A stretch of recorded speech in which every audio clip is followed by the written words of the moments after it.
Get up.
Good morning, race fans, and welcome to the sunny Queensland for the return of the Kmc Wheels StGeorge399. Round 4 of the BFGoodrich Australian Off-Road Championship. Round 4 of the Side-by-Side Australian Championship, and of course Round 2 of the Queensland Motorsports Australia Championship. Beautiful weather here, 21 degrees as you see on the start line. The 6681 of Ross Speedy Newman and Jessica Jackson going to be the first car off the line. By all reports, the track yesterday is very flowing, very quick at times. There's a few sections. The side-by-sides might become a bit of a factor. Beautiful pictures here of the 399 headquarters. It's great to be back to St George, and it's just about to get loud because Ross Newman and Jessica Jackson any second will get off the line. The first in the prologue, 13-kilometre sprint. Our production four drive vehicles not far behind them, Norman Parker and Jeff Pickering, to the legends of the production full drive class. And we're away, ladies and gentlemen. There's a 6681 of Ross Newman comfortably leading his side-by-side sport class in the 2025 ORC. He's one of the journeymen of Australian off-road racing. And he always likes to put on a show. I know he's been a big supporter of the SEQORRA events, committee member over the years, based in Warwick, just up the road along the east coast. So good to see Ross Newman, our only side-by-side sport competitor.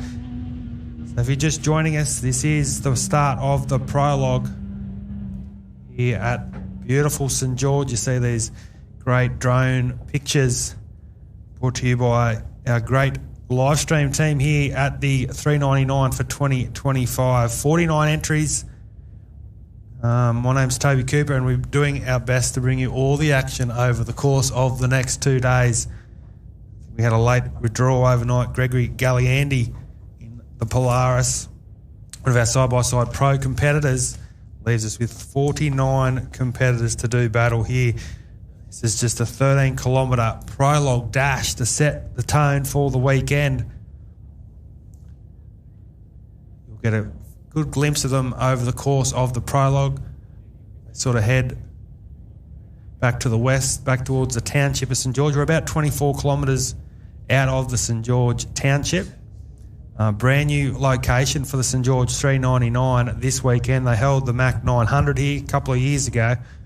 But it's great to be back here at St George. We've got some big storylines this weekend, of course. We go through the field, the production, four-wheel drives, a couple of sports-like competitors coming down from the central Queensland areas, Chris Sollett and Dave Skinner.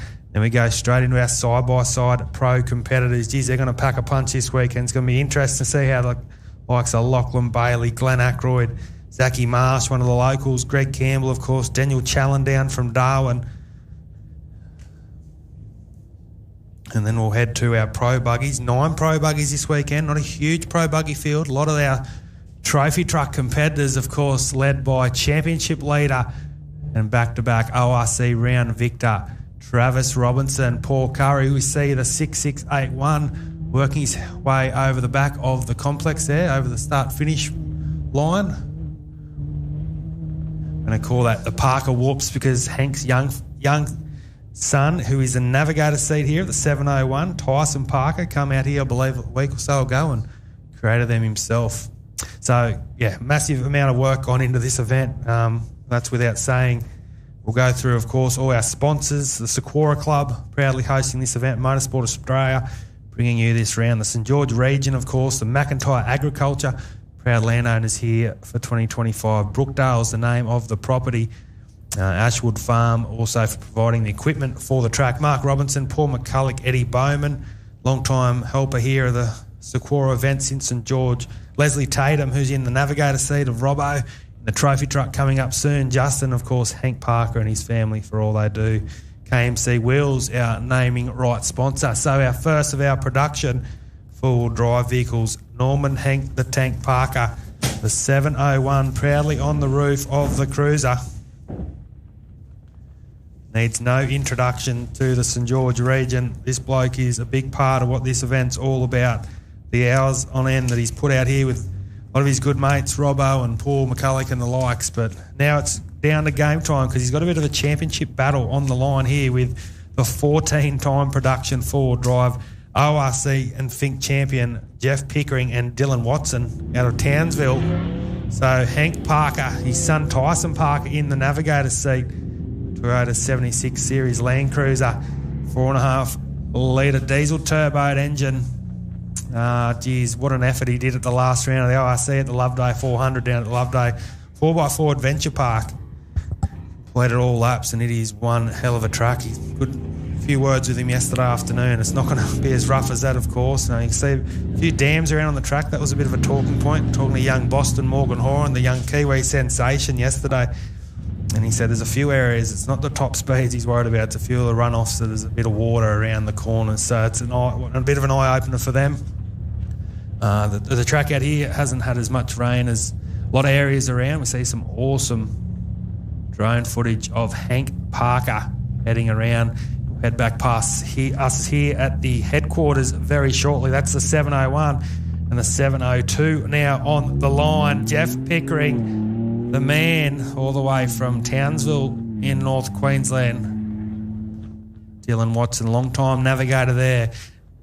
Of course, he's made the Pajero famous in the Australian off-road racing scene, but he's now in a Ford Ranger Raptor V6 3-litre. He's had a few little teething issues over the last couple of seasons. He's currently trailing Hank Parker in the ORC class fight for 2025, but I'm sure they'll be heading to Kalgoorlie in a few weeks' time for the final round. Kalgoorlie Desert Race, the end of October. But all eyes, this great thing about our sport, it's not just the outright battles to keep an eye on, also throughout the field. This is the production full drive class. Hank Parker versus Jeff Pickering. We'll bring you times as they come to hand, courtesy of our friends here doing the timing this weekend. Check out race result. Hank Parker still working along very nicely. Rossi Newman, Jessica Jackson doing some nice things. Our only side-by-side sport competitor looking to put a nail in the coffin for their class defence here this weekend at the St George 399. Share this around, get the live stream going on. It's beautiful footage. See Hank Parker. Can't wait to see some of our big horse-powered pro buggies and trophy trucks. He's getting a bit crossed up there, Hank Parker, and we've actually got some inboard, as you see on your live stream, Hank and Tyson Parker, 701. Getting a bit crossed up there in the cruiser, but I'll tell you what, he's still going forward, and that is the main thing. So 13-kilometre prologue sprint. Next up will be our sports-like competitors. A couple of our SEQORRA cars this weekend. Aussie made, all from Chris Sollett, who we'll see on the start line now. Great to see these two competitors make their way down from North Queensland. I know Chris has been to St George before. First time for Dave Skinner in the 1064. A couple of good mates doing battle this weekend. Jeff Pickering now on our screens, heading back towards us here at the event headquarters. He'll swing a left and head over the Parker Whoops for the first time in Fury this weekend. That's the 702. So as I said, next up on the line, the first of our single-seater SEQORRA sports-like cars. Chris Sollett only doing the Queensland off-road racing component this weekend. He's in a 2015 SEQORRA Subaru 2.5 litre powered machine. Pickering looks a lot nicer and smoother through that Whoops section there, which is not surprising there. You see he's taking a bit more cautiously, the veteran, one of our most experienced competitors on the ORC circuit. He's been around for a long, long time. 14-time Fink class champion, 14-time ORC production four-wheel drive champion as well. Hank Parker, we're looking to set a nice time here. I'd expect him to probably put a little bit of time on Pickering here in the prologue, but you just never know. A long way to go in this one.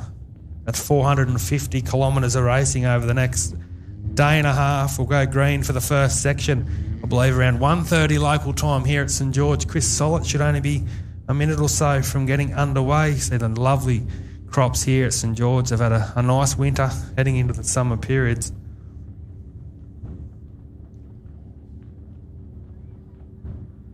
So just the two production full drives, and we'll get into our side-by-side pros. Bailey, Ackroyd, Marsh, Campbell, Challen, Craig Anderson from over on the East Coast, Kupanook, young Sam Commons did some nice things down at Loveday, Jack Livingston's new to the sport, Conroy Devine and Cameron Von Boehm. Looking forward to watching those coming up soon. We do a bit of course checking here with Hank Parker. Also got some in-car from Travis Robinson and Boston Morgan Horan. See Hank come back towards us here. Finish line, which shouldn't be too far away from seeing our first car get a finish in the prologue. Ross Newman, Jessica Jackson.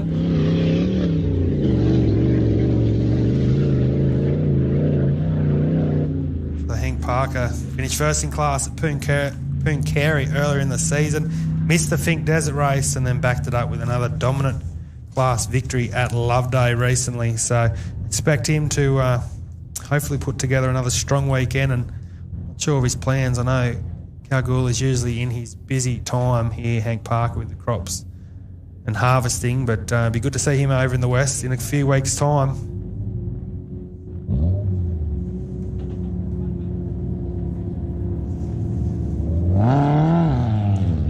So there we go, the first of our sports lights. Only the two here this weekend. Very similar, identical cars. Best of mates.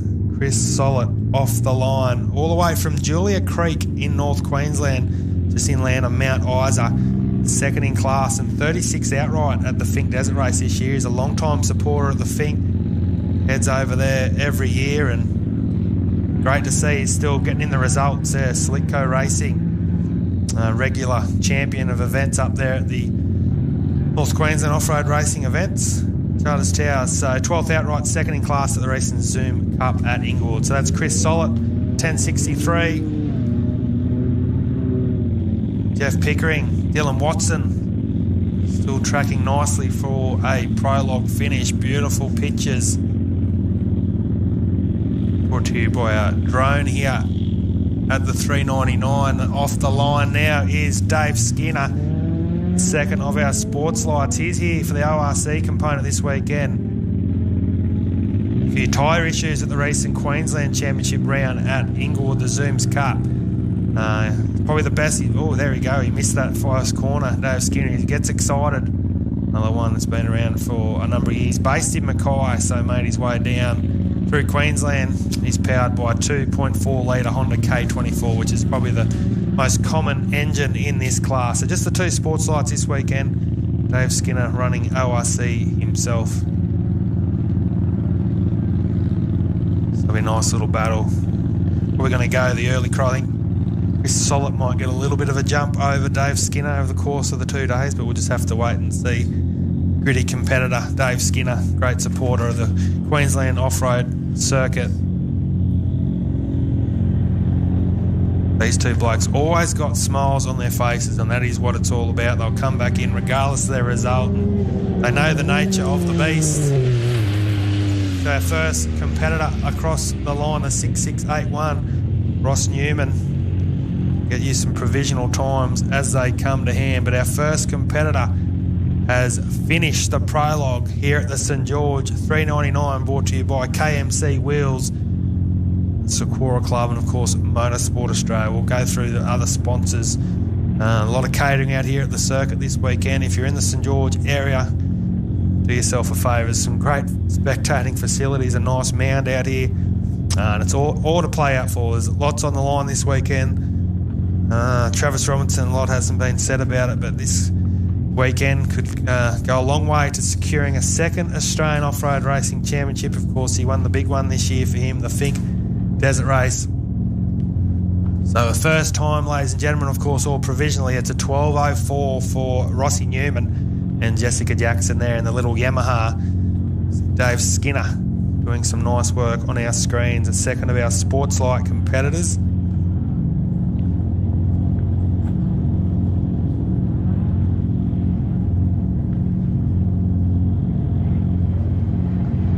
And now we go to our side-by-side pros. At one stage we had 22. I think we're down to 19 starters in this class. Gregory Gullandy, 607 was a late withdrawal yesterday. So it all comes down to this. Geez, how good's Glenn Ackroyd been in season 2025? Greg Campbell, ultra consistent once again. Lachlan Bailey, always fast. He's been seated in P1 here for the prologue, which means nothing at the end of the day. They're trying to put down the quickest time they can. Can they break the 10-minute marker? I think they'll be around that sort of 8.5, 9. I think they'll knock a lot of time off Ross Newman. The 12.04 was the time to beat Hank Barker. You can see the nature of this St George circuit.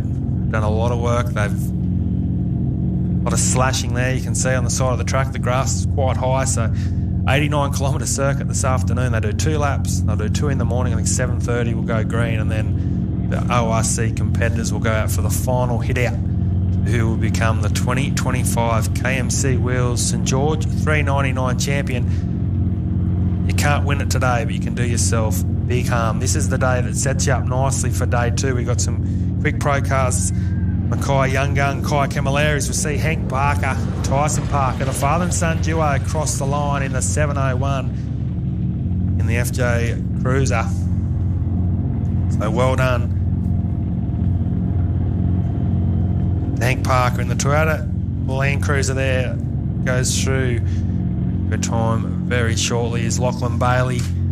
There we go, 7:01 with a nice time, a 10:37 for Hank Parker. So he's blitzed the time of Rossi Newman. Chris Sollett might have something to say about that in the 10:63, the first of our single-seater sports lights, working his way past us here at the headquarters. He'll head back to the west of the circuit as all irons are about to go on the start line, because only in a minute or so Lachlan Bailey will commence his StGeorge399 campaign, currently second in the side-by-side Australian Championship, but this weekend could be pivotal in the championship race, because Glenn Ackroyd, who is front-running that championship, is just behind him in the car 3. Both are still in respectable positions in the Australian Off-Road Racing Championship as well, outright. See Glenn Ackroyd in 4th position and Mr. Lachlan Bailey in 7th. Had a flat tyre that sort of cost him a few places at the recent round at the Loveday 400. It's his first time competing at St George, based at Pinaroo on the South Australian-Victoria border. As I said, currently 106 points behind Glenn Ackroyd in the side-by-side championship. But all eyes on Lachlan Bailey. We see Dave Skinner working his way through. So just a couple of times, Hank Parker at 10:37 and Ross Newman goes through with a 12:04. So all cars so far all good. Now see, there we go, a time for Jeff Pickering, and on cue he comes in with an 11:26.9 for Pickering. So there we go, Hank Parker with around a 50-second advantage over Pickering. Another 30-odd seconds back to Ross Newman. So first three cars home. Still got the two SEQORRA cars on the line. And there we go, Lachlan Bailey. Our South Australian followers online. Your man's off the line. The 6:22. What can Lachlan Bailey do here this weekend? Geez, I'll give these guys a big chance.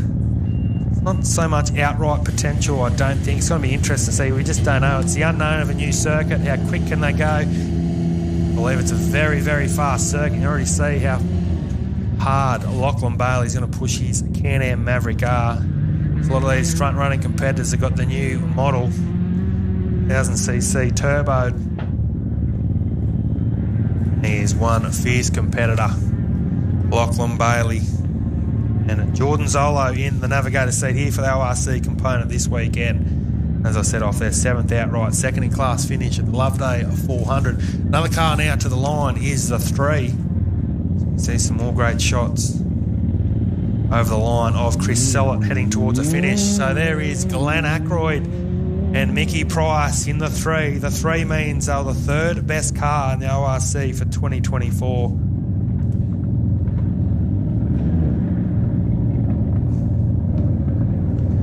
So great to see them out here this weekend. They love the St George. Only a couple of times now to St George. Massive supporters of the ORC. Oh no, Glenn Ackroyd has had a massive moment. Let's hope everything's all right. Never like to see that. Just about to go run through how good Glenn Ackroyd's been in season 2025, and he has a massive moment here at the StGeorge399. So hopefully everything's okay. I'm sure we'll get some recovery there very shortly. Get that, Josh. That was a huge moment for Glenn Ackroyd. It's a few hands in the cab. Let's just wish. Hopefully everything's all right. The boys are in the cab, so they're getting out. That's great news.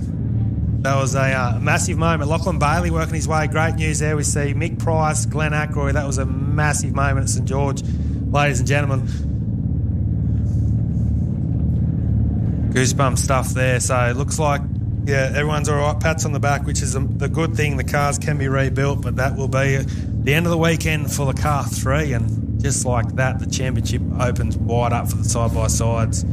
Lachlan Bailey won't have anything to know. Recovery on crew. We've got some great medics here on site. Looks like everything's okay, which is the main thing, the most important factor of when you see something like that.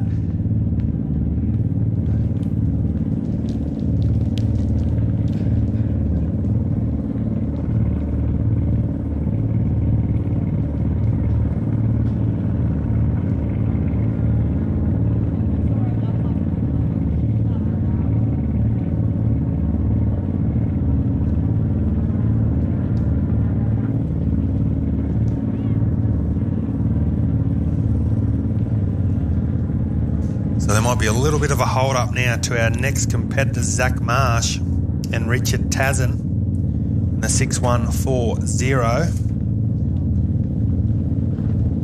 Another one of our Can-Am Maverick R competitors based in Brisbane. Still waiting for Chris Sollett and Dave Skinner to come back into the fray. Zach Marsh, first outright at the recent Esk short course up there, just out of the Sunshine Coast. So bit of form for Zach Marsh. Of course, he won the 2023 Queensland SEQORRA Championship. 12th outright, 3rd in class at St George in 2022. So got some runs on the board. And here is the 1063 SEQORRA Racing Chris Sollett. Subaru powered single-seater sports light. We'll get a time for him hopefully very shortly. Wait for Dave Skinner, Lachlan Bailey, the other competitor on the track. So it looks like the Ackroyd Price Can-Am Maverick R. I know we've got some pricey off-road fans watching on from the Hunter Valley, Newcastle region. That is heartbreaking to say the least for Glenn Ackroyd. Massive fan of what he does, and he's just a good guy in the sport. So fingers crossed we can see him back out over the course of the season. 1064. Chris Sollett through with a 1056, and Dave Skinner also across the line. So all 5 cars that have left so far, home and hose. And there you go, a lovely time for Dave Skinner. I just looked up there and I knew he had a bit of time on Chris Sollett, but Dave Skinner goes P1 at the StGeorge399. That's a 10:35, so around a second and a half quicker than Hank Parker and Tyson Parker in the Cruiser. So well done to Dave Skinner. He goes P1, about 5 competitors home. So it's still only the one vehicle on the circuit at race pace. That is the 622, first of our side-by-side pros. Lachlan Bailey and Jordan Zolo. So some sad sights there on our stream. Shout out to Gwen's family. I know Mick's wife, and watching on intensely back home.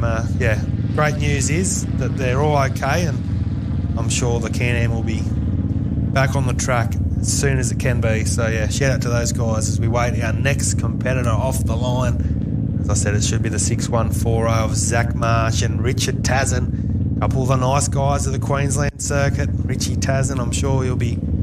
It's a big step up though when you get told that there's been an incident in front of you, so there's sort of be a bit more of a pullback here from the guys in the Can-Am Maverick R. Beautifully turned out. Looks a picture.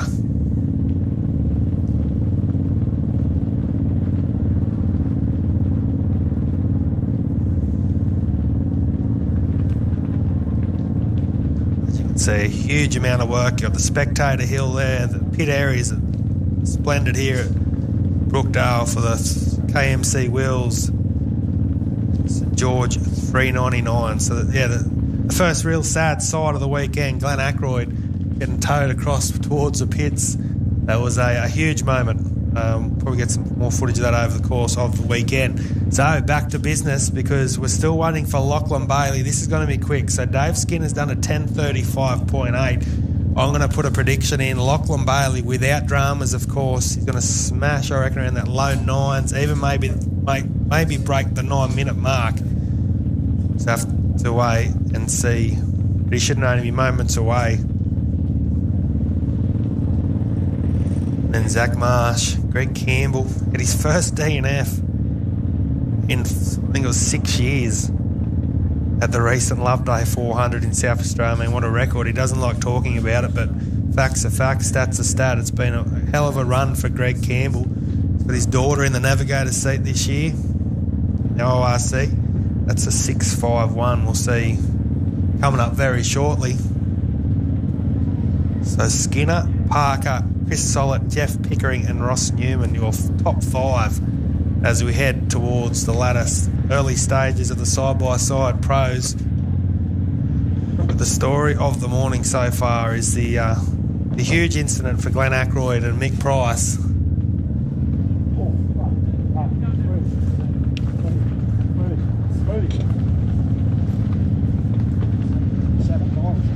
So you get a good bit of a glimpse of the damage done to the 3 can. Here it is on replay. Boys watching on at home, that is a massive incident from Glenn Ackroyd. So the good news is they are okay. I'm sure Glenn will have a nice cold drink in his hand in a couple of hours' time. We'll shake it off, and he's a tough man, and he'll be back on the circuit before we know it. Big time supporter of the ORC, Glenn Ackroyd, from Cardiff in the Hunter Valley, Newcastle area. So I reckon we're nearly due for our first of our side-by-sides to come through. I'd nearly expect Lachlan Bailey to be here, in my opinion, but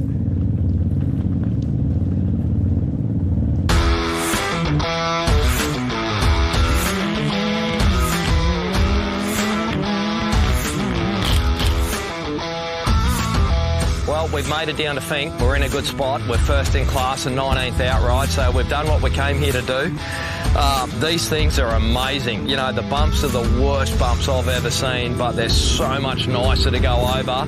Running these 35s, the Moto Rally, the EFX tyres, the grip with them is unbelievable. Look, we just hit the stuff as hard as we can. I'm not worried about it. We got we got those new forged rims. These things have been unbelievable.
So we just saw some more great footage there of our drone over that incident of Glenn Ackroyd. So hovering over the start line, we saw Zach Marsh and Richie Tazen, who's got a couple of his side-by-sides up for sale if you're interested. And Tazen is going to send Zach Marsh all the way to the finish. So, geez, what does this do for Zach Marsh? It's a good sort of 6 or 7 minute delay for him in the 6.140. But we'll see Zach Marsh and Richard Tazen, a couple of our Brisbane-based competitors, send it over the jump that caused the demise of Glenn Ackroyd recently. But now all eyes on Marsh and Tazen. So we'll get through these side-by-side competitors very quickly over the course of the next 15 or 20 minutes. On the line, as I just mentioned, is the 651 now, Greg Campbell. Daughter Tori Campbell in the navigator's seat, based at Enningrove in Sydney, currently third in the side-by-side championship, second in the ORC class for 2025. Third at both Fink and Pooncarie this year, so lots to play out for Campbell. Now that he knows one of his good friends, Ackroyd, is out of the running. So we have a time for Lachlan Bailey. Not sure exactly if he possibly might get a rerun. We're not sure there on that. We'll leave that with our officials. Lachlan Bailey, Jordan Zolo with a 922.7. So yeah, I said around that low nines. I expect that to get blown out of the ballpark over the next hour or so. So Campbell and Campbell, the father and daughter combination out of Enningrove in Sydney, are the last car to get underway. So great to see those guys doing battle here again at St George. Long-time supporters. It's been here every year since it all started at St George back in 2017 when, of course, Travis Robinson took home the #1 spot. Lots to play out for, as I said. He's a former side-by-side Australian champion, third outright in the ORC in 2019. So Greg Campbell, no stranger. So Daniel Challen will be the next one off the line. That should be the 626. These guys, geez, what an effort. All the way from Darwin in the NT. Kylie Dennis in the navigator's seat. Advanced Racing Team on socials. Currently fourth outright in the side-by-side Australian Championship, and of course in the side-by-side Pro Turbo class in the ORC. So another weekend with lots to play for Daniel Challen and Kylie Dennis. It's in the 626, the last car off the line. So Lachlan Bailey with a 922, the time to beat. And he's followed by Zach Marsh, Greg Campbell, Daniel Challen, our other three competitors on the track. You can see this is awesome drone footage for those watching on home here, coming in from behind of, looks like it's the Greg Campbell Can-Am Maverick R as he heads back towards us here at the headquarters. Parker Whoops, as we'll call them, doing some nice work there. You can really see the suspension working overtime there in the 651. I think we've got a bit of a pause now. This is where the Greg Galliandi Polaris entry was meant to be off the line, the 607. Unfortunately didn't make the Kmc Wheels StGeorge399 this weekend. So next one off will be one of our fellow New South Wales competitors. Another one of the nice guys of the sport. He's got a big fan crew, big pit crew over here this weekend from Kmc. He's based at Kubanook. Craig Anderson, his father Jimmy Anderson in the navigator seat. So a son and father combo, which is great to see. It's a 6144. Another one of our Can-Am Maverick R's, the new model. They're still working on a few things, a few teething issues with these new Can-Ams, but tell you what, they're setting down some serious lap times at these big events, and of course across all the state level timing. They really are hard to beat. Some more footage there of Daniel Challen going through. That's a 626. Our Darwin-based competitor, one of our, there's only a couple of crews here from the Northern Territory.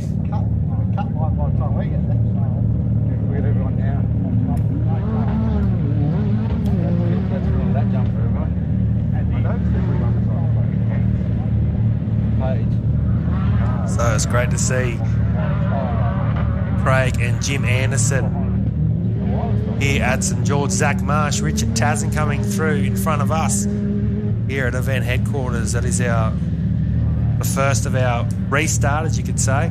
Next on the line is the young gun, Westline Motorsport. It should be the 646 of Sam Commons. That grass is slippery as too, right? And he's off the line.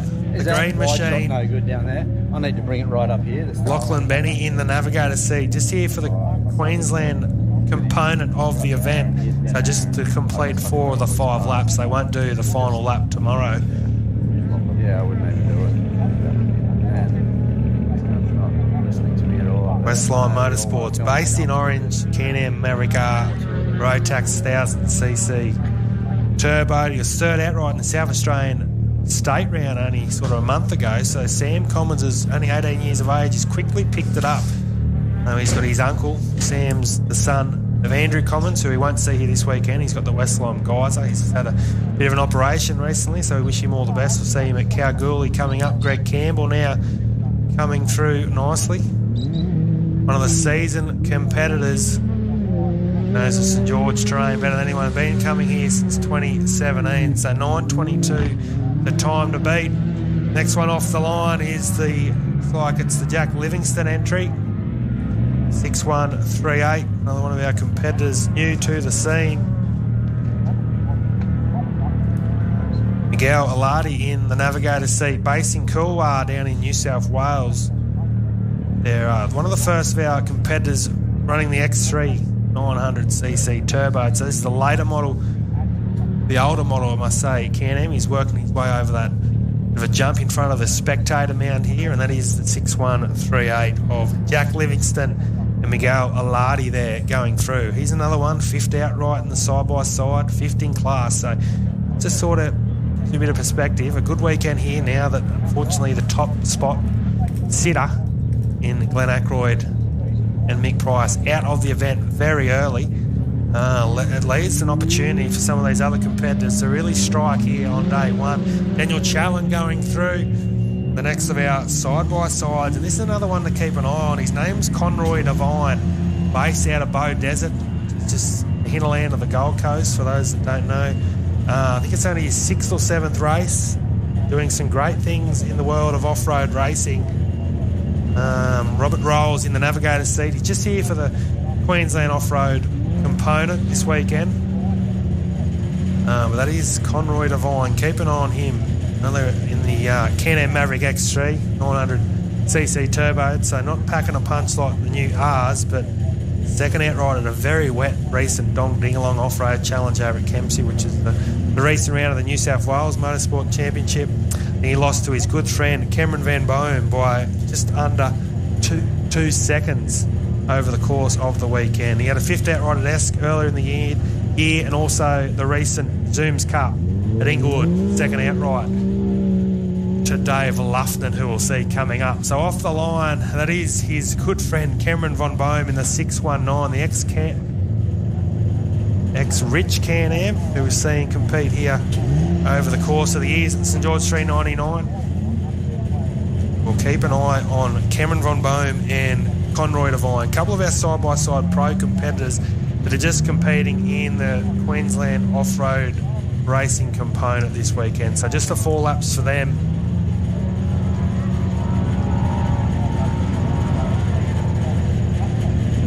I think this is only Cameron Von Bohm's 3rd or 4th race, I believe. So very new to the sport. As I said, he 3rd race, the first outright, the Dong Ding Long Challenge over at Kmc. So we're getting through our side-by-side pro competitors nicely now after no more hiccups. Lachlan Waters, another competitor on the line that can do big things this weekend. First run in the Can-Am Maverick R. No, he's only had sort of a handful of races also in the Can-Am X3. We see Craig and Jimmy Anderson in the 6144 heading through.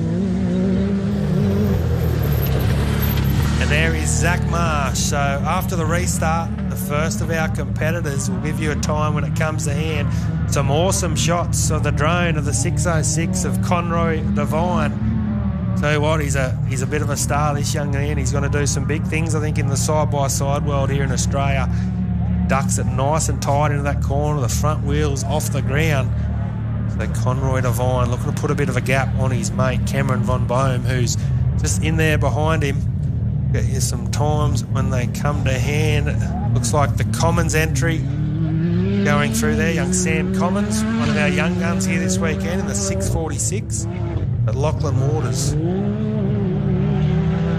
have been the last car off the line. That is 699. Cameron Von Bohm over the Henker, over the Parker Whoops, the back of the start-finish line there. It's a great little addition to the circuit. I believe it's only been in for a week or so. You can tell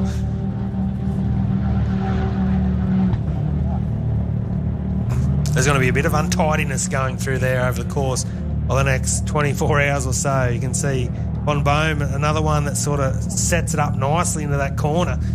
Gets back out sort of into his midway part of the circuit. So we have a new leader as Greg and Tori Campbell in the 651. I think what I didn't see go through was Lachlan Waters over that jump that we saw Ackroyd have a bit of a mishap. So I just, it's interesting to see what has happened there. I might have missed him, hopefully, but we've got a new leader. It's a 9:14 for Zach Marsh and Richard Tazen, 9:14.5.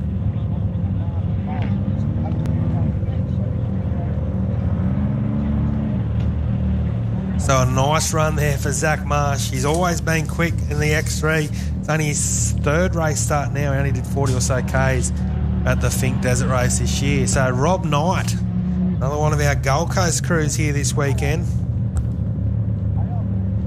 Look like the Rob Knight entry heading across over the back there off the start. So might have also missed Justin Biggs, but hopefully we'll get him here soon.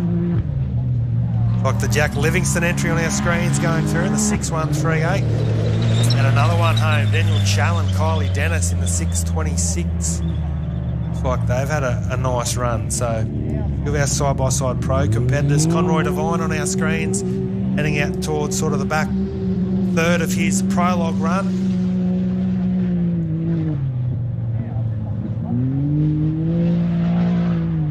Justin Biggs is on our screen actually, so great to see the 6150, another one of our competitors from the Gold Coast, off and running. Justin Biggs, Kana Kararoo, Biggsy Racing in one of our Can-Am Maverick X3s. Great supporter of the SEQORRA events, and again this weekend just running the Queensland component, so the 2 laps this afternoon, the 2 laps tomorrow. Currently 5th outright in the Queensland Motorsports Australia Championship after a good result at the Zooms Cup. We also saw Rob Knight take off, another new to the sport in one of the off-road Rush Can-Am Maverick X.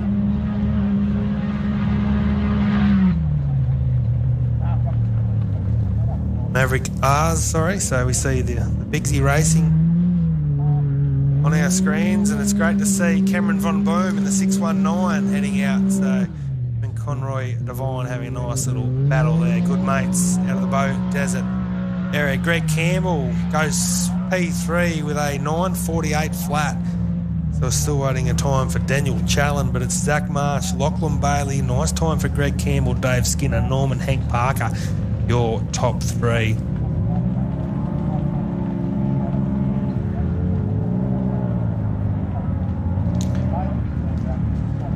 It's like the Rob Knight Can-Am Maverick R doing battle over on the Parker Whoops over the back with Matty Leonard in the navigator's seat here for the ORC and Queensland component this weekend. As I said, in one of the Rush Can-Am Maverick Rs. This looks like, good to see. So this looks like it's the Lachlan Kevin Waters entry, the 699. Former St George local, now based in Toowoomba, I believe, own a butcher shop in Toowoomba. It's their first run in the new Can-Am Maverick R, so keep an eye on the 699 2025 Dalby Short Course Champions.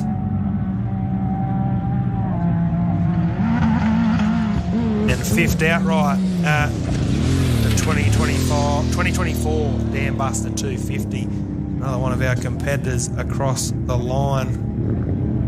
Looks like on our screens, the 678 of Paul and Kate Goody, all the way from Kulkarn down there in between sort of Wagga Wagga and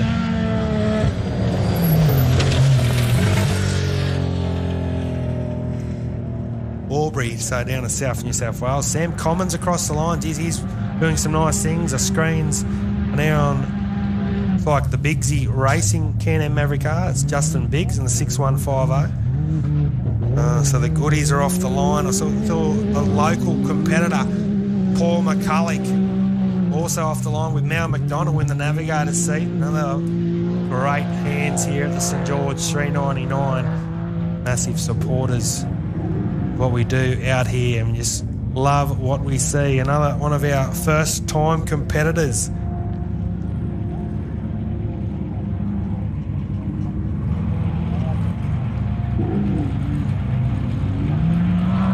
Got a couple of competitors this weekend. Scott Garver, Ian Downey, Kane Bockman.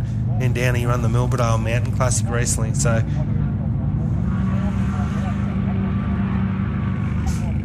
still looks like Zach Marsh is our leading car. Get down to our final lot of side-by-side competitors. See Justin Biggs, Conroy Devine, Cameron Von Bohm, Lockie Waters, Rob Knight, Paul Goody, Paul McCulloch, Scott Garver, a few of our competitors on the circuit.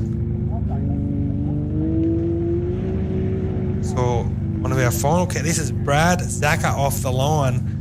He needs no introduction to the Australian off-road community. It's the 683. I was talking to his son there during the week. He can't recall the last time he's raced. But he's out here in a hired Can-Am Maverick X3 from GRC Motorsport. He's got his son Ryan in the navigator's seat. I think he's going to share the duties, trying to get a few races in under the belt before maybe an attack at the Fink Desert race. We see him go off. He's the last car in the side-by-side pro class. So they saw Kane Bockman, Ian Downey and Scott Garver, so they're out there and also dismiss them off the line. So all our side-by-side pros look like they're accounted for so far. I'll just get some times through, we'll bring those to you. Great scenes here at the StGeorge399. Brookdale's the name of the property. We see our pro buggies roll up to the grid. Sort of probably, I reckon, another 3 or 4 minutes away yet from seeing first of our cars, Kai Camilleri, Conroy Devine. Looks like Jack Livingston, so maybe Devine's made the pass on Jack Livingston, so we'll keep an eye on that. Conroy Devine's a bit of a speedster. There he goes. Looks like Paul and Kate Goody. Only their second race. They're 10th in class at Pooncarie at round one. There's another team trying to get a couple of races in before an attack on the 2026. Can you believe it? The 2026 Tats Fink Desert race, the big one, the 50th year anniversary. So the 678 Can-Am X3 are Paul and Kate Goody, the husband and wife combination, going through very nicely.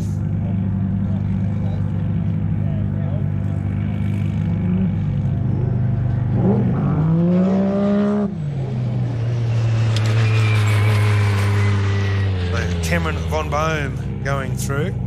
Brendan von Boehm in the navigator's seat, the 619. So great to see both those competitors through safe and sound. So to me, it looks like I'm still waiting on a couple. For Glenn Ackroyd might be the only one that we sort of missed so far. We saw what happened to him, unfortunately. Got a bit of footage there of the 683 Brad Zacher going through over the back.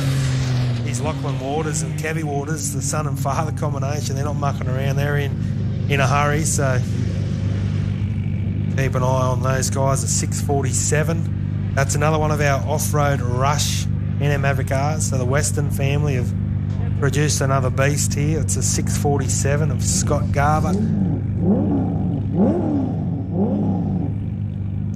Lachlan and Tyson Garver in the navigator's seat. Their first off-road event here this weekend. Another crew based on the sunny Gold Coast, but it's beautiful weather out here at St George today. Top of 21, I believe. Nice little bit of a breeze, which will be good for this afternoon's laps. I think about 1:30 we go green for the first of 5 laps here this weekend. 89 kilometre circuit.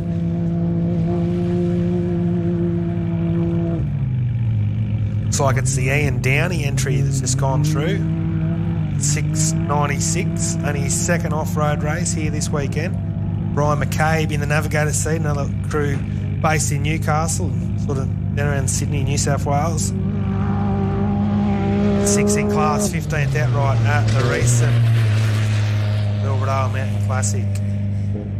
Another one of our finishers across the line.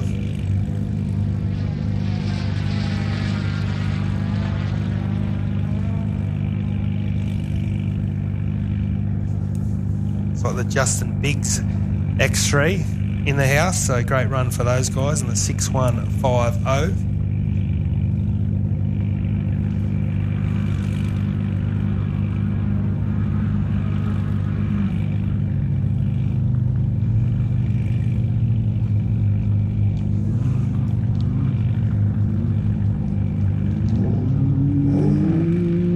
Like the Kane Bachman X3 entry that's gone through.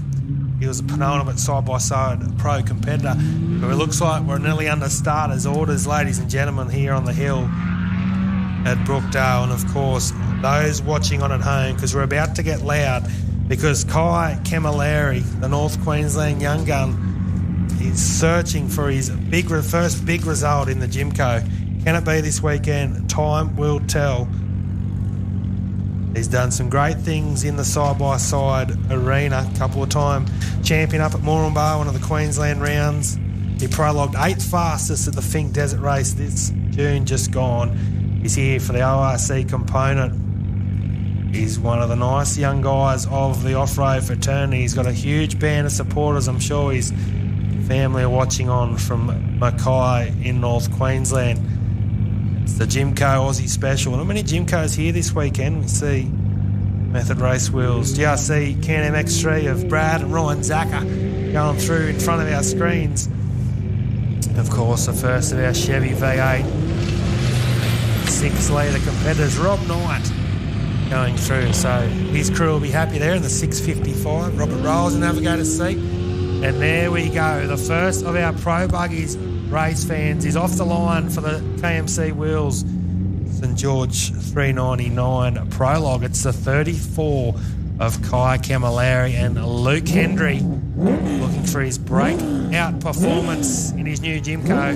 Sort of his 4th or 5th run now. It's still looking to finish the recent Moranbah short course with a few little issues, but he's not going to be, I don't think he's going to be gunning for those sort of top positions right now, right here. That sets himself up nice if he's sneaking that sort of top 5, top 6 positions heading into this afternoon's Section 1. Next off the line is the number 2, and he's got number 2 on the card because he's a very, very composed, consistent, nurtured competitor now. Jared Percival and Joshy Howard out of Perth in Western Australia. One of a few crews that have made their way over, of course. The Element Prodigy Toyota V6 3.5 litre twin turbo powered machine, currently third outright and first in class in the 2025 ORC. The first time competing in St George, full stop for Jared Percival in his racing career. He's missed the last couple of editions of the Gold City 450. But Percival and Howard are here to play, and they're here to win big this weekend. More championship points. And if there's issues to the OBR trucks this weekend, Jared Percival can pounce with a nice solid performance.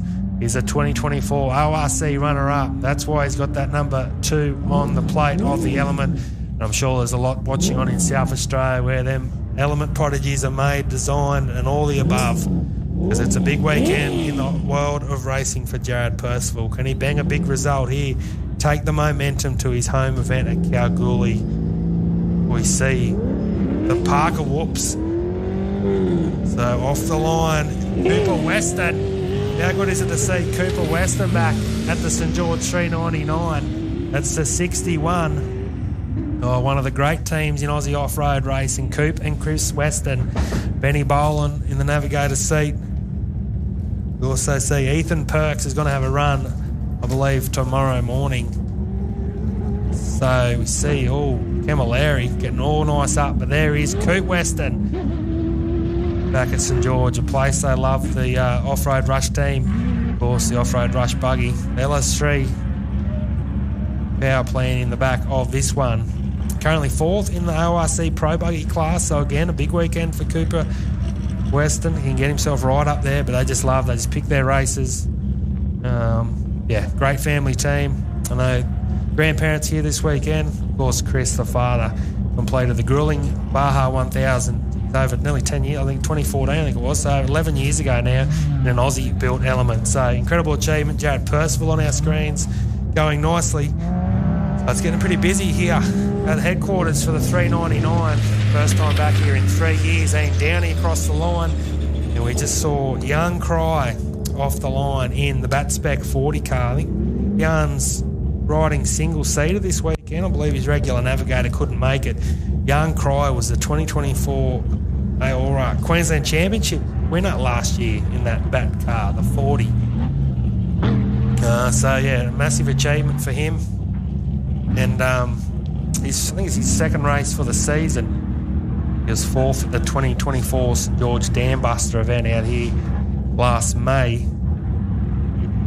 Been competing in Australia since around the mid-2000s. I know he's done a lot of racing over the years back in South Africa, his homeland, but now calls Australia home. It's great to see Young Cry out here competing in his Bat Spec V8 car. Cooper Weston doing things nicely, and it looks like Davey Allport off the line, another competitor that we haven't seen in the off-road ranks for a number of years. Spent a lot of time with the Allport family growing up in the New South Wales off-road scene. Sister Christy Page in the navigator's seat all the way from Crookwell. Beautiful place in southern New South Wales. You see Kane Bockman entry through. So we'll get a time for them shortly. But yeah, Dave Allport, Christy Page, they ran the earlier very wet Dong Dingalong event only a few weeks ago over at Kmc. His first race in around 17 or so years. It's a home-built buggy, this one, with a Nissan VQ35 twin-turbo Hollinger gearbox. So all the best to the Allport family this weekend. And that's the car 50. Saw Kai Camilleri coming through in a hurry. Tommy Darlington, the next on the line in the Mendiola, the Trueline earth-moving 63 car, of course. The ex-Michael Napier car. Now with his brother-in-law, Tommy Darlington. Nathan winning in the navigator's seat. Tommy now based at Southbrook, just out of Toowoomba. Chevy V8 6 litre. 5th outright first in the Pro Buggy class at the recent Zooms Cup at Inglewood only a couple of months ago. And that's some big air from Tommy Darlington. He obviously didn't watch any of the action, and the 683. It looks like the Zaka family are in the house. Percival Motorsport now working their Element prodigy. A little bit of a toe dancer, tap dancer here, Jared Percival. He never looks the quickest. He's got to be the... He sings his own way, Jared Percival. I think that's what makes him the competitor he is. So keep an eye on our first of our pro buggies. So Tom Darlington, Nathan winning, and now on the line is one of the fan favourites, Poor Tuck Lee, all the way from Mudgee, another competitor from down south in New South Wales. Geez, I think his third full season of the ORC. So he's done the miles. It's Peter Monday built buggy. It's got an LS1 5.7 litre Chevy's in the back of this car. The 996 will see him all weekend long. Currently second in the Pro Buggy class behind Jared Percival. Another competitor that just goes out there, does his thing. No flashes. Enjoys his off-road racing. He's got his great team around him that support him all the way. But all the best to Paul Tuckley this weekend. And then it leaves us with our two more competitors off the line. It should be one of our Victorian crews, the 60, the Brenthal of Brett Lewis. As we see Cooper Weston, Benny Boland. The boys are having a crack in the 61. The off-road rush buggy. It'd be good to see them right up there. I don't want to put any curse on them, but they're one of my favourites here this weekend. I love the 61 crew, the off-road rush family. Tommy Darlington throwing the Mendiola around. Matty Lawless was the next one off the line. That is car 71. So just missed the 60. So Brett Lewis in car 60. John Rowlandson, Absolute Motorsport out of Mansfield, Victoria. The Brenthal V8 6.8 litre machine. 14th outright, third in class at the recent Love Day 400.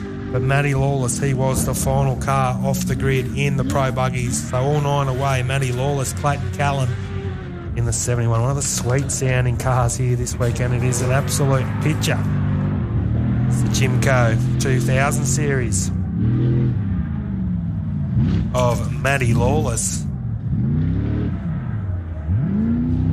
From the Apple Eye of Tasmania, now on the Gold Coast, 2025 Burdekin Enduro runner-up. So a bit of form on the board. Matt Lawless and Clayton Callan in 2025. 6 hour at last year's Don Rivadash. Young Cry goes through in the bat spec.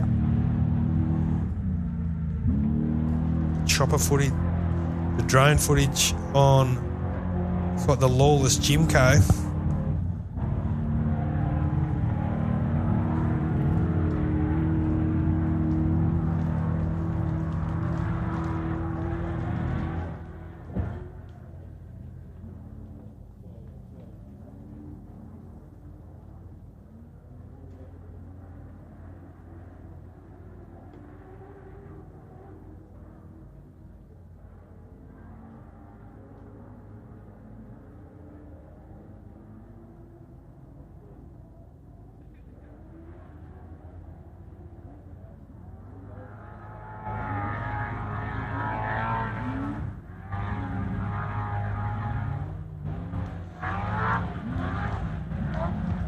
That is some great drone there of the Matty Lawless 71.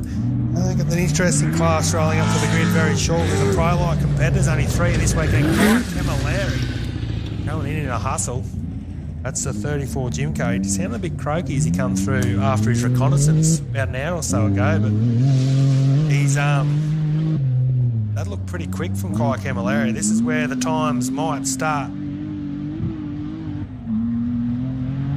to fall, and there we go. So I can confirm it is a 909.6 for Camilleri and Hendry, and provisionally, of course, all times provisionally, but that is P1 so far, the 2025 KMC Wheels StGeorge399. Kai Camilleri on top. Jared Percival should be the next one through. What can Coop Weston do? Young Cry, Davey Orport, Tom Darlington, Paul Tuckley, Brett Lewis. Here is Percival.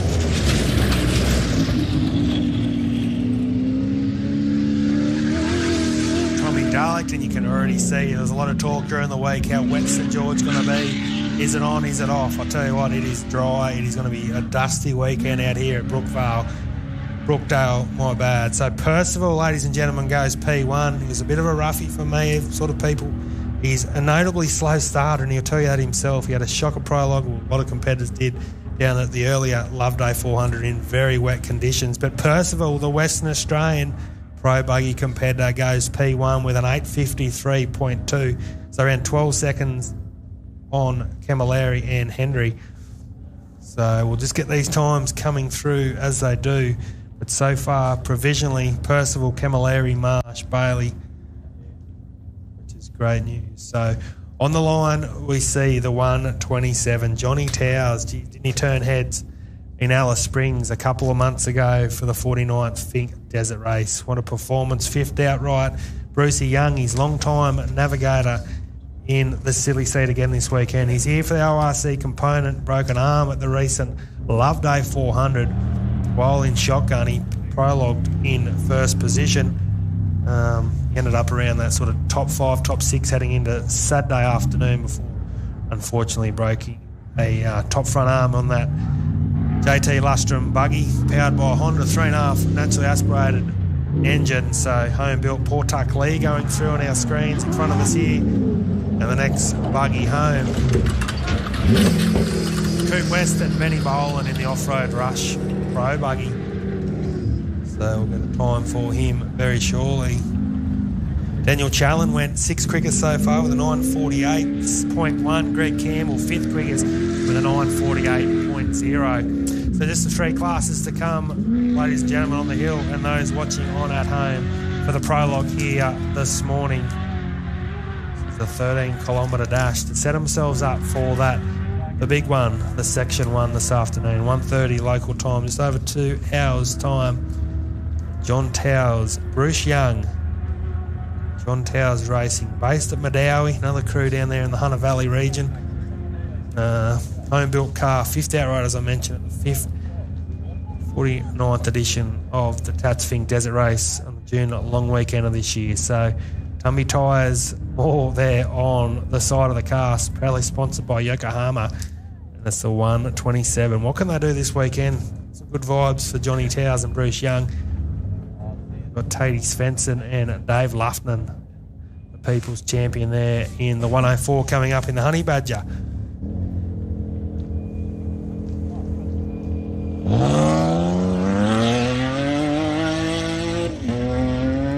So the first of our Pro-Light competitors, only a smaller field this weekend, just the 3 lining up at the StGeorge399, but it is the 127. For me, the clear favourite in this class heading into the weekend, Johnny Towers.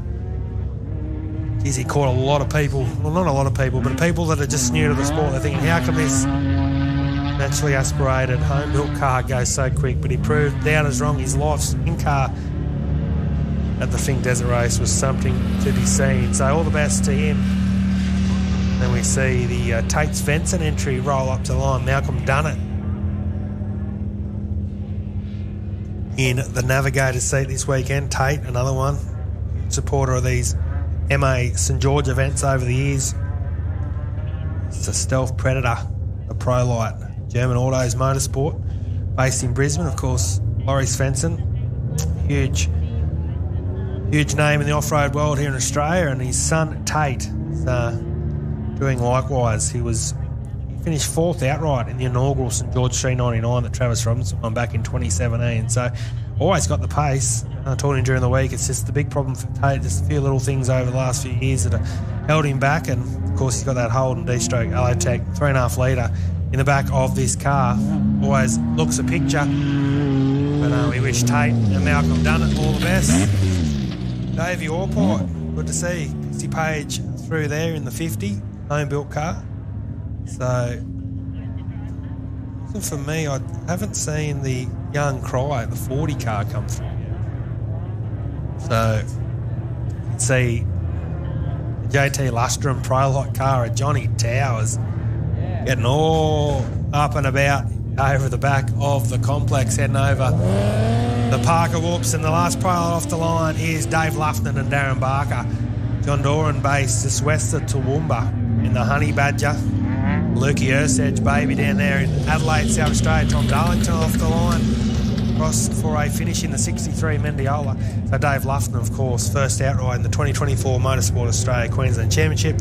Second outright in the 2024 AORA Queensland Championship. Just a legend of the sport here in Queensland, across the country. Huge supporter of all events, and we just wish Dave Luffman and his good friend Darren Barker there in the navigator's seat all the best. So that's our 3 Pro-Light competitors off the line. So just a few more times. Great news there. Sam Commons, at times, has popped up there in the Can-Am Maverick R, only 18 years of age. He goes 5th quickest with a 9:36. And then Coop Weston, lovely run there for Weston. Benny Boland, his good mate, they go 6th quickest with a 9:38.6. See a bit of footage here of Tate Svensson taking the Parker Whoops, nice and easy here this morning in the prologue. Might come to be a good advantage. So as we stand right now, see some awesome drone footage. Chase Fenson riding that inside line. We've seen a few of our side-by-side competitors in particular hug that inside line around that final corner in the grass area. So Jared Percival leads the way with a time of 8:57.2. Kai Camilleri. See Matty Lawless across the line in the 71 Jimco. Kai Camilleri with a 909.6. Zach Marsh, Lachlan Bailey, Sam Commons, great run for him. Coop Weston, Greg Campbell, Daniel Challen, and Cameron Von Bone has knocked off his good mate Conroy Devine by just, 7 seconds in 10th and 11th. So yeah, nice run. Craig Anderson there in 14th. Tommy Darlington 13th. A few seconds behind them. Good run for Dave Allport. Goes 10.29 into 15th position. So Dave Lufton. There's Portuck Lee. So obviously there's been a move out there because Portuck Lee definitely started ahead of Matty Lawless. Seen the Brett Lewis car come through over the car 60. So looks like we might be missing Young Cry and also Brett Lewis from our pro buggies. We'll keep an eye on them. The first of our pro lights. A lot of comments after his great run at Fink and even his very impressive prologue run at the Love Day 400 in South Australia the previous round. The IRC, how composed this John Towers is behind the wheel. I know he's had a sort of grew up on the sand dunes, racing sand buggies, so he's learned how to wheel the race car, and he's I think he's a serious threat this weekend, especially for that sort of top 4, top 5 positions. Now we get to the trophy trucks here for the prologue, and we're not too far away from seeing the first of our extreme 2-wheel drives are up first, and leading the way is of course Bo Robinson and Shane Hutt. Shane's a big part of this live stream production this weekend at the KMC Wheels StGeorge399, and he's now in the seat of the Mason 2-wheel drive trophy truck. Tatey Spencer, Malcolm Dunnett coming through nicely. So as we see the first of our trophy trucks roll to the grid, Robinson and Hutt in the 4-1-3. A lot of these teams just can introduce themselves. This is where it's going to get loud, ladies and gentlemen, because the battle is on for young and old. Who comes out on top here between Bo Robinson and Boston Morgan Horan, and then who comes out on top with, of course, the likes of Commons, Simon Knight's a dark horse for me, Trav Robinson, Brent Smoothie, Hayden Bentley, Brett Comiskey. There's so much to play out here just this morning, let alone over the course of the weekend. But all eyes Australia on Bo Robinson and Shane Hutt, of course, Out of Bounds Racing in WA, Perth base. Currently second outright behind his brother, first in class in the 2025 ORC. The 2024 Fink Desert Race champions, they've gone back-to-back in Alice Springs, but what can they do here at the StGeorge399? It's been 3 years since the OBR crew and the off-road fraternity have been here for a national race. Big weekend for Bo Robinson, still yet to put his hands on the elusive ORC trophy. His brother did it back in 2023 and he's leading the way again, but this is a big weekend in the championship battle. Robinson and Hart.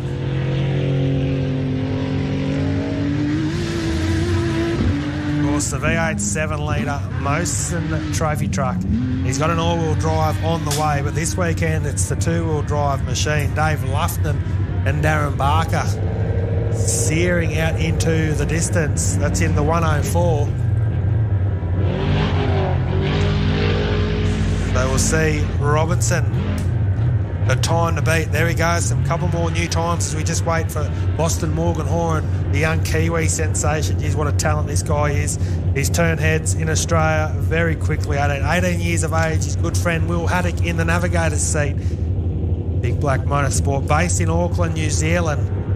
He's here to win, ladies and gentlemen, and I tell you what, you'd be a big getting man to bet against him. He is in some serious form. He just, it's those little final touches. He had a mechanical issue late at Loveday while in second. He led the race at Pooh Carey. He had tyre dramas and finished third at the Fink Desert Race this year.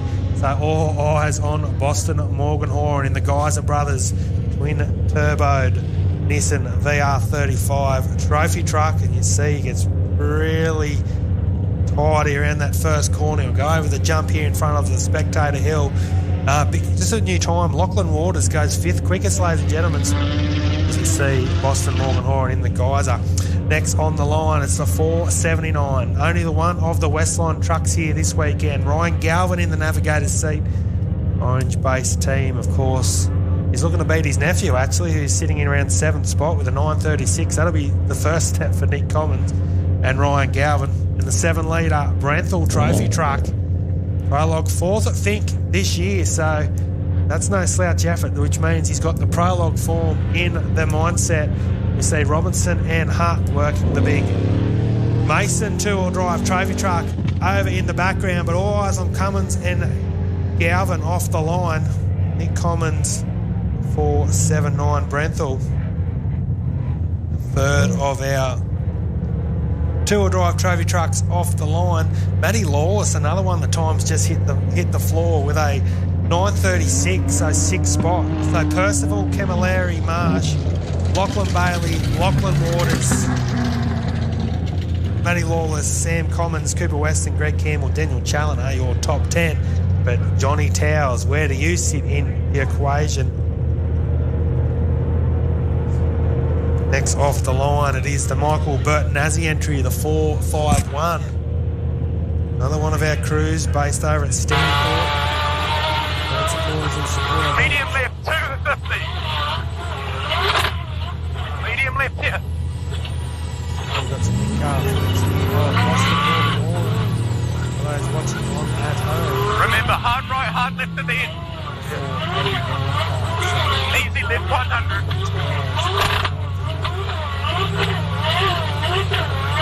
Easy left, hard right, 200. Hard right here. As I said, it's James Spencer, Mountain Dunnett on the last car. Boston Morgan was 2 of our highlights home. Legends and that. Never go to see them.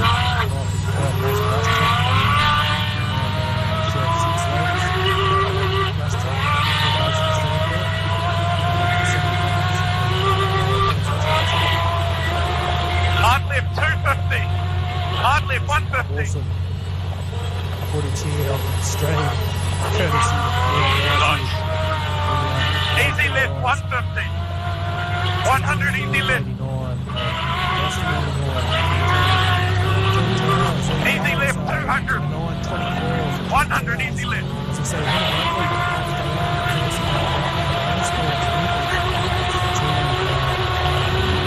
300 hard right. 200 hard right. Hard right here. To hard left, 100.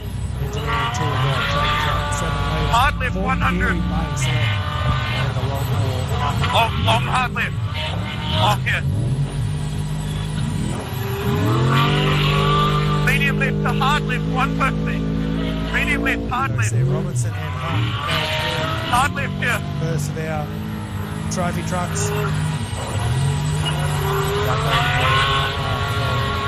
Medium right, 200. 100 medium right. One of our South Australian crews. Easy left, 150. Medium left, 200. Medium left, 100. Easy left, medium right, 150. Easy left, medium right here.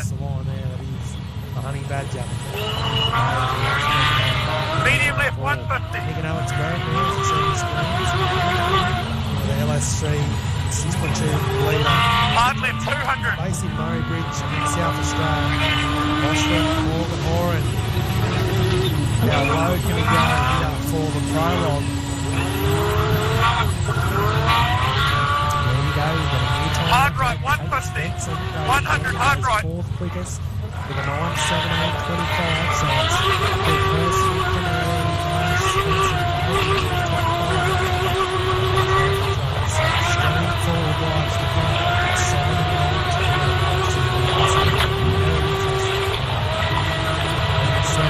Medium left, 300.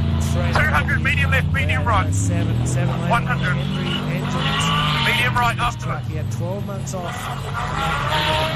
Hard left, 150. Throws a big punch here, Hard left. Simon Knight. Dallas Redding. Easy left, 200. The hard left, 200. Easy left, the hard left. For the weekend. After the tree, yeah. He's looking for a big run here this weekend, Simon Knight. Don't count him out. Hard left, 100. Hard left here. The last one off the line. Easy right, 150. 200 medium left. Medium left here.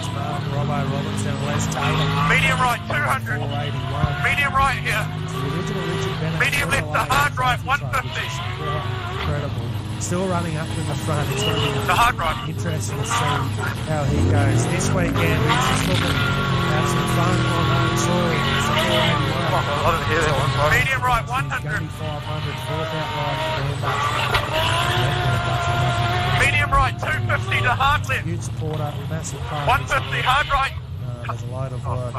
Medium. All Hard the left. best to Robbo and Wes Tatum there, and we go 481. The hard right, 100. Trophy truck. So now we wait. Now we are 8 extreme 2 of our the time of batting is 157. Bo Robinson, they're tracking nicely to 300 medium left. 150 medium left. Bit of gut, remember, in the pile. Medium right, 200. 100 medium right. And Alex Burr, those watching on the Hard left, 200. Hard left, 150. going through there, they look pretty similar, both rush trucks. Out with easy right. That's all 3 rush trucks. Easy right, hard left, 150. Hard left, 100. Trav Robinson, Brent Smoothie, Hayden Bentley, Brett Kaminsky, and Steve Nash. Easy right, Sit 200. and we wait for our first Easy right here. extreme 2-wheel drives to press the Easy left, 100. That's why Young Pryor hasn't finished. Looks like he's done most of the track, almost half the track. Easy left, 300. To easy right, 200. Easy left to easy right. Hopefully no other damage there for the 40. Easy right. Hard left, 200. Hard left, 150. Pack.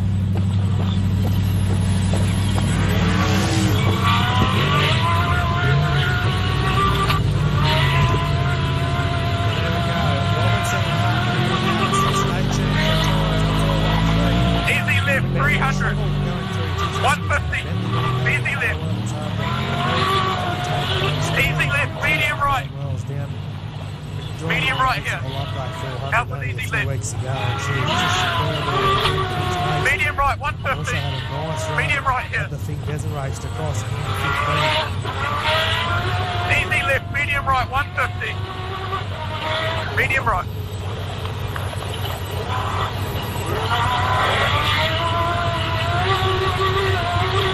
Medium left, over crest. Medium left, 100. Just still waiting. So Boston, Morgan Holland coming through there in the 489. Nice. For the New Zealand fans watching on at home. Well done. Well, that was good. That is a tremendous run for those guys. Time will tell. Fuck, man, I didn't fuck the last part up. Yeah, that was close. Idling That's right there. over to our right of the headquarters. I had to double check that front right, so I hit the tree Starters loaded. orders. The Burke combination, No, I think it the was a rush truck, pretty the tense 432. sector. Yeah, They're we making can their way up towards sort of the second half of the track. 2 wheels at the start. Yeah.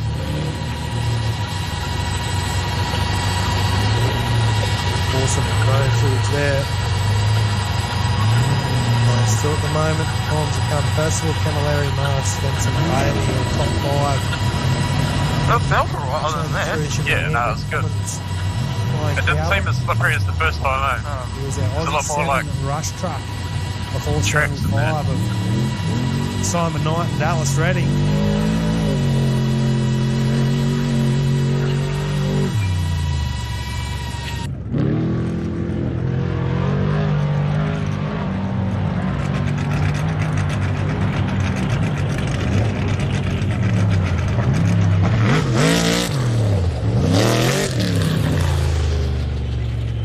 is the Commons entry now across the line.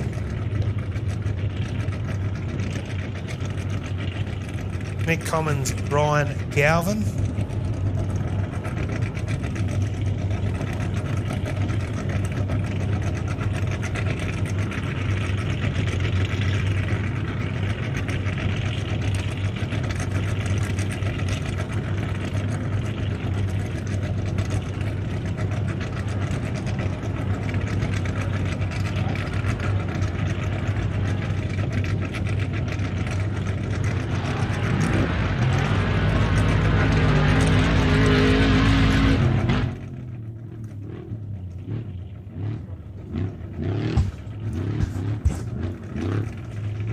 So they're coming in thick and fast now. See Robbo and in the 481, but eyes now on the line because we have a new class and it is our current ORC Championship leader. He found himself in this position 2 years ago at Loveday in the penultimate round of the championship. Statistically, he can win the championship this weekend, but there is a lot to play out for. It is Travis Robinson and Paul Curry. Another one of our crews, he's now based at Byron Bay. Travis Robinson, he's got the Mason all-wheel drive trophy truck, and he's here to take the top spot once again. He's coming in back-to-back victories on the ORC, of course, Fink and Loveday. Dominant win down there. 410 points clear of his brother Bo, which sounds like a lot, but it can turn very quickly. 700 points on the line this weekend, 100 points for Prologue. So Trav Robinson and Paul Curry get their StGeorge399 campaign underway. It's their second time here. Of course, they were here in a Jimco in 2017, which is the event they won. Their hearts were broken, of course, at Rainbow that year when their championship fell at the last hurdle. They've had 6 years away from the sport, come back with a bang, and now in the all-impressive all-wheel drive Mason trophy truck. Oh, I'll tell you what, you won't get sick of hearing that over the course of the weekend. So just before we go to Brent Smoothie, we've got some new times, and it is the Kiwi sensation, Boston Morgan Horan, who leads the way with an 8:37.5, Bo Robinson with an 8:48.2, and Jared Purcell with an 8:57.2. So now off the line, as we see, looks like Hannah Bentley, Ben Shivel coming through. So a nice run there for Hannah Bentley. And the next one is Brent Smoothie. Mr. Brent Smoothie, the 8:47, Gary Olsen down as his navigator. Another one of our Mason all-wheel drive Aussie spec V8 7-litre powered machines. This thing packs a punch. He actually got his first finish in this vehicle, and he's as a relieved man at the Loveday 400, as I said, only a few weeks ago now. And he finished impressively in third outright behind his good mates, Travis and Bo Robinson. Sort of had a pretty bad start of the weekend. He was around that 17-18 position heading into the final day. But Brent Smoothie, as I said, third outright in the recent Loveday 400. He was runner-up in the ORC in 2022 when he had the Geyser trophy truck, Stream two-wheel drive.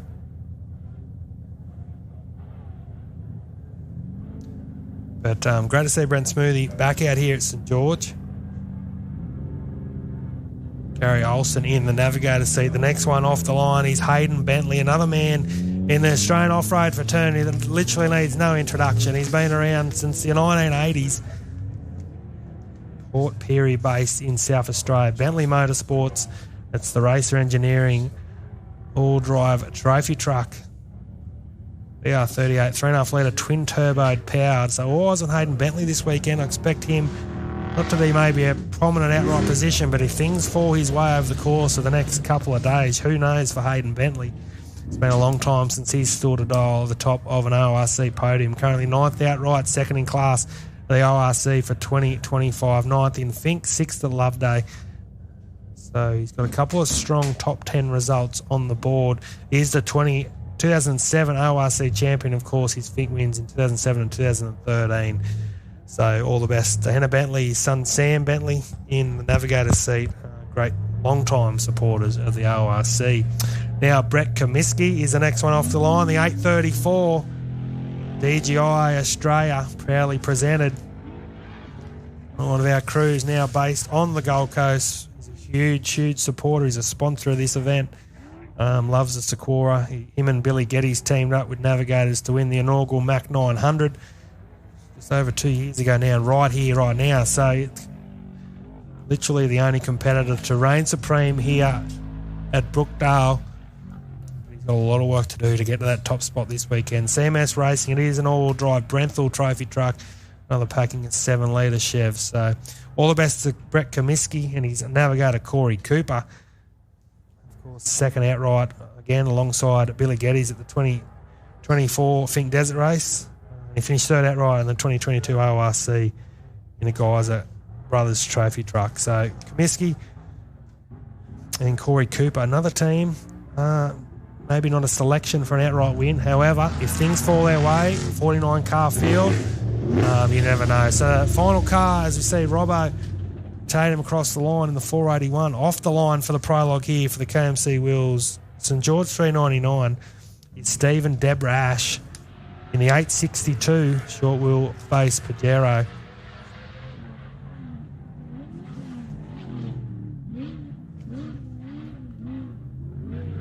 My bad, sorry, with the Chev V8 6-litre, first in class at the past couple of Dam Buster events here at St George. Another one of a couple of Gundawindi based competitors here this weekend, so we wish Steve and Deb Ash in their Nissan Trail all the best this weekend. That is the final car away, the 862.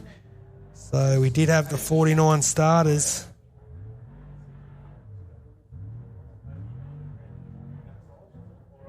See Kmc now working his way through. So Travis Robinson. There was a few competitors that didn't make the start line, a few by choice at the recent round due to wet conditions on the Friday at the Loveday 400. Kmc was one of those guys. So too was Robinson. Both Robinson cars, but Travis Robinson completely dominated the event once Boston Morgan Horan had that mechanical issue on Sunday afternoon, but he shouldn't be too far away from seeing Trav Robinson, Paul Curry. Here he is on cue, the 847, a smoothie, working his way back sort of towards the back half of this 13-kilometre prologue circuit. See, he's running the WA fire protection. A couple of Bo Robinson's old panels there in the back of the Mason all drive, so that's interesting. I think Brent's had a few panel dramas. So still the time to beat Boston Morgan Horan, an 8:37.5, 11 seconds on the pace of Bo Robinson. Jared Purcell, super impressive. Nick Commons, there you go. So that's a new time that's flashed up before my eyes. That's a 9:09.08 for Nick Commons, Ryan Galvin. So you go, prologued in fourth spot at the Fink Desert Race. He's currently in fourth. We've got a couple of big names yet to come. I expect Robinson, possibly Smoothie, even Bentley to possibly push those times back a fraction. Kai Camilleri at the moment in fifth. Zach Marsh, Tate Svensson, Lockie Bailey, John Towers and Lachlan Waters. We see Bentley and Bentley, the father and son duo, work their way back towards the western part of the complex, back towards the township where you see them facing there now on your screens. That's heading around, I think we're around 24 kilometres east of the township. So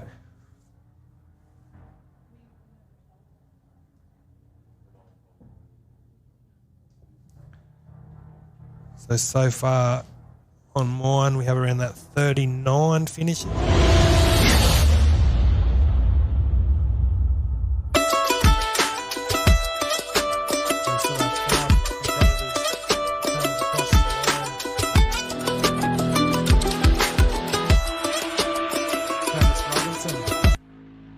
Shouldn't be too far away. We see Kmc and Cooper on our screens. That's the 8:34, but as I said, 8:37.56 for those wondering where the time sit. That is the time to beat from Boston Morgan Horan.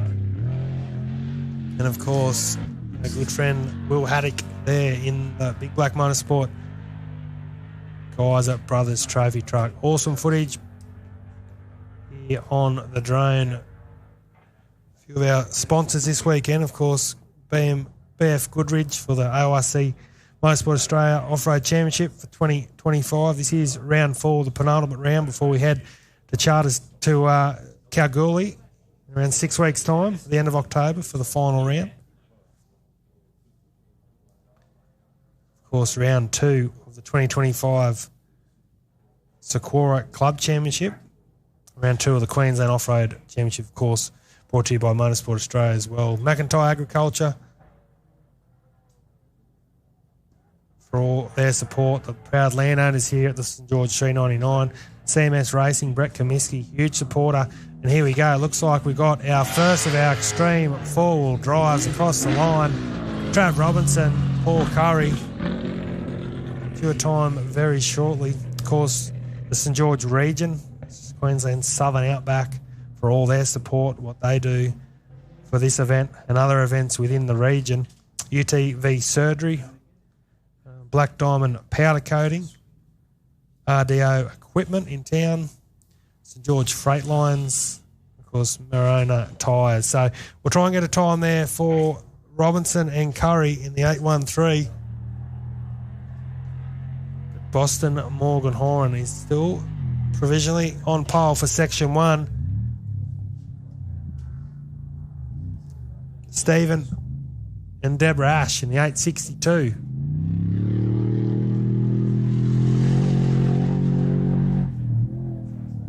Coming through nicely in their patrol. So 837.5 is the final car on the track. That is the beautifully turned out short wheelbase patrol of Steve and Deborah Ash.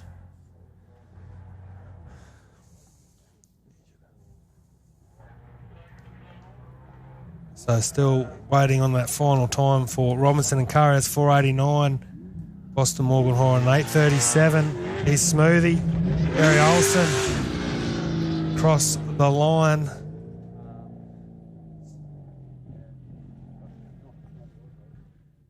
So Bentley, Comiskey and Stephen Ash. Just the 3 competitors remaining on the Prologue circuit.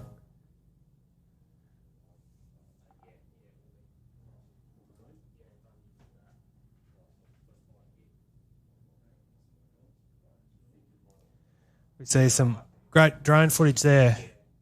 See Kmc Wheels on our screens, the naming rights sponsor for the 2025 St George 399, and that is the pit area, of course.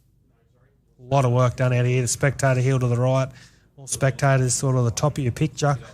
They come in from your top there, from the horizon, and it's a bit of a spectacle out here at St George, I must say. It's done an incredible amount of work, and hats off to everyone involved, still patiently waiting for that Robinson and Curry time. And, of course, Smoothie, Gary Olsen, Hayden Bentley, Sam Bentley look like they're going to be the next one to jump into the St George complex here at Brookdale. So the 818 also in the house. It looked like a pretty good time, I think, for Hayden Bentley. Maybe a little bit off the speed of Brent Smoothie. It's a bit hard to gauge as we stand here, but see Bentley, the Bentley racer, head back towards their pit. So we've got around 2 hours now to the start of Section 1.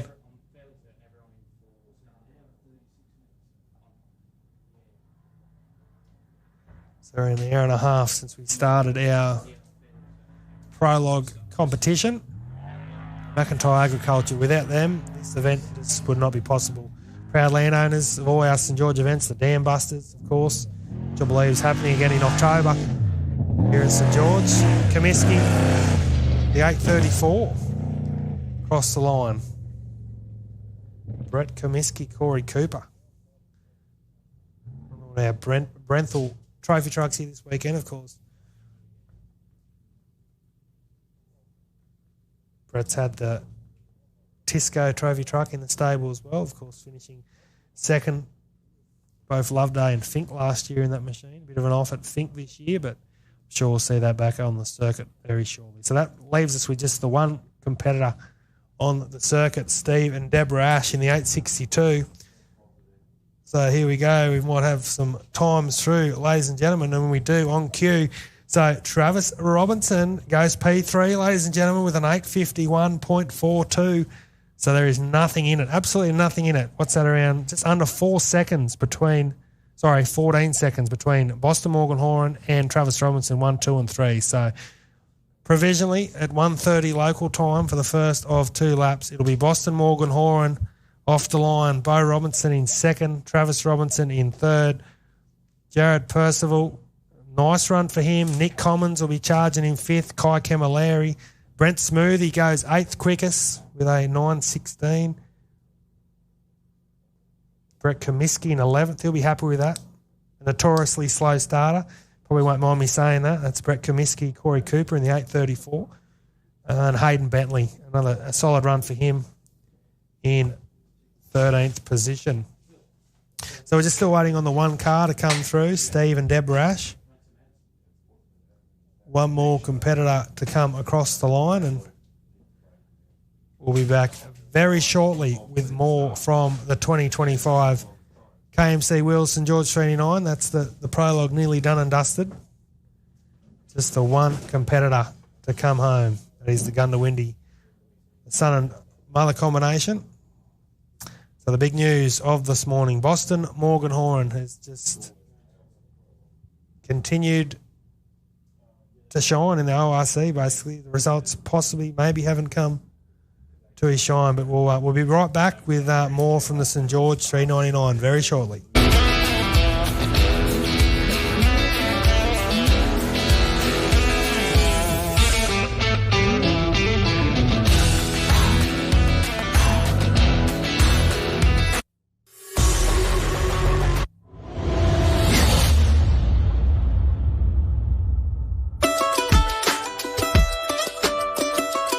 Welcome to UTV Surgery, where passion meets performance. With years of experience collaborating with top UTV companies, we pride ourselves on our partnerships with industry leaders such as KWI Clutching, renowned for their excellence in clutching, and Evolution Power Sports, the best in performance upgrades. We offer a wide range of services, all performed in-house. From mechanical to electrical solutions and fabrication, we are your one-stop shop for all UTV. Our commitment to quality extends to our choice of products, including suspension systems from HCR Suspension, Kmc Wheels, and EFX Tires. We also can provide the most comfortable race seats and specialized in-house shock absorber valving and tuning, guaranteeing that you make the best decision for your riding experience.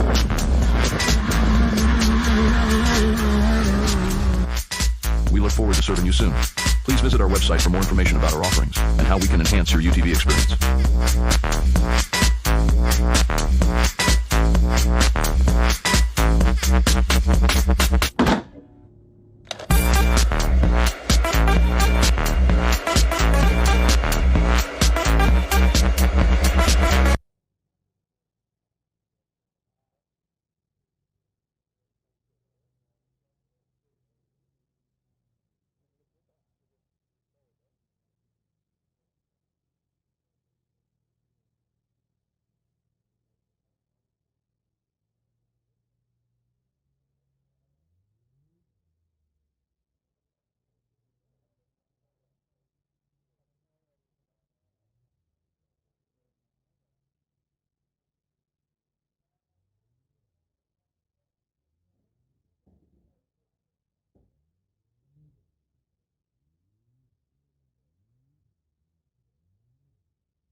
Welcome to UTV Surgery, where passion meets performance. With years of experience collaborating with top UTV companies, we pride ourselves on our partnerships with industry leaders such as KWI Clutching, renowned for their excellence in clutching, and Evolution Power Sports, the best in performance upgrades. We offer a wide range of services, all performed in-house.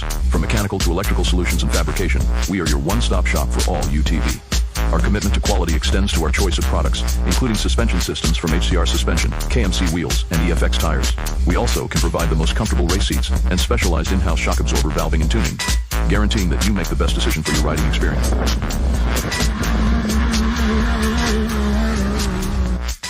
We look forward to serving you soon. Please visit our website for more information about our offerings and how we can enhance your UTV experience.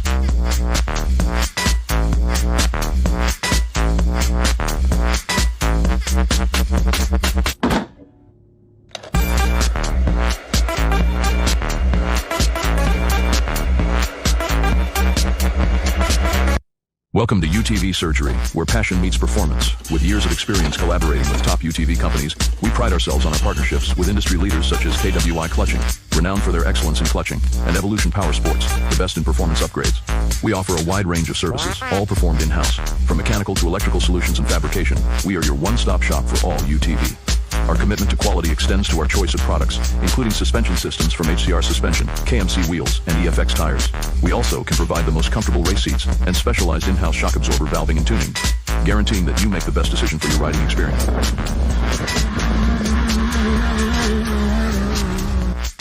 We look forward to serving you soon.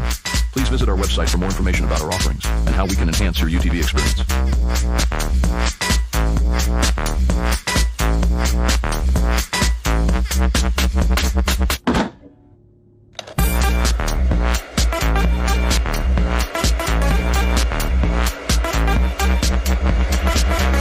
Welcome to UTV Surgery, where passion meets performance. With years of experience collaborating with top UTV companies, we pride ourselves on our partnerships with industry leaders such as KWI Clutching, renowned for their excellence in clutching, and Evolution Power Sports, the best in performance upgrades. We offer a wide range of services, all performed in-house. From mechanical to electrical solutions and fabrication, we are your one-stop shop for all UTV. Our commitment to quality extends to our choice of products, including suspension systems from HCR Suspension, Kmc Wheels, and EFX Tires. We also can provide the most comfortable race seats and specialized in-house shock absorber valving and tuning, guaranteeing that you make the best decision for your riding experience.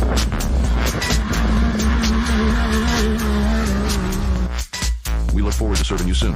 Please visit our website for more information about our offerings and how we can enhance your UTV experience.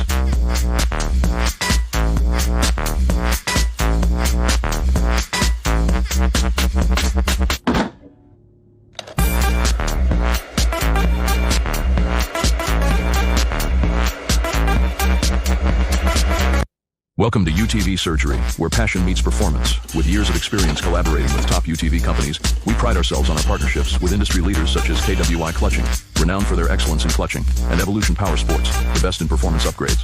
We offer a wide range of services, all performed in-house. From mechanical to electrical solutions and fabrication, we are your one-stop shop for all UTV. Our commitment to quality extends to our choice of products, including suspension systems from HCR Suspension, Kmc Wheels, and EFX Tires. We also can provide the most comfortable race seats and specialized in-house shock absorber valving and tuning, guaranteeing that you make the best decision for your riding experience.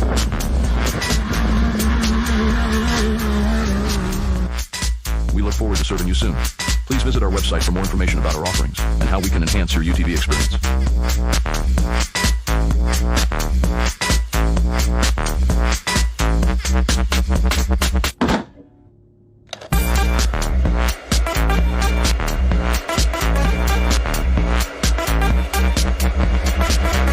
Welcome to UTV Surgery, where passion meets performance. With years of experience collaborating with top UTV companies, we pride ourselves on our partnerships with industry leaders such as KWI Clutching, renowned for their excellence in clutching, and Evolution Power Sports, the best in performance upgrades.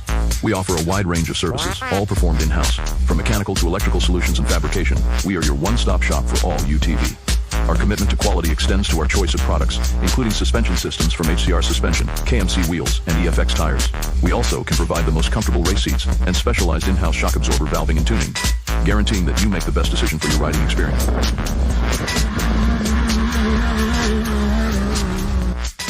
We look forward to serving you soon. Please visit our website for more information about our offerings and how we can enhance your UTV experience.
we've made it down to Fink. We're in a good spot. We're first in class and 19th outright, so we've done what we came here to do.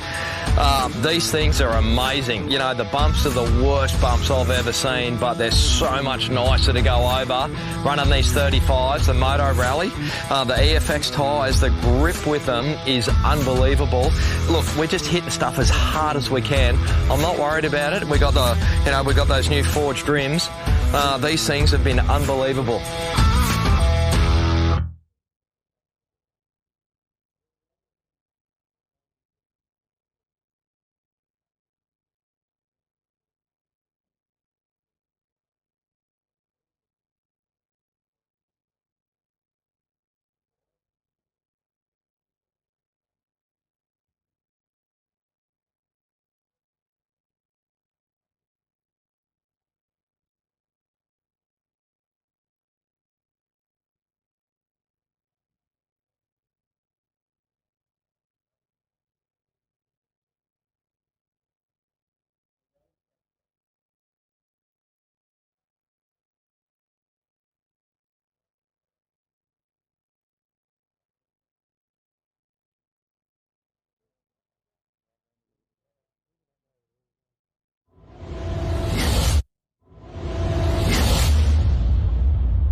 Welcome to UTV Surgery, where passion meets performance. With years of experience collaborating with top UTV companies, we pride ourselves on our partnerships with industry leaders such as KWI Clutching, renowned for their excellence in clutching, and Evolution Power Sports, the best in performance upgrades. We offer a wide range of services, all performed in-house.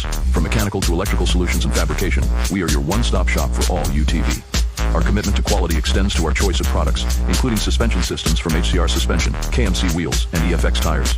We also can provide the most comfortable race seats and specialized in-house shock absorber valving and tuning, guaranteeing that you make the best decision for your riding experience.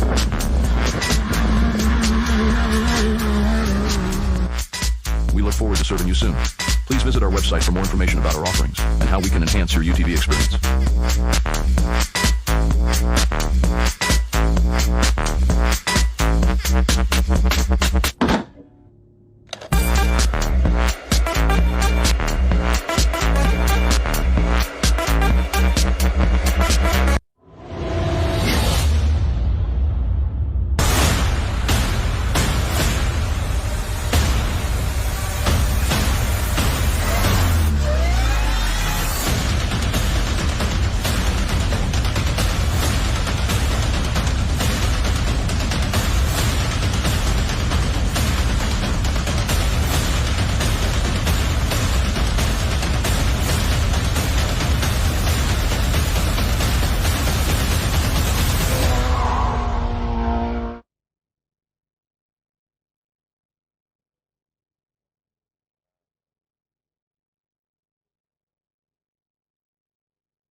Well, we've made it down to Fink. We're in a good spot. We're first in class and 19th outright, so we've done what we came here to do.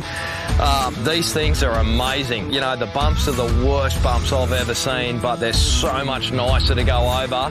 Running these 35s, the Moto Rally, the EFX tyres, the grip with them is unbelievable. Look, we just hit the stuff as hard as we can.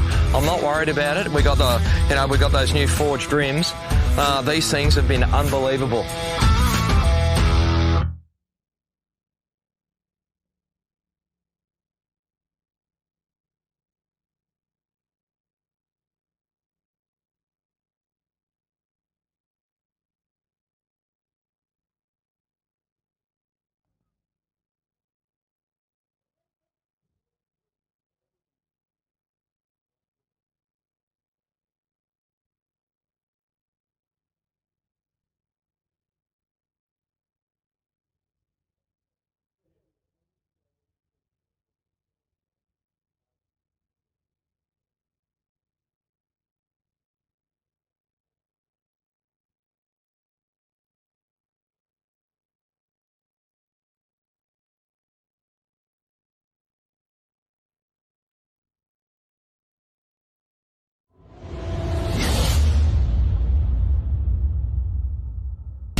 Welcome to UTV Surgery, where passion meets performance. With years of experience collaborating with top UTV companies, we pride ourselves on our partnerships with industry leaders such as KWI Clutching, renowned for their excellence in clutching, and Evolution Power Sports, the best in performance upgrades. We offer a wide range of services, all performed in-house. From mechanical to electrical solutions and fabrication, we are your one-stop shop for all UTV. Our commitment to quality extends to our choice of products, including suspension systems from HCR Suspension, Kmc Wheels, and EFX Tires. We also can provide the most comfortable race seats and specialized in-house shock absorber valving and tuning, guaranteeing that you make the best decision for your riding experience.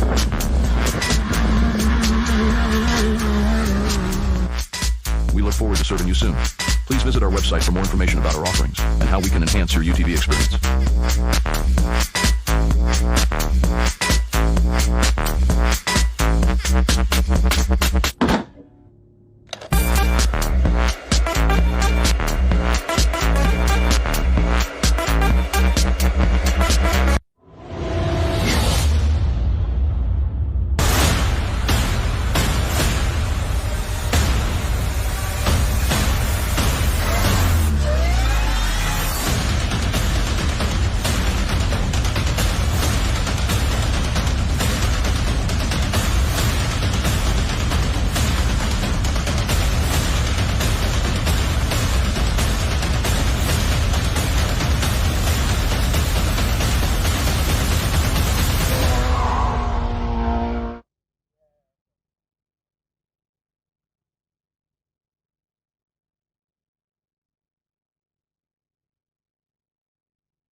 Well, we've made it down to Fink. We're in a good spot. We're first in class and 19th outright, so we've done what we came here to do. These things are amazing. You know, the bumps are the worst bumps I've ever seen, but they're so much nicer to go over. Running these 35s, the Moto Rally, the EFX tyres, the grip with them is unbelievable. Look, we're just hitting stuff as hard as we can. I'm not worried about it. We got we got those new forged rims. These things have been unbelievable.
Welcome to UTV Surgery, where passion meets performance. With years of experience collaborating with top UTV companies, we pride ourselves on our partnerships with industry leaders such as KWI Clutching, renowned for their excellence in clutching, and Evolution Power Sports, the best in performance upgrades. We offer a wide range of services, all performed in-house. From mechanical to electrical solutions and fabrication, we are your one-stop shop for all UTV. Our commitment to quality extends to our choice of products, including suspension systems from HCR Suspension, Kmc Wheels, and EFX Tires. We also can provide the most comfortable race seats and specialized in-house shock absorber valving and tuning, guaranteeing that you make the best decision for your riding experience.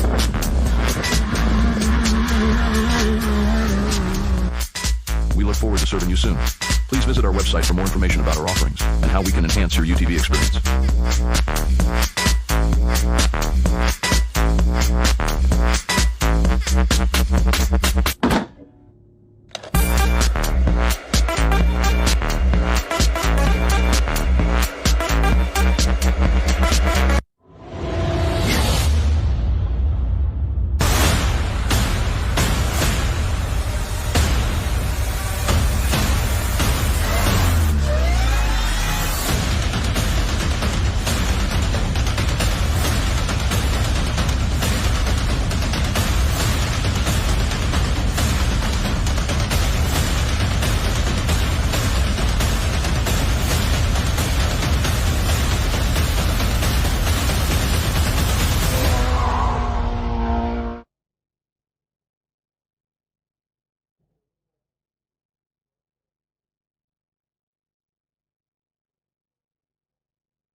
Well, we've made it down to Fink. We're in a good spot. We're first in class and 19th outright, so we've done what we came here to do.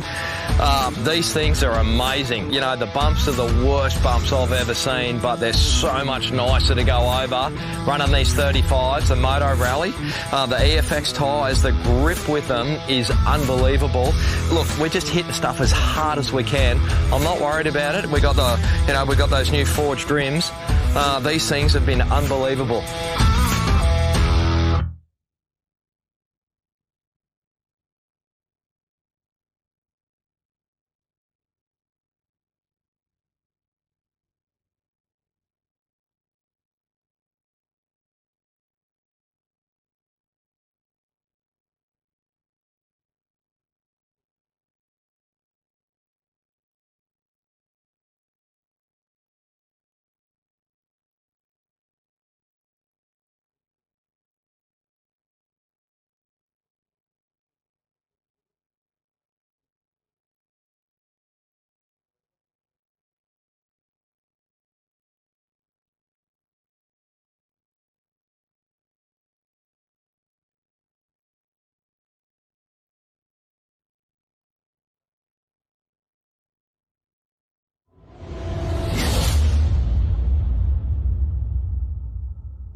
Welcome to UTV Surgery, where passion meets performance. With years of experience collaborating with top UTV companies, we pride ourselves on our partnerships with industry leaders such as KWI Clutching, renowned for their excellence in clutching, and Evolution Power Sports, the best in performance upgrades. We offer a wide range of services, all performed in-house. From mechanical to electrical solutions and fabrication, we are your one-stop shop for all UTV. Our commitment to quality extends to our choice of products, including suspension systems from HCR Suspension, Kmc Wheels, and EFX Tires. We also can provide the most comfortable race seats and specialized in-house shock absorber valving and tuning, guaranteeing that you make the best decision for your riding experience.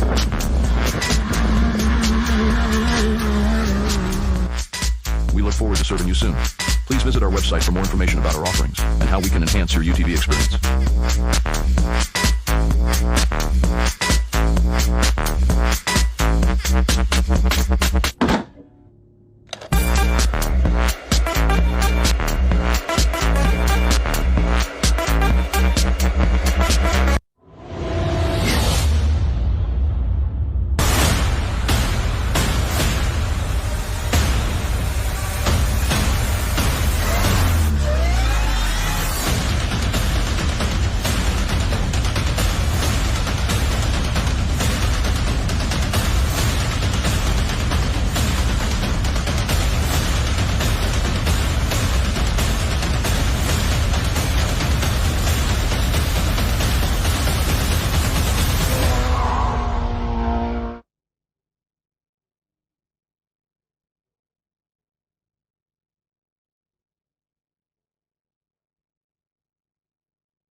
Well, we've made it down to Fink. We're in a good spot. We're first in class and 19th outright, so we've done what we came here to do. These things are amazing. You know, the bumps are the worst bumps I've ever seen, but they're so much nicer to go over. Running these 35s, the Moto Rally, the EFX tyres, the grip with them is unbelievable. Look, we're just hitting stuff as hard as we can. I'm not worried about it. We got we got those new forged rims. These things have been unbelievable.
Welcome to UTV Surgery, where passion meets performance. With years of experience collaborating with top UTV companies, we pride ourselves on our partnerships with industry leaders such as KWI Clutching, renowned for their excellence in clutching, and Evolution Power Sports, the best in performance upgrades. We offer a wide range of services, all performed in-house. From mechanical to electrical solutions and fabrication, we are your one-stop shop for all UTV. Our commitment to quality extends to our choice of products, including suspension systems from HCR Suspension, Kmc Wheels, and EFX Tires. We also can provide the most comfortable race seats and specialized in-house shock absorber valving and tuning, guaranteeing that you make the best decision for your riding experience.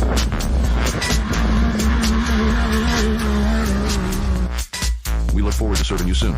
Please visit our website for more information about our offerings and how we can enhance your UTV experience.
Well, we've made it down to Fink. We're in a good spot. We're first in class and 19th outright, so we've done what we came here to do. These things are amazing. You know, the bumps are the worst bumps I've ever seen, but they're so much nicer to go over. Running these 35s, the Moto Rally, the EFX tyres, the grip with them is unbelievable. Look, we're just hitting stuff as hard as we can. I'm not worried about it. We got we got those new forged rims. These things have been unbelievable.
we've made it down to Fink. We're in a good spot. We're first in class and 19th outright, so we've done what we came here to do. These things are amazing. You know, the bumps are the worst bumps I've ever seen, but they're so much nicer to go over. Running these 35s, the Moto Rally, the EFX tyres, the grip with them is unbelievable. Look, we're just hitting stuff as hard as we can. I'm not worried about it. We got we got those new forged rims. These things have been unbelievable.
Good afternoon, race fans, and welcome back to Section 1 for the 2025 Kmc Wheels StGeorge399. And courtesy of our great production team here for the live stream on SEQORRA, Facebook and YouTube channels, we've got that nice drone footage of our starting grid for Section 1 of 3 this weekend, of course. 2 laps tomorrow morning and then the last lap to decide our champion. But right here, right now, all eyes are on the 489, the Kiwi Raider, Boston Morgan Horan and Will Haddock in the Geyser Brothers Trophy Truck. This is a complete turnaround from the podium for the prologue at the Fink Desert Race in June, where Travis Robinson, Bo Robinson, and then Boston Morgan Horan in 3rd spot. So this weekend here in St George for the first time, young Boston Morgan Horan, his good friend Will Haddock in the navigator's seat. They were the 2024 Love Day 400 champions last July down in South Australia. They're running comfortably second outright only 4 weeks ago in the 2025 edition. But this is another huge opportunity for the young New Zealander all the way from Auckland to get his second outright victory on Aussie soil. Done some big things at Kalgoorlie last year. He was dominating the race at Pooncarie to start the AOR season. But ladies and gentlemen, we're not too far away from getting our first vehicle underway. He's almost under starting orders under the beautiful BFGoodrich starting banner, of course, thanks to those guys bringing us the ORC, of course, along with Motorsports Australia in 2025. StGeorge399, sponsored by Kmc Wheels. We'll go through a lot of the other sponsors over the course of the next few hours because we're here for a good afternoon racing. The wind's picking up, sort of coming in from the south of the complex here. We'll see these competitors head off sort of 40, 45 kilometres. They'll then come back past us here at headquarters before going back out for another 40 kilometres. So 289 kilometre laps ahead of them, ladies and gentlemen. Boston Morgan Horan is underway. So the first car getting the competition proper. Off to a flying start. What can Boston Morgan Horan do here? All eyes on the young Kiwi. We wish him and his good friend Will Haddock and the whole Big Black Motorsport crew all the best as they transverse over the next 180. Geez, lap times, hard to gauge. Really is, maybe low 50s. Can they break the 50-minute mark? It's going to have to wait and see, but he's off to a nice start, and that is the first of our competitors, 46 starters. Fortunately, we won't see Simon Knight, Glenn Aykroyd and Brett Lewis on the grid this afternoon for 2 competitive laps. Now to the grid is the Bo Robinson, Shane Hutt entry, the 413 prologue in 2nd spot. Around 11 seconds off the pace of Boston Morgan Horan, but a very good starting position for Bo Robinson. Exactly where he wants to be. But the big thing, another story, is he's got little brother Travis hunting him down in the Mason all-wheel drive. But here's the 2-wheel drive. Representing WA once again, the 2024 Fink champion, Bo Robinson, Shane Hutt. Get their St George 399 campaign off and running. So we'll see him head over, little mound over to our right, back of the start-finish complex. See our first glimpse of Boston heading back towards us here, and then we won't see him for a good 25 or so minutes. On the line, Trav Robinson and Paul Curry in the 813, our current ORC championship leaders, now based in Byron Bay over on the east coast. The Mason all-wheel drive trophy truck, 7-litre Chev. Lots of hunt and grunt here for Travis Robinson. He's got a couple of his competitors who he's finished atop of the last 2 rounds, or 3 rounds in fact. But all eyes on Trav Robinson. What can he do here this afternoon is a big factor. You can see the dust already at young Boston as he hits Parker's whoops for the first time on lap 1. Robinson and Curry now the 3rd competitive vehicle onto the track. So that's 3 cars away. Awesome footage here on our stream of Boston. See him working that Geyser brother truck nicely. We'll see him shortly, so all the best to the Robinson crews and young Boston. Now the first of our pro buggies on the line, Jared Percival and Joshy Howard, another one of our crews based in Perth, WA. Currently third outright in the ORC for 2025, and they've got that number 2 plate on there because they're the runners-up behind Trav Robinson in 2024, courtesy of a runner-up finish at the Kalgoorlie Desert Race last October. So Jared Percival, a really good spot for him to be in my eyes. 4th spot, he'll let the trucks do their thing. Who knows what's going to happen over the next course, the next sort of hour and a half to 2 hours. Gets a bit wide there. Looks like Bo in the Stream 2-wheel drive Mason. He heads over there for the first time this afternoon. So we wish Jared Percival Motorsport, all the very best. Bentley on the line, first of our side-by-side crews, not too far away. Zach Marsh next up. Nick Commons, the 479 Brenthal. Another terrific prologue run for him. 4th at Fink. See Percival, turbo down, and he's away and hunting the number 2 Element Prodigy. He's the 4th car off the line. So Nick Commons now, Westline Motorsport, based in orange. Beautifully turned out Chevy-powered Brenthal. There was a 7-litre 4-speed engine in the back of it. As I said, Prologue 4th at Fink. It's 5th here, so Prologue's not at issue. Just trying to get that next stage for Nick Commons, and things need to fall his way. Hasn't had the best of luck this season, but hopefully it all pans out for Nick Commons, and here's our 5th vehicle off the line for Section 1.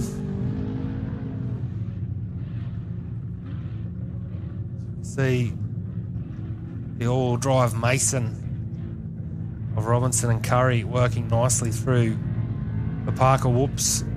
The back there, you can hear him roaring, as he has done across throughout 2025. The Commons Brenthal away nicely, so yeah, fingers crossed that they can bring that Westline Brenthal home, and if he does, I think he'll be right up there. Next on the line is the next of our pro cars. It's Young Gun Kai Camilleri, Lukey Henry in the navigator seat, the 34 Jimco Aussie Spec out of Mackay in Central Queensland. As I mentioned this morning, he's looking for that breakthrough performance in his new pro car. Will this be his weekend? We'll have to wait and see. Prologue 8th at the Fink Desert Race in June of this year, 6th here at St George. So there's no problems with his qualifying speed.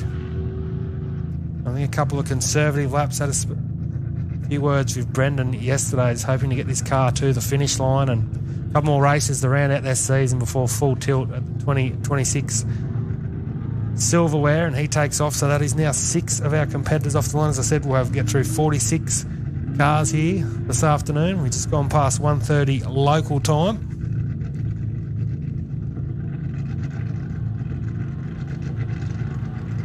So our first 6 away very nicely. The next one off the line, and one of the interesting remarks of our prologue this morning, it is Zach Marsh and Richard Tazen. A couple of likeable characters there from Brizzy come out here to St George once again. The first of our side-by-side pros in the 6140. He'll be the next off the line in position at number 7, a 9:14.5. So there's only around 5 seconds off the pace of Kai Camilleri in the Jimco. It just shows you the good work he's done out there this morning. A beautifully turned out Can-Am Maverick R. So going to be a very unique little battle here in the top sort of 10 or 12 between Marsh, Lockie Bailey, of course Lachlan Waters is thereabouts as well. So keep a close eye on Zach Marsh, but a man that wants to hunt him down quickly is Brent Smoothie. Gary Olsen in the 847, one of our all-wheel drive Masons. We see the Commons truck. He heads off into the wilderness here at Brookdale for the first time on Saturday afternoon. It's a big weekend ahead of them, and it's officially an 89 kilometre circuit here this weekend, 5 laps. So just shy of 450 kilometres of race distance. So it's a long weekend ahead. Brent Smoothie, Gary Olsen, as said, runners up in the ORC in 2022, third outright of the recent Love Day 400 in South Australia. So Smoothie and Olsen, they won't want to be at 7th, put it that way, at the end of these 2 laps. So a bit of work to do for Brent Smoothie, but the Western Australian is going to be charging very hard. For those home watching on around the headquarters, got some awesome in-car courtesy of our Livestream production in the 489 at Boston Morgan Horn, I believe Bo Robinson and also Hank Parker. the luxury of seeing some of that over the course of the next couple of hours. Next on the line is the 112 of Tate Svensson. He got the jump on John Towers. Bit of local knowledge here. See some awesome drone footage there. Get a glimpse of that car, but the 489 back on our screen. Back on the start line, it is the 112 of Tate Svensson, the first of our pro-light competitors. The time of 9:17, so about a second and a bit off the pace of Brent Smoothie. So an impressive run for Tate Svensson. As I said, fourth outright here behind Travis Robinson in the inaugural StGeorge399 back in 2017. German Autos Motorsport supported car. Another crew based out of Brisbane. So made the trip out in the Stealth Predator with that Holden 3.5 litre in the back of that car. Very consistent performer, just another guy that just has a little bit of bad luck over the time and coming off a solid third outright at the Zooms Cup to start his Queensland Motorsports Australia campaign in 2025. So we wish Team Svensson all the best this weekend. The next off the line is a 622. It's prologued in 10th position. That is the Lachlan Bailey Jordan Zolo entry. He was around 5 seconds off the pace of Tate Svensson. Dropped around 8 seconds off the pace of Zach Marsh, the side-by-side pro honours. But Lachlan Bailey, the championship on his mind as we see Smoothie over the back of the complex, dancing through those Parker whoops for the first time on Saturday afternoon. We've nearly elapsed 10 minutes of race time, so I'm sure Boston, Morgan Horan and the co would be doing some serious pace out at the back of the circuit. More remarks, didn't get around it myself yesterday, but a very, very quick track, 89 kilometres, a little bit of in and out, very free flowing. The corners catch you out. That was Hank Parker's report. It's quick stuff. You just got to stay on your watch, otherwise it's go pretty pear-shaped. On the line is our CMS Racing Brenthal, the 834 quality prologue result for Brett Kmc and Corey Cooper. Another crew off the Gold Coast. Love what these guys are about. Huge supporters of SEQORRA, huge supporters of Queensland off-road racing and across the country. So it'd be great to see Kmc back on an outright podium here this weekend, and 11th in the prologue, and he's well and truly on his way to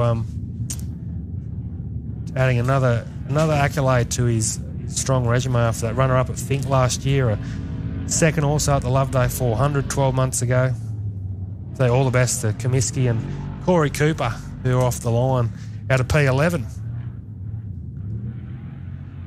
The next of our Prolight crews on the line, Johnny Towers Racing, the 127.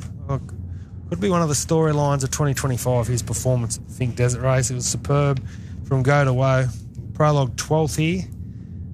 Of course, he prologued in top spot at the Loveday 400 only 4 weeks ago. Matty and Max and his crew there on the fence, I'm sure, watching on proudly. Bruce Young, his regular long-time navigator in the silly seat. Madawi base, so they come up from the Hunter Valley of New South Wales in the JT Lustrum home-built car powered by a Honda 3.5 litre. And that fifth outright at Fink only a few months ago will be very hard to beat in his season highlights, but I'm sure a podium finish here would nearly do that. So John Towers, Bruce Young, away out of position 12. Sweet sound of a naturally aspirated 3.5 litre Prolight car. We just only got the one of those to come. Dave Lufton, who's down a bit further in the pack. Hayden Bentley, Sam Bentley, the father and son combination, roll up to the start grid. The fourth of our extreme four drive vehicles, the 818 from Port Pirie in South Australia. Bentley Motorsports, been around for a long, long time. 2007 AORC champion, 2 wins at the Fink Desert Race, coming off 2 top 10 results at Fink and Loveday this season. I'm sure another sort of top 5 or 6 result will be in the mind for Hayden Bentley, and even further at the weekend's end. So he starts out of P13, so all the best to the first of our Bentley cars here today.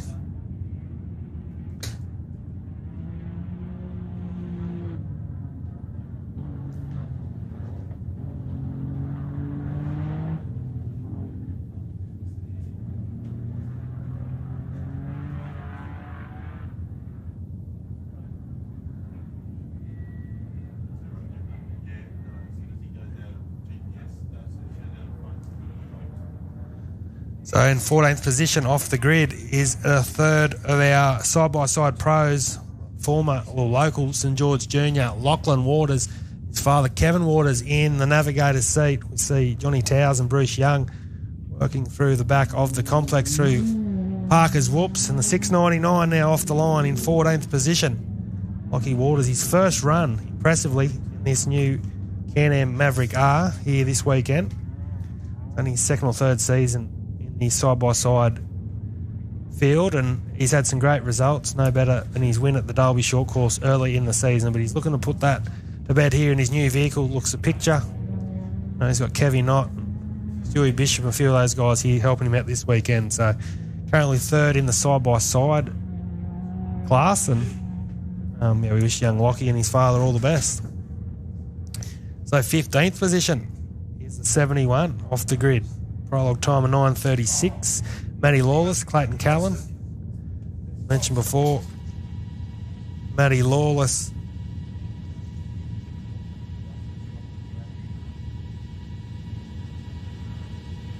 So there you go, ladies and gentlemen. I'm not sure, you probably can't get this in the event headquarters, but we've just had the first car on the road, Boston Morgan Horan, has stopped on the track. It did have zero on his rally safe. We've just been confirmed. We've got that in-car on him through the Livestream team here at the headquarters, and the 489 of Boston Morgan Horan has definitely stopped on the circuit. So heartbreaking news for the Kiwi sensation. We'll bring you more info as that comes to hand. The 71, though, out of P15, he's off and running. Matty Lawless, Clayton Callan.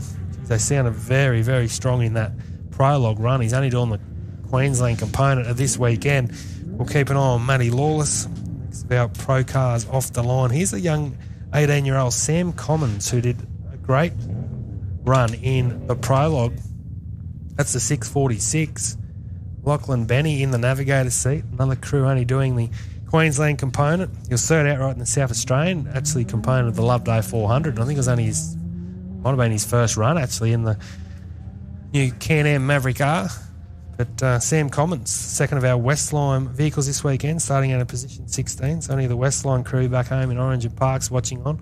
Your team have started very well. Lachlan Waters, sort of rebound on the back of that Can-Am Maverick R through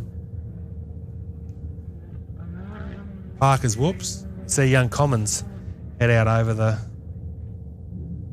big jump there in front of the start-finish line. 17th position, and here is one of my favourites, not being biased, with the 61 of Coop Weston, Benny Boland. Here to weave some off-road rush magic here in the 61. Massive support crew behind him here this weekend. Always grinning, always smiling, always having a good time at an off-road track. And they love their St George races. Now the crew off-road rush based on the beautiful Gold Coast of Queensland, and the off-road rush bug is away. That's 17th position. They were pretty happy where they sort of sat there, and I feel those other competitors ahead of them sort of have issues. Cooper Weston might find himself up there, but it's at a 17th position outright, and I know Chris is doing the 2 laps in the morning and then Cooper will finish. So we wish the Weston family all the best this weekend. Michael Bertonazzi looks like he's the next one off the line. Next of our extreme two-wheel drives. Michael Bertonazzi's another that supports these Queensland races immensely and had a few ORC rounds the last couple of years. He's in another Rush trophy truck, Chevelle 98 6 litre, based in Stanthorpe, the New South Wales-Queensland border. A couple of class wins recently at Burdekin and Dalby, so we got some more footage there of Sam Commons. 646. It's Bertonazzi. His navigator Nathan Zanata leave the grid in 18th spot in the 451 Rush truck.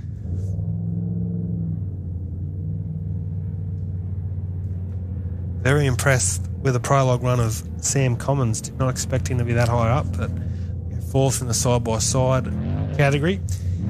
Hannah Bentley, she's another that's been performing very, very well over the course of 2025, and she's got Ben Shivel in the navigator seat this weekend. Of course, the daughter of Hayden Bentley, who we saw take off in 13th position, now Henner in 19th off the grid. That's a 418. The Racer Engineering two-wheel drive trophy truck.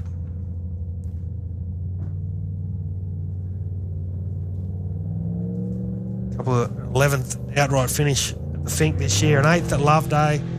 Currently 8th outright and 3rd in class in the 2025 ORC. That's why they're here. I know they enjoy their racing, but a big weekend here for Hannah Bentley. You just never know. She's doing some great things. Flying the flags for the ladies this weekend, that's for sure. So in 20th spot is Greg Campbell rolling up to the grid. The next of our side-by-side pro cars, Tori Campbell in the navigator's seat. And gets some nice airtime there, so she heads off to start her first lap. Some cool footage of Coop Weston and Benny Boland in the rush buggy. So when we get breaking news, we'll obviously bring that to you. We're up to car 20 off the grid. Michael Burton Nazzy comes back into our picture. There's a lot of rushness going on out there at the moment with these vehicles, and sure Chris Weston will be smiling up there on the spectator mound with Father Reese and family. Daniel Challen will be the next one off the grid after Greg Campbell. We saw Greg now, well, with the unfortunate retirement of Glenn Ackroyd and Mick Price. Speaking to them before there, they all are okay, so I know it's getting around on social media, the footage of that crash on the ORC page, and the good news is they all are okay, so the car can be fixed or rebuilt, whatever term you like to use in that phrase, but they'll be back on the circuit, I'm sure, very soon. So Greg and Tori Campbell, car 20 off the line in the Can-Am Maverick R, of course, brought to you by GRC Motorsport, which is Greg's business in Annengrove in Sydney. And the next one off is another one of our side-by-sides, all the way from Darwin in the NT. It's Daniel Challen and Kylie Dennis in the 626.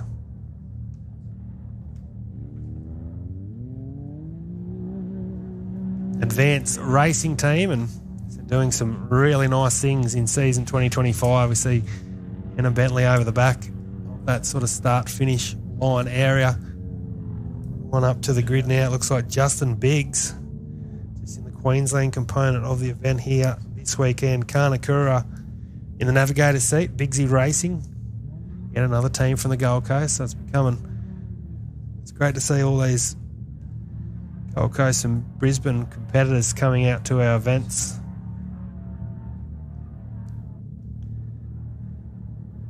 Justin Biggs had a fifth outright second-in-class finish at the recent Zooms Cup in the club component of that event. I mentioned earlier, Greg Campbell on screens for those watching on at home, the 651. He had his first DNF ORC level in 8 years, 4 weeks ago at the Loveday 400. So entering a race for the first time with a little bit unknown for Greg Campbell. He had a rear diff failure at the Loveday event, but he's back here and he's currently third in the championship. And as I said, with the retirement of Glenn Ackroyd, it sort of opens the door for him and Lachlan Bailey to fight it out for the season-long ending side-by-side championship. Justin Biggs off to a nice start. Next on the grid, it looks like it's one of our newcomers, one of the off-road rush Can-Am Maverick R's, Scotty Garver, in the 647. I believe his sons, Lachlan and Tyson, sharing the navigator seats this weekend. It's his first run here, ladies and gentlemen, so there's about 3 or 4 first-time starters here at St George, which is great to see. The new Motorsports Australia guidelines for Fink qualification, you need to do a couple of these national events, so I see a few of these newcomers, which is awesome for the sport. Scotty Gaver and Lachlan Tyson Gaver off the line in their new Rush Can-Am Maverick R. Another crew on the Gold Coast, so we wish them all the best. They start out at position 23, so exactly halfway through our Prologue starters. Daniel Challen, Kylie Dennis.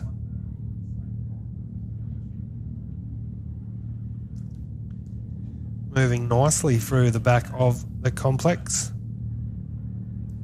Next we have our trophy trucks now. Extreme Two-Wheel Drive 481 Mark Robinson Robbo, one of the local heroes here this weekend out of P24 on the grid. Don't expect him to stay around there for long because, as he said earlier, he hasn't done much racing the last sort of 12 to 18 months. And Les Tatum, two guys have done a lot of work here on the circuit over the last sort of 12 to 18 months. They had the Mac 900 here 2 years ago. But Robbo and Les Tatum in the original Richard Bennett Chevrolet C20 trophy truck off the line. Probably their best recent result was a second in class at last year's Gundy 500. Justin Biggs on our screen. For those watching on, the 6150 going through nicely.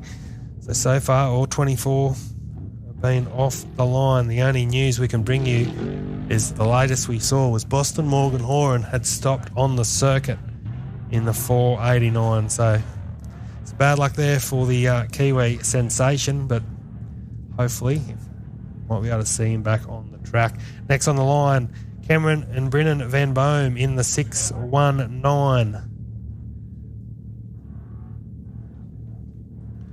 One of two competitors from the Bow Desert area, the hinterland there of the Gold Coast. I think it's only his third off-road race here. Cameron, very impressive. The ex-Christian Rich Can MX3. Another one of these guys that I expect to sort of work his way through the field over the next hour or so. Catch maybe a couple of these side-by-side competitors in front of him, but he's got to get past Mark Robinson, which is not going to be any easy feat. Scotty Gaver going through. See the P plate on the back of that Can-Am, which means it's his first outing, which is great for the sport and another competitor for life, I'd say, because once you've got the bug, you're not letting it go. So out of 26th position now is one of the Queensland favourites, Dave Lufton and Darren Barker in the 104. Super impressive couple of seasons for Dave Lufton. John Darren based west of Toowoomba. He's been out here most of the week, I believe, helping the guys with the track and the pit area and so forth, and he's just one of those really good blokes that puts his hands up and it's a bit on and off the track. So all the best to Dave Lufton in the Honey Badger. First outright in last year's MA Queensland Championship.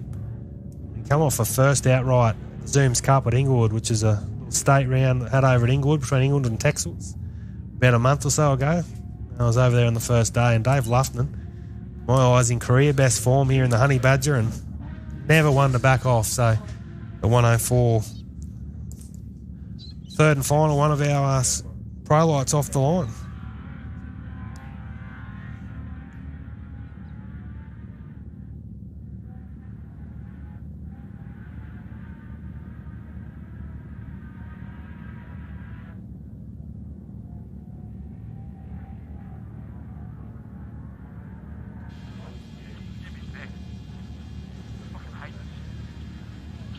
So there we go. That's some bad news for our New Zealand competitor, Boston Morgan Horan, on our live stream. Those watching on, he's on the back of a tow rope. So looks like the end of Saturday for him.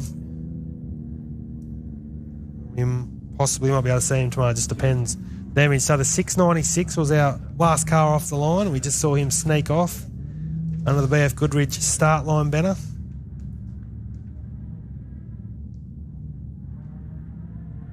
There's the Ian Downey entry, Brian McCabe, I believe from the Newcastle Hunter Valley area down in New South Wales, and it's only his second time in an off-road event, coming sixth in class, 15th outright at a New South Wales round at Milbrodale only 6 or 7 weeks ago. So all the best Ian Downey and Brian McCabe there, one of our side-by-side competitors. Dave Lufton starting his opening lap very nicely. Ursedge Custom Engineering Honey Badger, as they call them. There's only a couple of them around. Next off the line, another one of our newcomers. 28th spot. In around for sort of end of last year, he sort of found the off-road scene, and I believe he actually caught the eye up at the Don River Dash. But Conroy Devine and Robert Rolls just here for the Queensland component. Geez, Dave Lufton getting a bit untidy there, heading over the back of the Parker Whoops there. Yeah, Conroy Devine. He's got this Can-Am Maverick X3 working very nicely. Finished second behind good friend who we just saw lead the line, Cameron Von Bohm, at the Dongding Long Off-Road Challenge only sort of a couple of weeks ago. So here they are at St George, battling it out again. All the best to Conroy and Robert Rolls. Off the line in 28th position. 29th is another one of our pro cars. Tommy Darlington in the 63 Mendiola.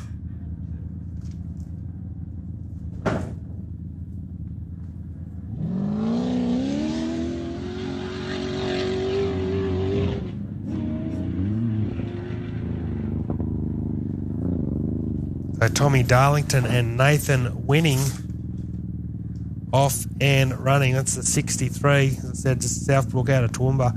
5th outright, first in class at that recent Zooms Cup race I was alluding to earlier. So well and truly up there in the Queensland component. And here we go. So here's our first car on the road. And it'll be the 413 of Bo Robinson and Shane Hart. So these are right on the 50-kilometre part, ladies and gentlemen. So what's that, around 28 minutes a lap? So I reckon it'll be around 27 minutes for Bo Robinson and Shane Hart. So around 39, 40 kilometres left. So they're well and truly over halfway of this first lap of 2. As we get the next car off the line, another one of our side-by-sides, Craigie and Jim Anderson, the son and father combination from Kubanook over on the east coast, just out of Taree, the 6144. The 2014 New South Wales off-road champion. So Craig's been around a long time now. He's got the new GRC Motorsport Can-Am Maverick R. Not sure if he'll be overly impressed with his prologue run, but here he is starting out at P30. And one thing for sure, he's got a lot of time to make up. So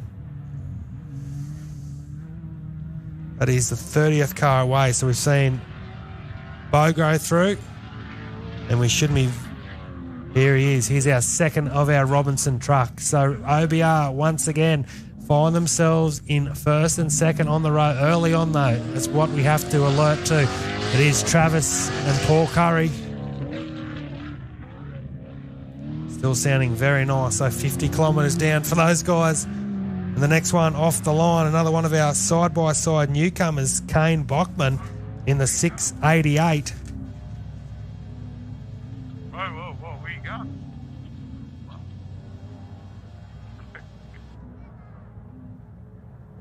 And here we go, Jared Percival. So this is interesting. A lot of talk during the week. Buggy truck. It's hard to sort of gauge so early in proceedings. We saw Bryce Chapman run away with things early at the Mac 900 a couple of years ago, which was eventually won by Comiskey and Geddes. That's 2 years ago, though. And this is Jared Percival. And he goes through in the car too. Joshy Howe in the navigator's seat. Next up on the grid out of P32 is Nick and Alexander Burt in the 432 V8 Rush truck all the way from Murray Bridge in South Australia. Never know, is that a lucky omen? The 432 out of 32nd position. You just don't know what is around the corner in this sport. Can be very kind at times and then very cruel at others. But Nick Burt off the line, one of our South Australian crews here this weekend. So still around 14 or so cars remaining. But three of our first 4 cars are off and running towards the second part of the opening lap. Bit of a shame about Boston Morgan Horan officially on the back of a tow rope. So that'll be his Saturday done. Our right chances are in the bin, unfortunately, for Boston, and Will Haddock an early exit at the StGeorge399. Still waiting our next car, which Nick Commons hopefully won't be that far away. So now to the grid, another one of our pro cars, Davey Allport, Christy Page. Great to see these guys here at a P33. He did race over at Dongdingalong, the New South Wales round at the start of August. And before that, he hadn't raced since 2008, so 17 long years. He built this car himself. He's got the VQ 35 in that as the power plant Bollinger gearbox. So great to see him do well. And here is, this is good news for Team Commons. Might have dropped a little bit of a gap back to definitely from Jared Percival and the other 2 OBR trucks, but the 479 Westlime Brenthal of Nick Commons and Ryan Galvin still going along very, very nicely So where is young Camilleri? Has he made any in-grounds into that Nick Commons in that sort of battle between 5th and 6th off the grid? Davey Skinner now rolls up to the grid in the 1064, so he'll follow the pro car of Dave Allport, the first of our sports lights, a little Serena crane hire car. These cars built by Chris Sollett, who we'll see very shortly in the 1063, but hats off to Dave Skinner. I was talking to him in the break, and he was absolutely wrapped with his first in class and P34 finish. He said he had a bit of trouble finding the finish line. He was going that quick, he reckons. So all the best to Dave Skinner, and he's here for the full component of the event. So we'll see him hopefully this time tomorrow, still doing his thing. Nice airtime there for Chris Sollett. So we're still waiting. So we've got our, obviously we've seen Boston Morgan Horan with dramas, both through Travis Percival Commons. And here it looks like it is the Jimco, the Red Nut Racing Jimco of Kai Camilleri and Luke Hendry. So there you go. Sort of positions 2 to 6 are still moving along nicely. Zach Marsh, Smoothie and Tate Svensson should be the next ones through. Hank the Tank Parker takes off the line in position 35 in the 701. Hank and his son Tyson in the navigator's seat. Awesome to see these two back out here. They've done a couple of races together at the end of last season. And Hank Parker, one of the good men of the sport, and he's done a power of work around this circuit. The Toyota 4.5 litre diesel turbo, Toyota 76 Series Land Cruiser. And definitely, yeah, the first of our production four-wheel drive vehicles off the line. Rob Knight in the 655. Should be the next one away. Another one of the Off-Road Rush Can-Am Maverick cars.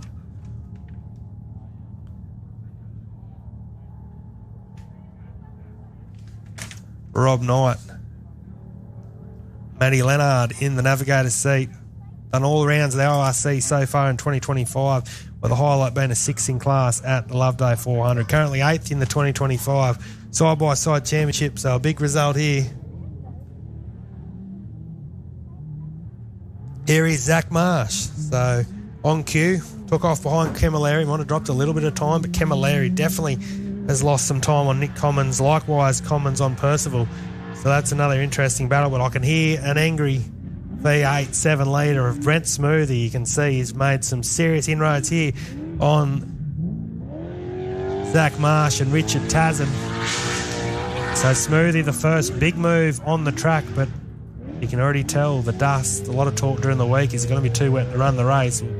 Those pictures tell you the answer right there. Next off the line is the next of our sports lights, the 1063, Chris Sollett. Just mentioning Chris, the designer, fabricator, done all the work on these cars. The Silico vehicles, the single-seaters, there's a couple of twin-seaters as well, but he starts his 2025 St George campaign in 37th position. So that'll be both our sports light competitors on the circuit.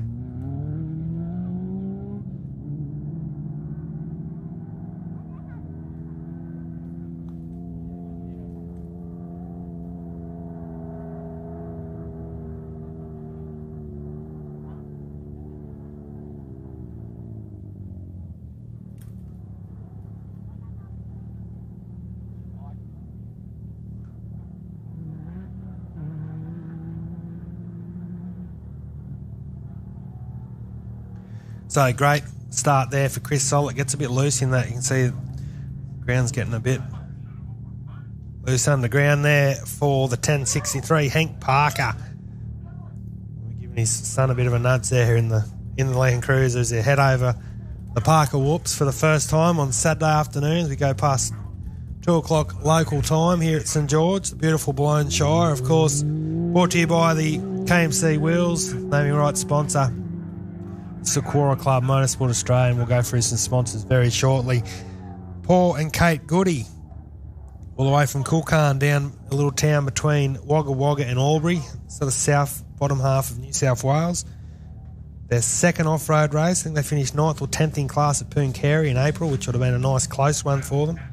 They've made their trek up here to St George, so great to see them here. I know we've got a few friends and family watching on from home and here on the hill.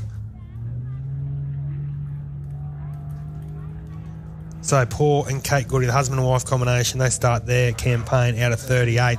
So the next one through, I'm just trying to get my head around where we're at here. Tate Fenson should be the next one through. Lockie Bailey, Brett Comiskey, John Towers, Hayden Bentley. Sort of a rough idea of where we sit at the moment. It looks like Zach Marsh and Brent Smoothie. Hopefully, here we go on cue. This looks like the Svensson Prolight, the Stealth Predator, working his way through nicely.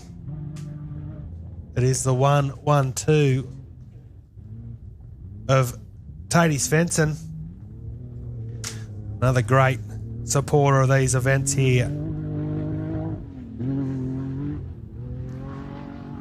Jack Livingston should have been the next car off the line, the 6138.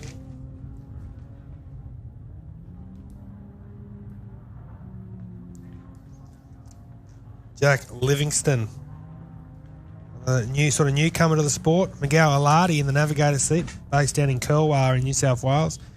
One of the Can-Am Maverick X3 competitors. Currently fifth in class in the ORC and fifth in the side-by-side championship. So lots on the line once again.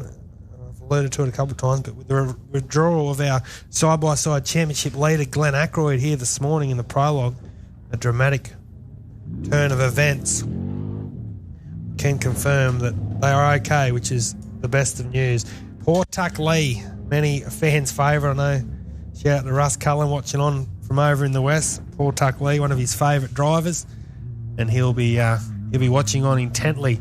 So it looks like the Lachlan Bailey side by side is going through, which is good news. So that means, yep, he's still on cue. Just got a few sector times I can bring you, ladies and gentlemen. Provisional, of course, brought to our great man in the timing hut here, Jeremy Beck. Jared Percival, right where we sit here, was the quickest to the 50k mark with a 27.34. Bo Robinson with a 27.37. Travis Robinson with a 27.51. And then Nick Commons, Brent Smoothie, Zach Marsh, sort of a minute or so back. So very exciting times here at the StGeorge399. Jared Percival at the 50-kilometre mark was the quickest car, only by a few seconds to Bo Robinson. Brett Comiskey now working his way nicely. Looks like he might have possibly made a little bit of time up on the Bailey Can-Am Maverick R, but we'll stay tuned on that. So good news so far. Only the unfortunate retirement of Boston Morgan Horan out of our top sort of 11 starters to date, which is awesome to hear. Stephen and Deborah Ash were the last car off the line, the 862. Gunsy Bakery there. Proud bakery owners in Gundawindi locals. Great to see them out here at St George once again. I've mentioned the last two Dam Busters here at St George. They finished with the Extreme 4-wheel drive title. So no strangers to success at the St George region. What? You leaving us here? So he will be the next car to come back towards us here at the headquarters. There's the short wheelbase Nissan Patrol, Chev powered. Likewise, poor Tuck Lee in the 996 machine. Brad Zacher in the 683. This is a hired Can-Am from the GRC Motorsport crew. He starts out of position 42. Brad and Ryan Zacher, poor Tuck Lee, working his PMR Pro buggy through the opening stages of lap 1. It's Brad Zacher, former Gundawindi champion, a long, long time ago now. Back in, I think it was mid-1990s, he took home the honours there and naturally aspirated race coat. Also won the Springfield 300 ORC race back in 2000. The year Terry Rose won the Australian Off-Road Championship. His Cosworth-powered Jimco, of course, the son of legendary Paul Zacher, who was an Australian champion back in 1982. So Brad Zacher, Ryan Zacher, here this weekend to put some miles on their race status towards a possible Fink campaign. The 702, Jeff Pickering, Mr. Pickering. Dylan Watson, long-time navigator. Here is Hayden Bentley.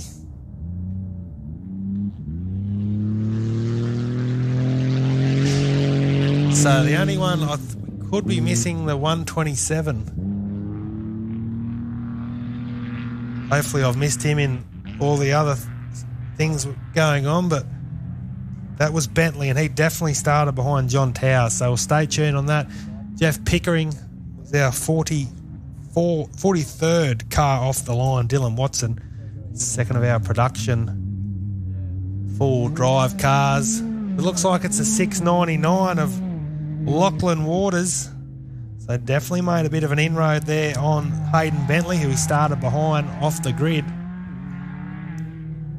So Ross Newman now off the line in the 6681. See the Zacher entry over the back on Parker Whoops. So the only side-by-side sport competitor, Ross Newman, Jessica Jackson, get there.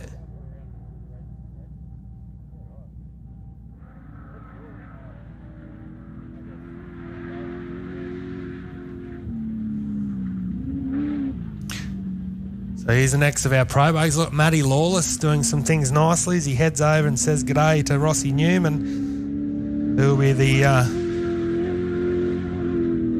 one of the final cars off the line. Young Cry, who we saw come over the prologue finish with a delaminated tyre. Had some serious tyre dramas. He's running single-seater this weekend in that car 40, the Bat Spec machine. Been racing a long time. The last car past the 50k mark is Matty Lawless, which means young 15-year-old Sam Commons should be the next one through. Just had a message from Cookie back down at Orange. How are you? Hope you're well, men down there. I know Andrew couldn't be here this weekend competing, but I'm sure we'll see him at Kalgoorlie in a couple of months' time. But yeah, I've actually thought Sam was just 18, but he's only 15. That makes the story even better. So what a run he had this morning. So hopefully he'll get past us here anytime. Pickering goes through. Young Cry, the penultimate car off the line for Section 1 of the KMC Wheels StGeorge399.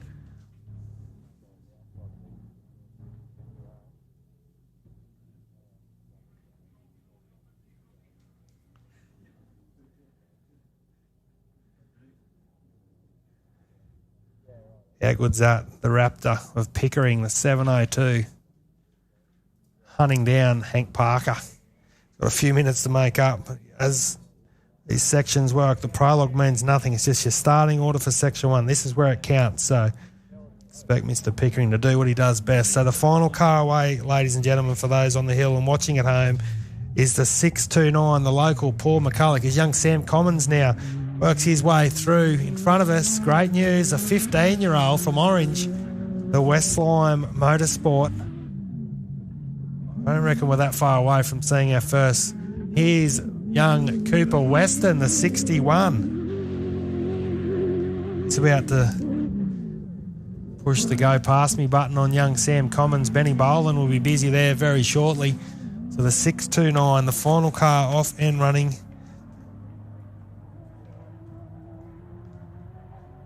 Had a spark plug issue before heading out for the prologue, so he's been seated in 46th position. That is Paul McCulloch, another one of these guys that have done a lot of work on and off the track here. A lot of groundwork, a lot of earth moving. Hopefully he can get off and running. Mal McDonald in the navigator's seat, another St George local competing in the Can-Am X3. Regular contender at local events here at St George, so we wish them all the best. Shouldn't be too far away from getting underway. Hopefully they can get off the line. So that will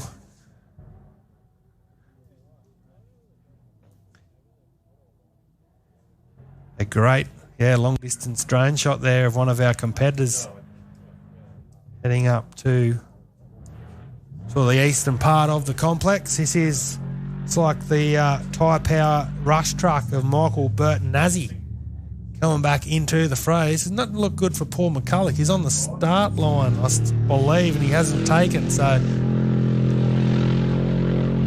that is the 451 of Burton Nazzy, Nathan Zanata. So my records, the only two so far we're missing in the first 18 cars off the line is Boston Morgan and John Towers.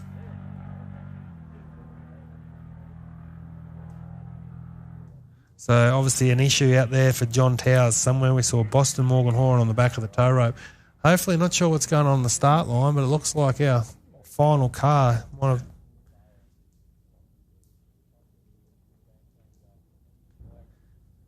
So we've elapsed around 46 and a half minutes for our leading car on the circuit. Bo Robinson, Shane Hart, the 629 here. This is not good news for Paul McCulloch. Mal McDonald. Looks like they're trying to get a bit of a rolling pushback on the start line.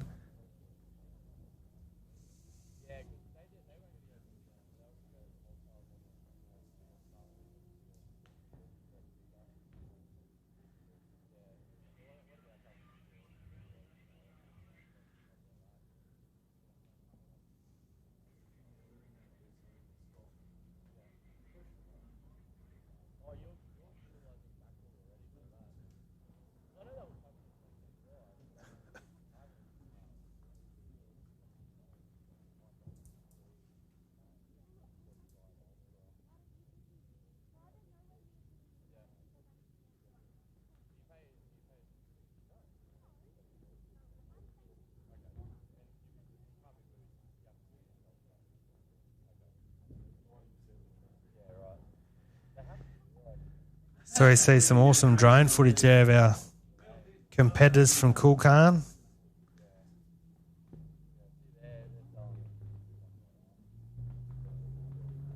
Got a nice prologue run. Paul and Kate Goody can confirm our race leader on the track, I must say, on the track, Bo Robinson and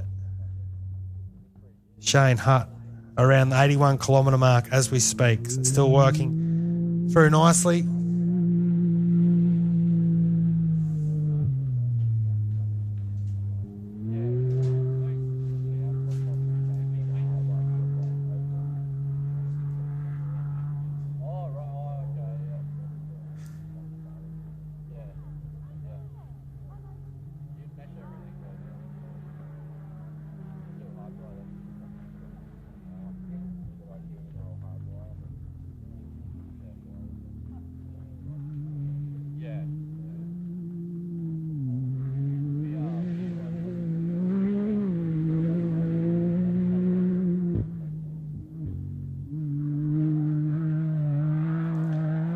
So Greg Campbell having a nice run there in his Can-Am Maverick R. That's a 6:51. He started at a P20.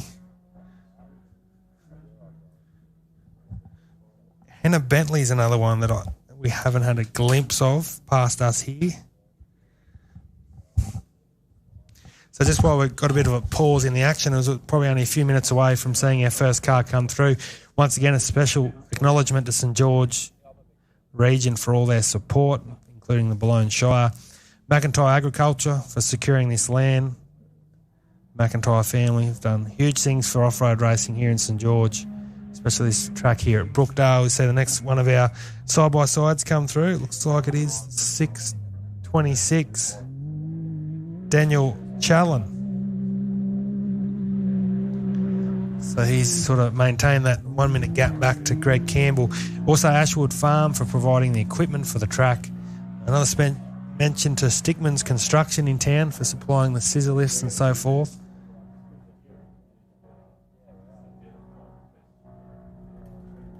For what they have done here at the StGeorge399, and again a shout out to locals, competitors, committee members and just St George locals doing it for the people and the community of the region. Mark Robinson, Paul McCulloch, Eddie Bowman, massive work he does over the years. Leslie Tatum, Justin, and of course Hank Parker and family. Kmc Wheels, again, our naming rights sponsor for 2025. There's a 6:29 of Paul McCulloch. So he was, as I said, he was meant to be the final car away. Didn't make the start. So PKM Mini Diggers. Also a shout out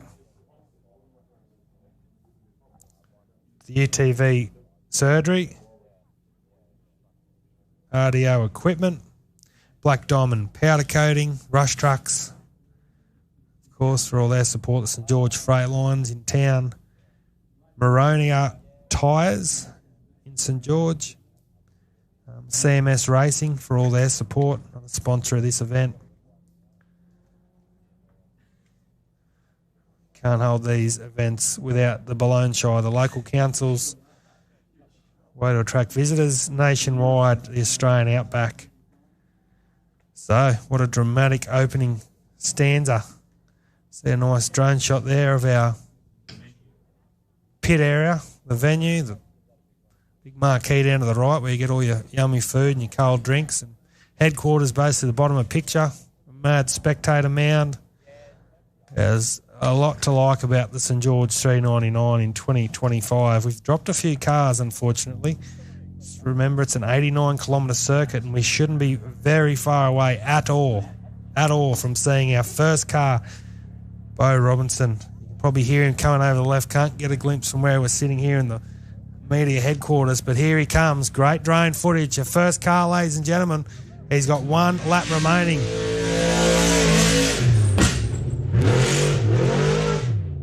Jeez, he did that well too, didn't he? Bo Robinson, Shane Hart, putting on a clinic for the locals on the hill and those watching on at home. The 4:13, one lap down here on his quest for a maiden StGeorge399 title, but a long, long way to go yet. 4 more laps remaining for the ABR Kingsters. Robinson and Hart, the 2024 Fink Desert Race champions. Try and bring you some times as they come eventually to hand. Next one through, his brother's not that far away, but Jared Percival on our tracker. Jared Percival looks like he could have pulled in on Travis Robinson. So here's another interesting part of the story. So now we've got Paul McCulloch, Mal McDonald coming out on the circuit behind Bo Robinson in front of Travis and Jared, which adds a bit more drama to the theatre, which is the StGeorge399. You just never know what's going to happen next, and of course, we'll bring you as much information as we can. Can confirm Boston Morgan Horn is out of Saturday's proceedings. He's had a drama early on in section number 1. Looks like it's a 6150 of Justin Biggs coming through. So he's behind Daniel Challen. So it looks like, unfortunately, Hannah Bentley, also another one of our competitors. Here is Travis Robinson. So everything's running sweet for him. He's got championship on his mind this weekend. He'd love to finish second to his brother in the outright standings, which just adds more importance to the final showdown of the season at the Kalgoorlie Desert Race at the end of October. So we see over the back of the complex Trav Robinson working nicely, the two-wheel drive doing things well. Travis Robinson, I'm sure Paul Curry's had a bit of look over his shoulder. He's run off the track there a bit, Bo Robinson, but he sort of steadied the ship, got it back on. The sure Shane's telling him, come on, mate, we're in a nice spot here, just keep it cool, keep it calm. 85 kilometres left for Saturday for these guys, so bit of a reverse roll where they left off at Fink and also Loveday. It's OBR 1-2 at the moment. So 2 cars home. Where's Jared Percival? How far away is he off? And is this could be the next Bentley car coming through, which is good news. So Hannah Bentley's dropped a couple of places. But for Bentley Motorsports fans, South Australians, Hannah and Ben Shivel, they worked their way back into the race and they've gone through around the 50-kilometre mark. And there's Jared Percival, so there really is not much in that. Maybe Bo's pulled a bit in this second part of the circuit. On our map, 90-kilometre map, it looks like. So there you go. So Bo Robinson, definitely the mover since we saw him go past here around 20 or so minutes ago. He goes through lap 1 with a 52.23. Can confirm a 52.23 for Bo Robinson, a 52.54 for Travis Robinson, and a 53.12 for Jared Percival. So 31 seconds is the difference. This looks like it's the Cameron Von Bohm Can-Am.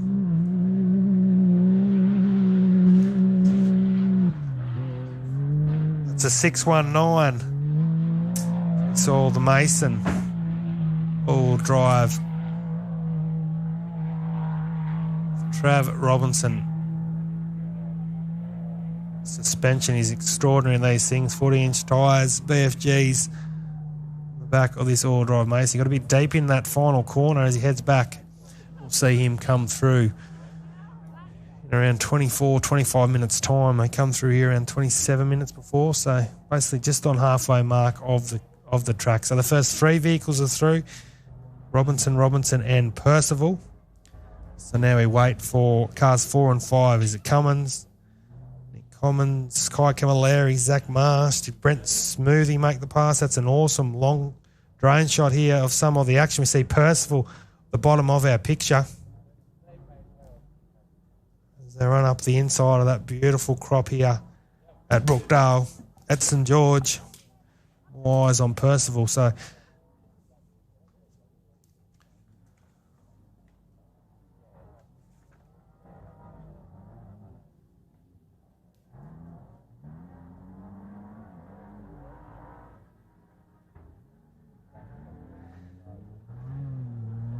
some big open straights out there. So Percival, very interesting to see if he can make any inroads on Travis on this second lap, especially in that first half of it. That's where he held that 3-second advantage heading into the 50-kilometre mark. So we see there, that's Percival heading off. Shouldn't be too far away. Here he is, Nick Cummins. In the Westline, Brenthal, the War Speed engine, and it's great to see Nick Cummins, Ryan Galvin having a nice start. That's what I'll put it to. It's been a nice first lap for the 479 of Nick Cummins, Ryan Galvin. I'm sure the Westline guys watching on back home in central west New South Wales will be grinning from ear to ear. Conroy Devine goes through now in the 606. I actually haven't seen Dave Lufton go through in the 104, so keep an eye on that.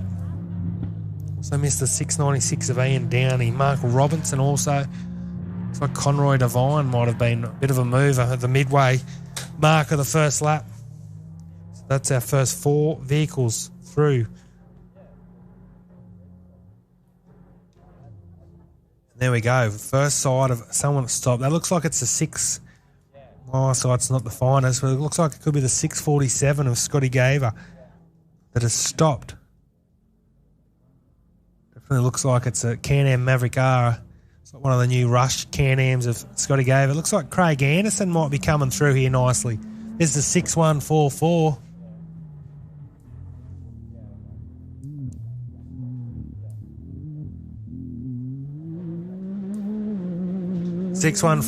Craig and Jim Anderson. There you go, another one of those guys that's obviously overtaken Tommy Darlington. He's got a nice free run now behind Conroy Devine, so Craig and Jim Anderson might be able to make a bit of inroads here on Saturday afternoon. They head out towards their ladder parts. It's a great sort of pan shot. Looks like it might be the Commons geyser. The bottom of our shot heads back towards us. Here he is. So that's awesome footage brought to you by a great team here in the production hut. The 479, the Brenthal. Horrid run of late. He had a big hit, a massive hit at the Fink Desert Race around the 40k mark in 4th spot. Electrical issues, a lot of issues. They sorted out nicely at the Loveday 400. Zach Marsh. Geez, what a move this guy's made. So, no Kai Camilleri, and Zach Marsh has done enough to hold off Brent Smoothie, who you'd expect any second as Tommy Darlington goes through. And there is Smoothie. So Smoothie's definitely the mover in that little battle there in 5th and 6th spot on the road. But no Kai Camilleri, so that's another part of the story. No Boston and no Camilleri, so that's sort of the 2 of the top 8 starters that we haven't seen through. Here is Kai Camilleri, so there you go. It's very interesting. Spare tyres still on the back of the Jimco. So obviously no tyre dramas. So Camilleri's been passed by both Zach Marsh and Brent Smoothie. Sort of in that second part of lap 1. But the Jimco sounds like it's still going very nicely at the moment. So we'll wait and get a report there. So some times through. A nice time for Nick Commons, a 54.47. Zach Marsh through with a 55.02, Brent Smoothie, a 54.17. So at the moment, that'll put Bo Robinson, Travis Robinson, Jared Percival, Brent Smoothie, and Nick Commons, your top 5 crews on time at the completion of lap 1 of the KMC Wheels StGeorge399.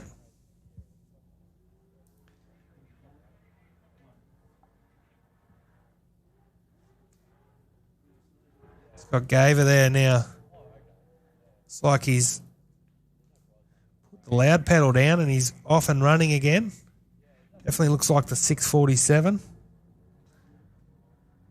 They started behind Justin Biggs and ahead of Mark Robinson, who we also haven't seen. So, yeah, what a frantic start. Hannah Bentley, good to see her go through. Justin Biggs was moving nicely. Craig Anderson, likewise. Zach Marsh, there you go, 55.02. So only around 15 seconds off the pace of Nick Commons on that first lap.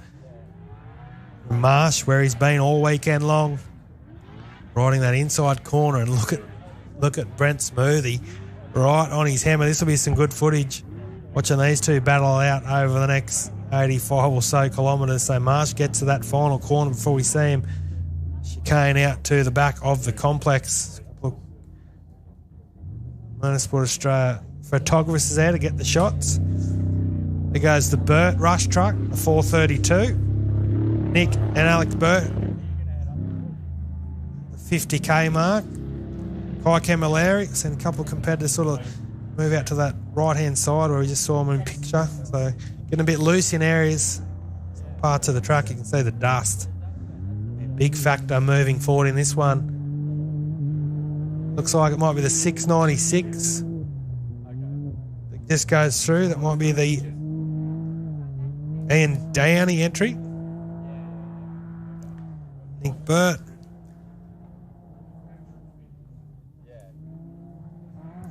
So here's Tate Svensson. It looks like it might be a pit entry for Tate Svensson. So the German Autosports Stealth Predator, the first of our Prologue, and that'll be a pretty quick lap. He started behind Brent Smoothie, so obviously lost a little bit of time on Smoothie, but see the Svensson crew running back towards their pit area. Come in at a nice pace. Obviously the issue might be as big, hopefully, for those guys as first thought. We see him in the pit area here, and time will tell what happens here if he goes back out onto the field. But it's a big part of the weekend for Tate Svensson, especially if he goes out behind Lachlan Bailey and Brett Comiskey and the likes. They're going to throw some dust. But good news is it looks like he's going to swing a left and head back to the start line. So it'll just depend where Lachlan Bailey ends up. He's doing all the right things here, Tate Svensson.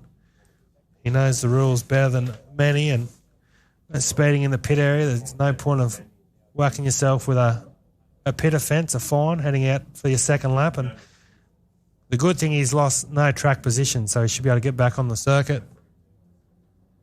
And the 112 Stealth Predator will be back in action.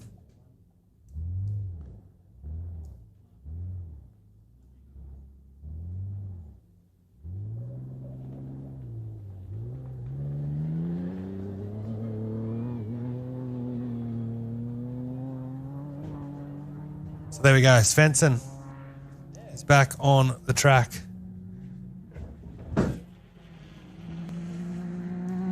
Next one through, Lachlan Bailey. We have a bit of bad luck maybe for Lachlan Bailey. Jordan Zolo there in the 622. Bailey Motorsports Can-Am Maverick R. Just when he thought, hey, things are going really nice here and got a lot of clean air, all of a sudden a buggy like Tate Svensson pops up, obviously not knowing what has just happened with the car in front. He's a calm, cool, collected competitor. I'm sure Lachlan Bailey. I see Dave Allport, Christy Page go through in the 50 car. We saw Dave Skinner head through as well. Still haven't seen the 688 of Kane Bockman. Dave Lufton. So there's a lot more to unfold here over the course of the next hour, but our race leader is Bo Robinson on the track and on the times with a 52.23. Lachlan Bailey is in with a 57.18, which is about 2 minutes off the pace of Zach Marsh. And here is Kane Bockman on cue, the 688. on his race debut. Good to see Kane Bachman.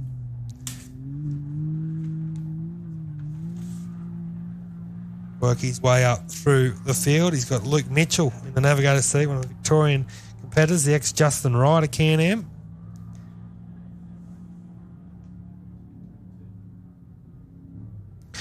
Brett Kmc, I reckon, won't be too far away, and on cue, he's right here. And it's a pit entry as well for Brett Kmc. So there you go, the 834.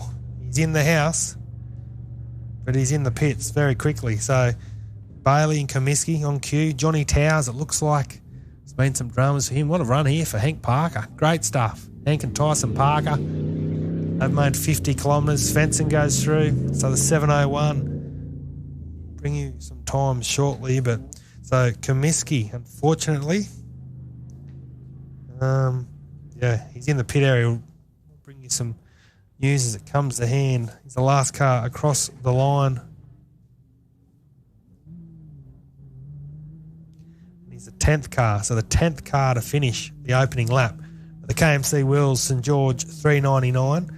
I nearly reckon on my reports, the next one through should roughly be the 699 of Lachlan and Kevin Waters, which will be great stuff for the youngster from Toowoomba, the former St George local. Lachlan Waters. See Rob Knight coming through in the 655 over the back. He's around the bit over the halfway mark of lap 1. So he's still hanging in there behind Hank Parker. 655 of Rob Knight. So we've got a time for Brett Kmc of 57.51 for Brett Kmc. 57.51. So around sort of 30 or so seconds off the pace of Lachlan Bailey. And there we go. The next competitor through. Really quick part of the track he is. They come over the hill to our left. There's a few spectators up on the mound. That is the 699. Lachlan Waters and Kevin Waters, which means that Lachlan Waters, like we saw before, has made the move on Hayden Bentley, which is a great run. So this might be a quick... Yeah, there you go. Lachlan Waters goes the 56.25. So nearly a good minute, good 50 seconds quicker than Lachlan Bailey on that first lap. So that's interesting. Puts him a clear second quickest side-by-side pro car behind Zach Marsh and Rich Tasman.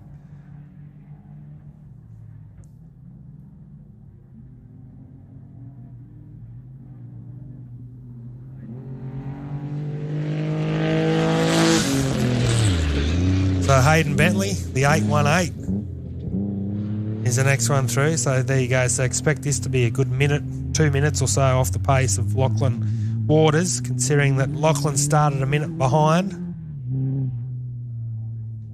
There you go, Hayden Bentley, a 58.16. 58.16 for Hayden Bentley.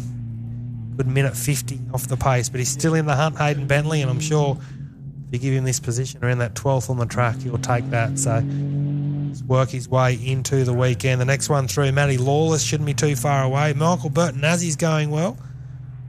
646, a Sam Commons, not too far away. You can nearly smell the chicken burgers, I reckon. They're just about to come over from the western, sort of southwest part of the complex towards a race finish.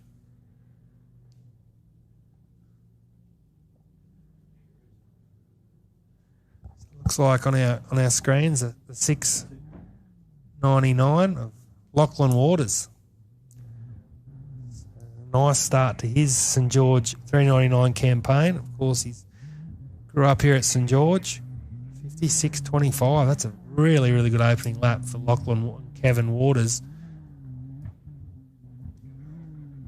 He gets a bit loose over on that right-hand side of that Parker whoops there. Traditionally, the Fink with the big whoops. Of course, the Loveday, it's got its own beast down there. But Lachlan Waters pushing hard on his race debut in the new Can-Am Maverick car. I think the plan was originally to have this car ready for the 2026 season, but here he is at the end of August, pushing out some nice lap times at St George. A 6138 now works his way. Turns the front of that Can-Am X3 towards the pit area and heads off, so he's sort of more than halfway through his opening lap. It's Jack Livingston. Matty Lawless. Another one to come into the pit area. So there you go. That's a 71 of Matty Lawless.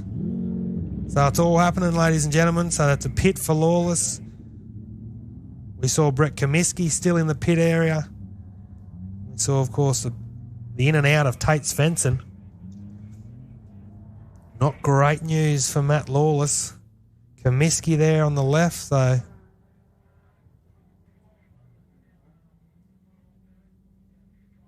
it's hard to get a glimpse there from our screen. It looks like Kmc might nearly be on the back of a tow rope, but we'll get you more information there. Here's young 15-year-old Sam Commons. How good's this young kid going to be?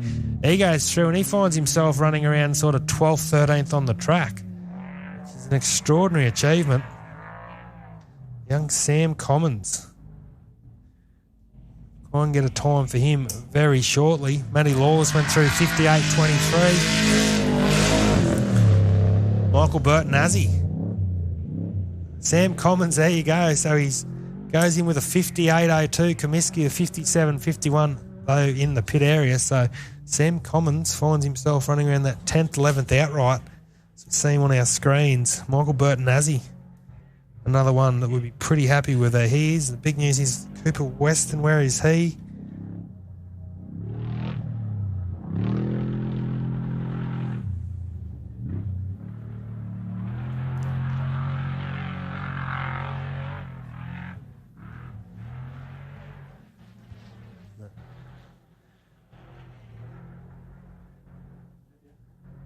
Hopefully we get some...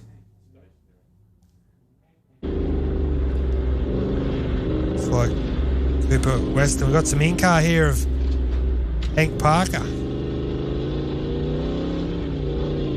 Working hard here. You can wonder what's going through the head of Tyson. He knows he's in a pretty good position here, Hank Parker.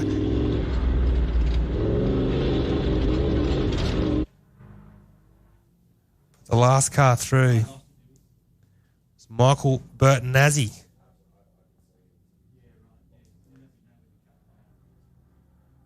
Michael Bertinazzi went through. Sam Commons is through. Unfortunately, Cooper Weston, whereabouts is him unknown at the moment. We'll try and get a time for Michael Bertinazzi fans very shortly.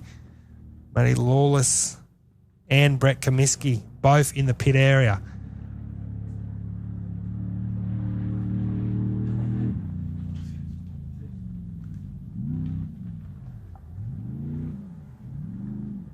Young Cry now going through in the bat spec. Kmax Pro car 40. Bertinazzi, very happy where he is at the moment.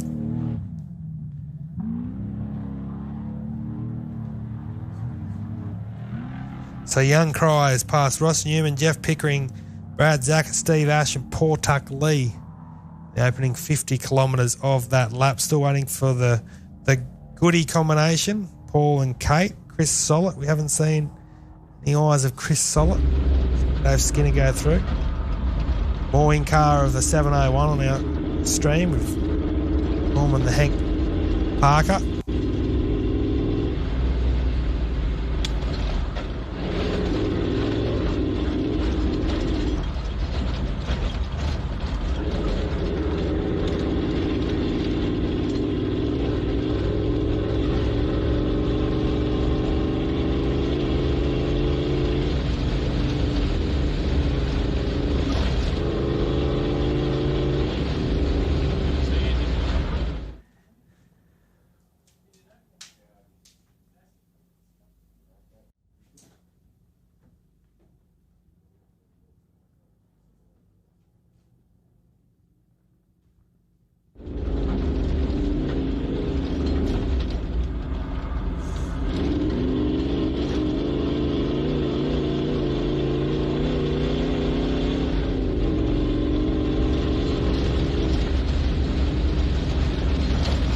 So the next one through 651, Greg Campbell.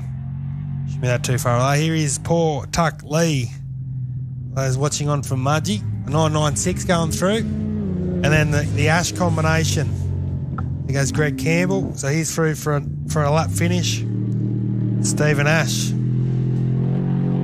Over halfway through his opening lap, but Greg Campbell once again, he'll be happy to get that one under the belt. Hannah Bentley, we saw her drop a few places early on, so I expect her to be in the next sort of 5 to 8 minutes, I'd say. We're going to time for Greg Campbell. There you go. It's a 58.08 for Greg Campbell, so that's 6 seconds off the pace of Sam Commons, which is a nice drive. And he'll take that momentum into this second and final lap of Saturday. It's the car of Hank Parker. It's a firm grip on that steering wheel. Knows the track better than anyone out here. Does a lot of work. Maintenance. And a bit of a river section there. Dry riverbed.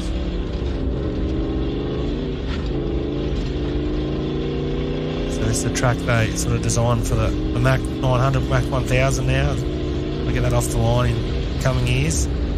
Early next year's plan, but this weekend it's all about the round 4, the 2025 BFGoodrich Motorsports Australia Off-Road Championship. Of course, round 2 of the Motorsports Australia Queensland Championship. Daniel Challen is the next one through. 6:26. So we'll see what sort of time he sets. 6:26.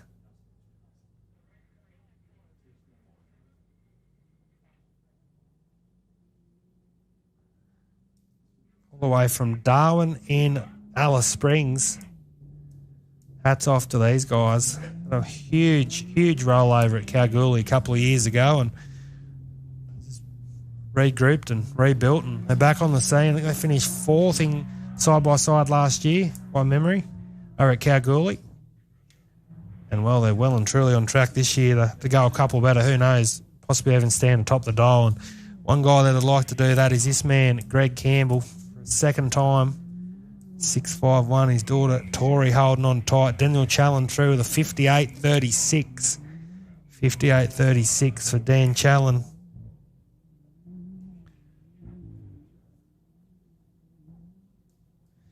So we've actually missed quite a few cars in this opening part of the lap. Definitely no John Towers. Mr. Morgan Horan apparently is putting it on the back of the track, which is not good news. I've definitely seen Mark Robinson. Dave Lufton seems to be on missing in the 104, though. He might be back on track. It looks like he's getting a bit close, so Dave Lufton mightn't be far away. 6, 7, 8 of Paul and Kate Goody, who we think might have missed a corner at some stage because they seem to get to the 50-kilometre mark very quickly. Bring you some more news there. That's in the 6.78. So the 104 and the Justin Biggs, Karen Karua entry, 6150 should be the next couple of vehicles through. Cameron Van Boon also tracking nicely. Craig Anderson, Conroy Devine. So a few of our side-by-side competitors. See Daniel Challen on our live stream. And we won't be overly long now from seeing probably the first of our vehicles, Bo Robinson. And here we go. So this is a big move. So here's Rossi Newman. He's about to get the go-go juice from Bo Robinson and Shane Hart. So here we go. Our first vehicle, 50 kilometres into lap number 2. So around 40 k's left for Robinson and Hart on Saturday at St George.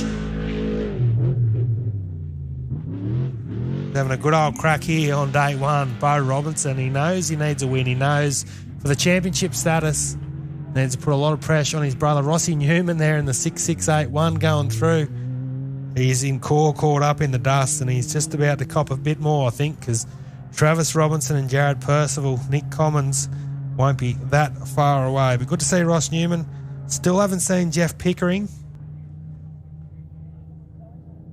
Still haven't seen Brad Zacher. This good news for Comiskey fans. It looks like Brett Comiskey's going to enter once again.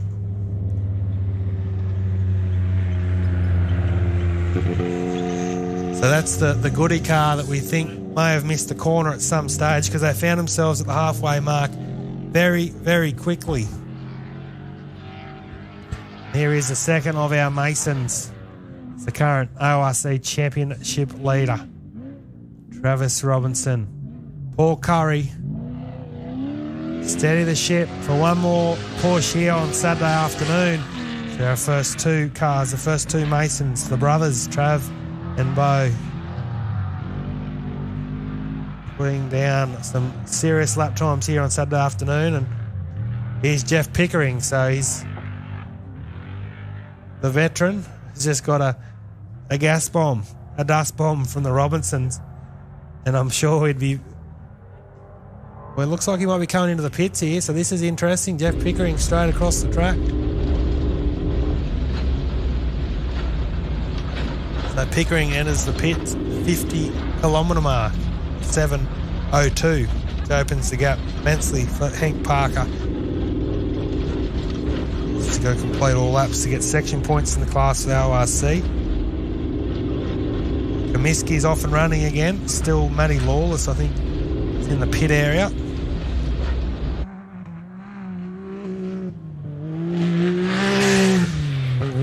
Justin Biggs. That's a nice.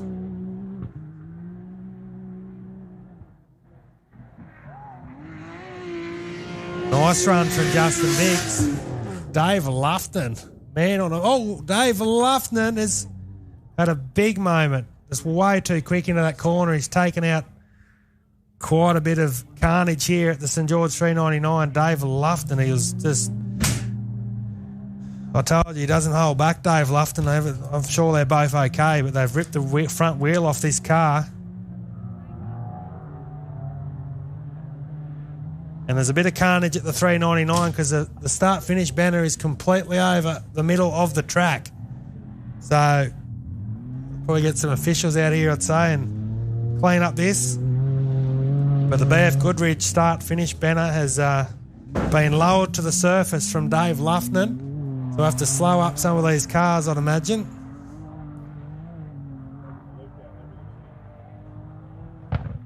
Dave Lufton, always the entertainer. Good news is they're both okay, but I think that'll be the end of Dave Lufton's St George campaign.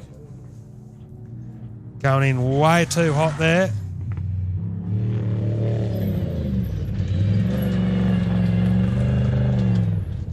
So the officials can obviously navigate these competitors around the banner. Done a good job there. Looks like the goodies are back out there. Hannah Bentley goes through, so she'll be one lap to the good. But Dave Lufton, he's put on the wrong type of show here for the St George locals, but as I said, we'll repair that and he'll be back out at the next outing. He's excited there. He's obviously had an issue on that opening part of the lap because he dropped a few places.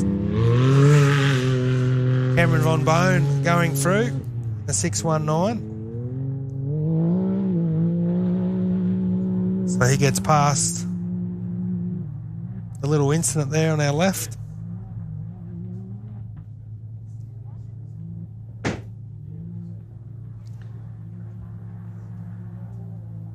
The 619. I see Kaminsky head back out. A few reports there. Justin Biggs, 1 hour 2 minutes 25. Hannah Bentley, 1 hour 6:49. With all that excitement, we did see Jared Percival go through in the car number 2. Still haven't seen the Nick Commons Brenthal, which will be our 4th vehicle on the road. So Bo Robinson, Travis Robinson, Jared Percival are all sort of around that 40 kilometres left on this opening section of the StGeorge399. Sorry picture there for Dave Lufton fans with that honey badger. Looks like it's trying to go for a drink in the dam here at Brookdale. Some awesome drone footage. The next one through, another one of our side-by-sides, Conroy Devine.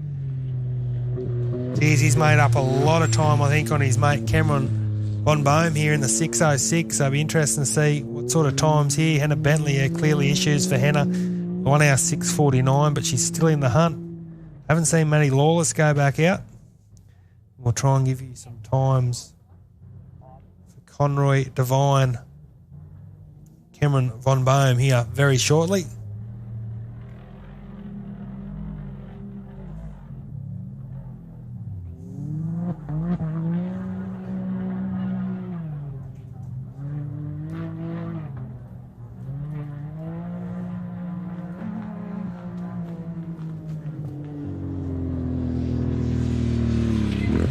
So Craig and Jim Anderson, next one through in their Maverick Art.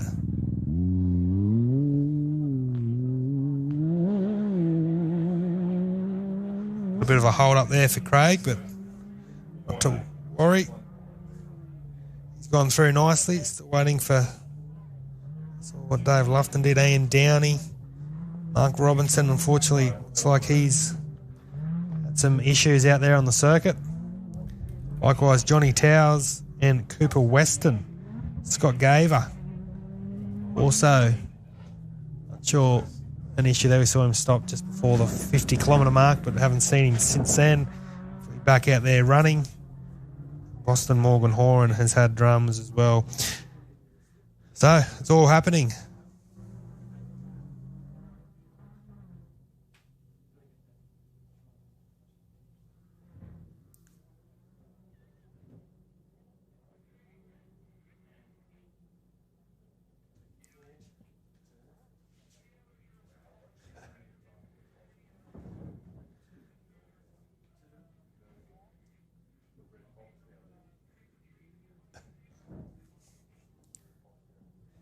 Conroy Devine, the 606.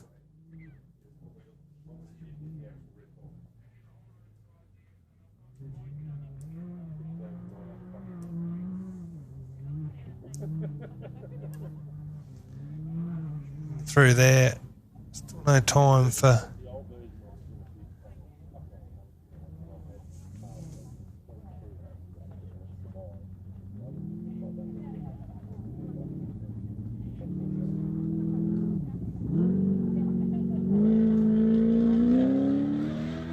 So there goes Matty Lawless, Clayton Callan on lap 2.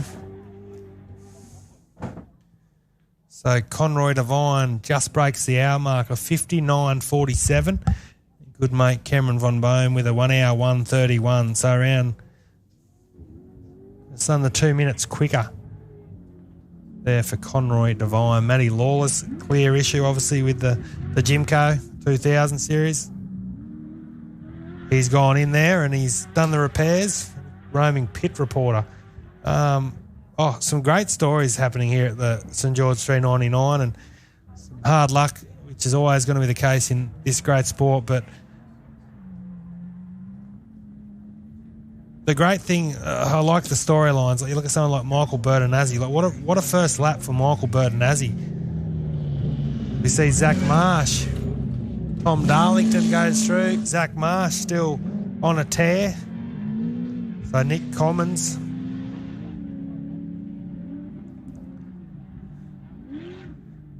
Try and get a bit of a glimpse on him, and there you go. So Smoothie still behind Zach Marsh, which is very interesting.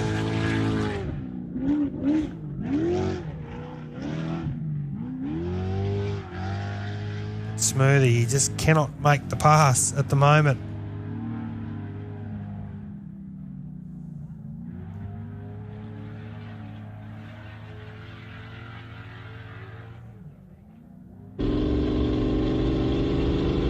In-car here of Hank Parker. Back on the Michael Bertinazzi though. 1, 2, 3, 4, 5, 6. So he's 7th quickest on the track at the moment, Michael Bertinazzi. Which is an extraordinary. He started out at P18. Let's hope he can bring it home. We see Hank Parker really get a good gauge here of some parts of the track. It's not all just outbursts of speeds. Technical stuff. Looks like it's on a bit of a dam wall there of some sort. Big caution flags there down to the left, so it keeps you on your toes, the old StGeorge399, that's for sure. Through a few gate posts here up to your left. A bit of Gundy style here, a bit of Mellenhall sort of territory. They've put that in there over their socials over the last few weeks. Courtesy of Hank Parker and the team. Kai Camilleri now, the next one through. So... I'm going to say an issue for Kai. This might be just a good weekend for Kai, might be part of the plan, just to sort of back it off a bit, cruise around, get it done, get some seat time, and there's Matty Lawless, there we go, on the side of the track once again. So clearly an issue for the 71 Jimco. 63, Tommy Darlington. I'm sure the Gunda Windy fans watching on from home. Shout out to Karen and Naps. Tree line earth moving. Big supporter of Tommy Darlington, the ex-Naps Mendiola here, and I think he had a little bit of a drama on that opening lap, but still going very well. Tommy Darlington and Nathan winning.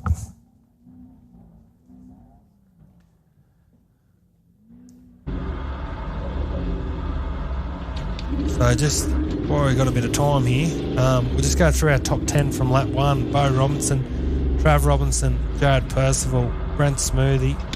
And there's a few seconds back to Nick Commons in 5th, Zach Marsh in 6th, Bert Nazzy 7, Lachlan Waters in 8, Tate Svensson, who we saw sort of do a bit of a lap around the pit area. If you come in and check something, they got the thumbs up, so they went back out on the track. Not good signs there for Matty Lawless out of the car. Navigator could be out of the car, actually. Clayton Callan. And then Kai Camilleri in 10th spot with a 56.46.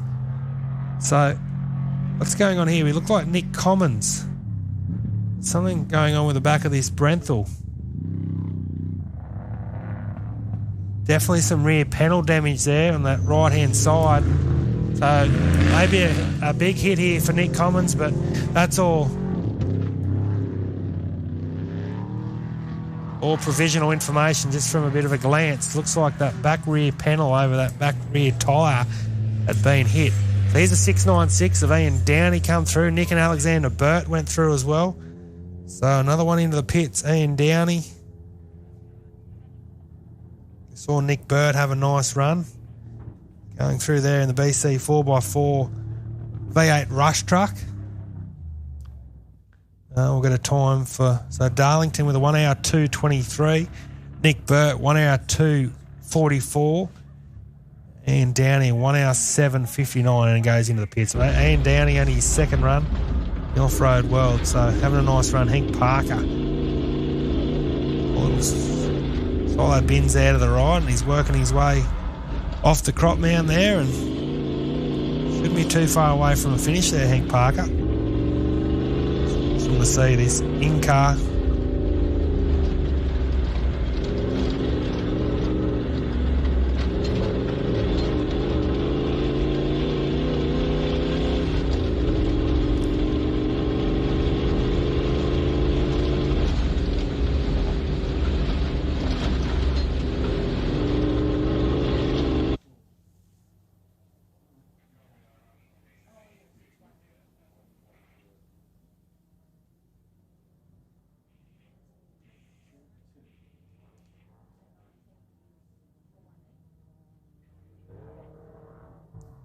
So Matty Lawless, his navigator, looks like he's getting back in. Tate's Fenton fans. Looks like a bit of smoke coming on the back of that car there. Maybe a bit of breather. We'll see what happens there. But Tate's Fenton, oh, what a talent he is behind the wheel, and he throws the Stealth Predator around in style. Heads out towards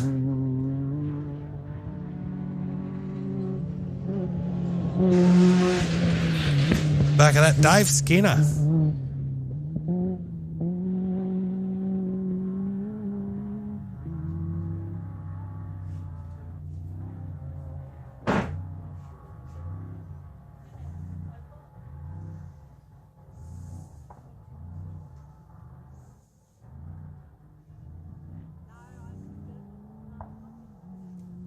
Dave Skinner, that's a great first lap for him. I'll get a time for him, but he's home in the 10.64. Which means I don't think we're too far away from seeing the likes of Hank Parker, Dave Allport, hopefully. See Nick and Alex Burt.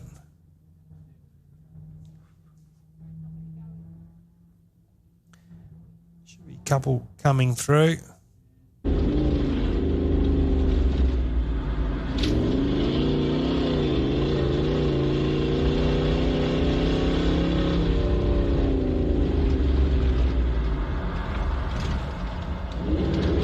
So we see, of course, Jeff Pickering in the pit area.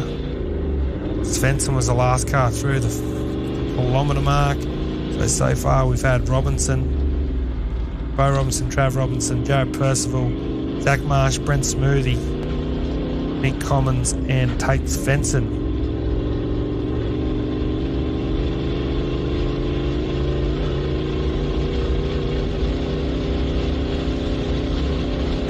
So it was sort of closing on this, definitely on this opening lap. Hank Parker, and it looks like the Rob Knight, the 655 Rush Can-Am entry.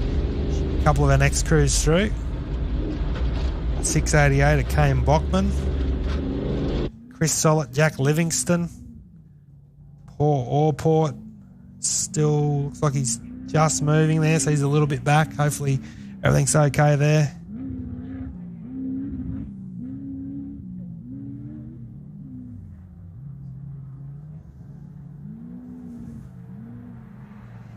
And here we go. Here is the Rob Knight entry.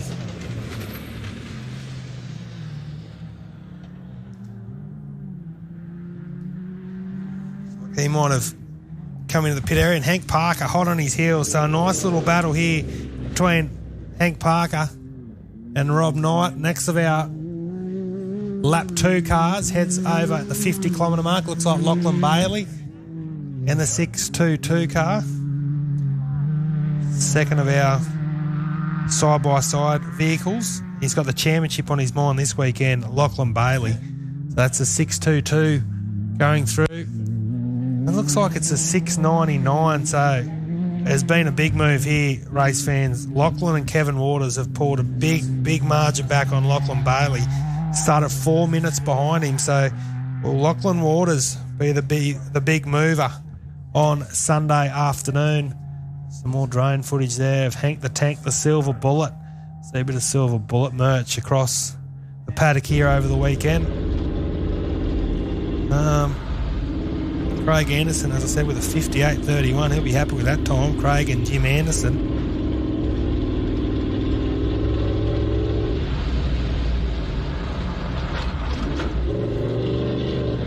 Next one to a finish is the 688 of Kane Bockman.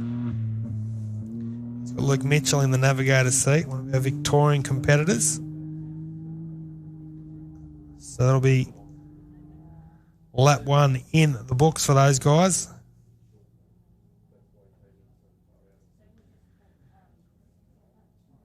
Hopefully Chris Sollett, Jack Livingston, Dave Allport, Scotty Gaver also shouldn't be that far away. Nick Burt with an hour 2:44. Time has popped up on my screen.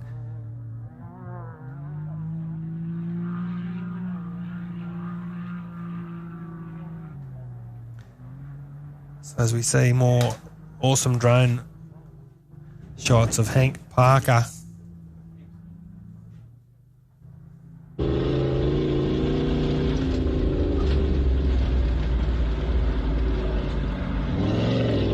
But I can tell you, ladies and gentlemen, our lead car on the track, the Bo Robinson, Shane Hutton, Mason two-wheel drive trophy truck, is around 80 kilometres in on their second lap. So we're only minutes away from seeing hopefully our first vehicle across the line. This is where it gets a bit technical because we've still got a few of our back-end cars of the Section 1 that are being closed in from these top competitors.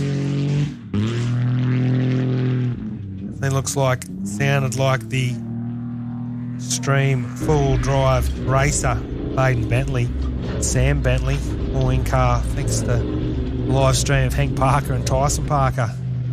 Now going through, Chris Sollett, 10.63. He's across the line. Young Cry, Dave Allport has obviously had a little bit of a drama, but he's still going nicely. Paul McCulloch goes through on the 50K mark.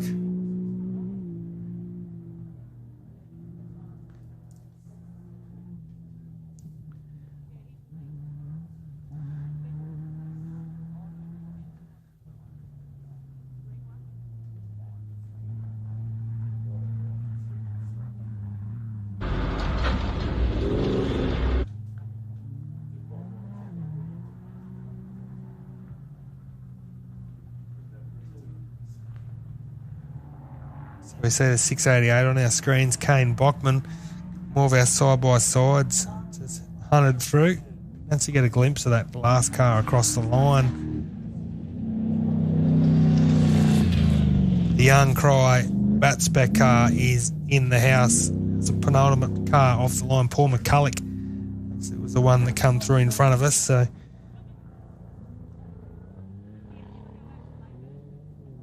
it's around 40 kilometres left on his opening lap. Obviously a late start, had a drama on the line.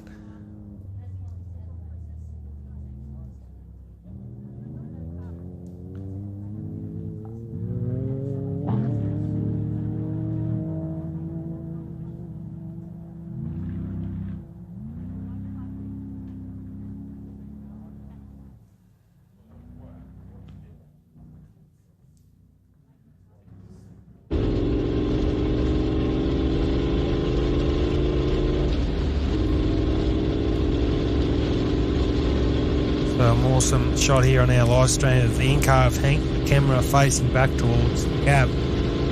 Hank looks cool, calm, collected. So he's well and truly commencing the second part of his opening lap. Jack Livingston was actually the car that we saw come through before. So good news for Jack Livingston. Michael Bertonazzi is the next vehicle, sort of the halfway mark of the final lap of Saturday with the KMC Wheels StGeorge399. Scott Garver going through the pit area, so that's a lap under the board. We saw him finish over the back of the complex. And Jan Cry, a nice lap there for Jan Cry. We saw him start way down in 45th position. Looks like he's broken the 59-minute mark. We've got a time of 58.28, so only around 5 seconds off the pace of Matty Lawless for Jan Cry. So maybe the navigator's slowing Jan Cry down. Good to see Dave Skinner with a 1 hour 2:55. Jack Livingston with a 1 hour 39. Hank Parker 1 hour 4:24. Kane Bockman with a 1 hour 9:34. So nice to see all these crews well and truly commencing the final stages of their Saturday at the McIntyre Agricultural prepared layout. Of course, thanks to the McIntyre family for letting us do our thing here on their property, simply without our landowners, support of Motorsports Australia and the SEQORRA Off-Road Club and all the event officials, volunteers. Dave Allport working through nicely. So he's dropped quite a few places on the road, but he's moving very nicely there in the 50. The Allport team racing home-built car. I don't reckon we're that far away from here we go. On cue, I reckon this, ladies and gentlemen, will be our first car across the line. Give them a round of applause. Bo Robinson, Shane Hart. That's a huge first day for those guys. They know they need a big weekend. Whenever it's OBR 1-2, they're very happy, and they're, without putting the curse on the competitors on the OBR team, they've had a stellar mid-winter part of the season. Still a long, long way to go in this one. Another 3 laps remaining tomorrow, so they'll drill the team over there. The OBR team, they'll be doing their thing tonight. Nice dinner and a few cold drinks, and they'll be back, looks like, at the front of the pack tomorrow morning. Shouldn't be too far away from seeing Travis. He'll be our second vehicle. Looks like he's just made the pass on Steve and Deb Ash. Little patrol, and also the 683 of Brad Zacher. Paul Tuck Lee. Jared Percival still moving nicely. He's in the house. Did a 52.23, and you can hear his brother over the back of the complex. Get up off your seat, because here is our current Australian Championship leader. First time back at St George since his victory in 2017, but it's OBR once again being dominant on the opening day. What can Jared Percival say about that? He was very quick early on. Feel the ground moving, rumbling as Robinson rolls past the spectator mound to his right. So hats off to the OBR crew. For those watching on at home, perfect Saturday for the team. Awesome, awesome Saturday for OBR Racing. But as I said, not even halfway through this one. It's a big second day remaining. Jared Percival with the next vehicle through. It's the 651 of Greg Campbell. So yeah, another solid lap looming here for Campbell and his daughter Tori.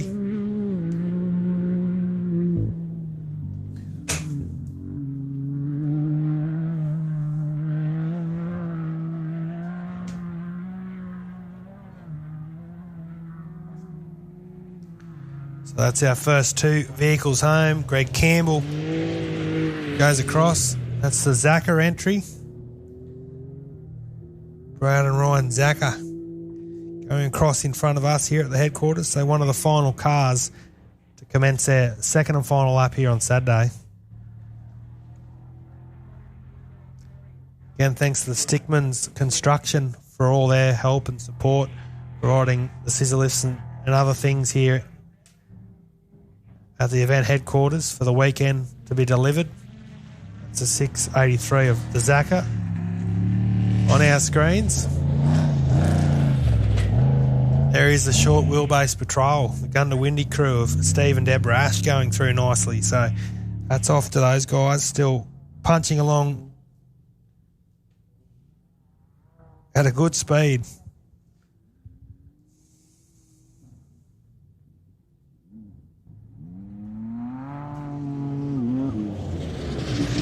And there is our third car. I was just about to say, where is Jared Percival? And on cue, he lands in front of the media hut here because the two, Percival Motorsport, just keeps on keeping on. Jared Percival, Joshua Howard.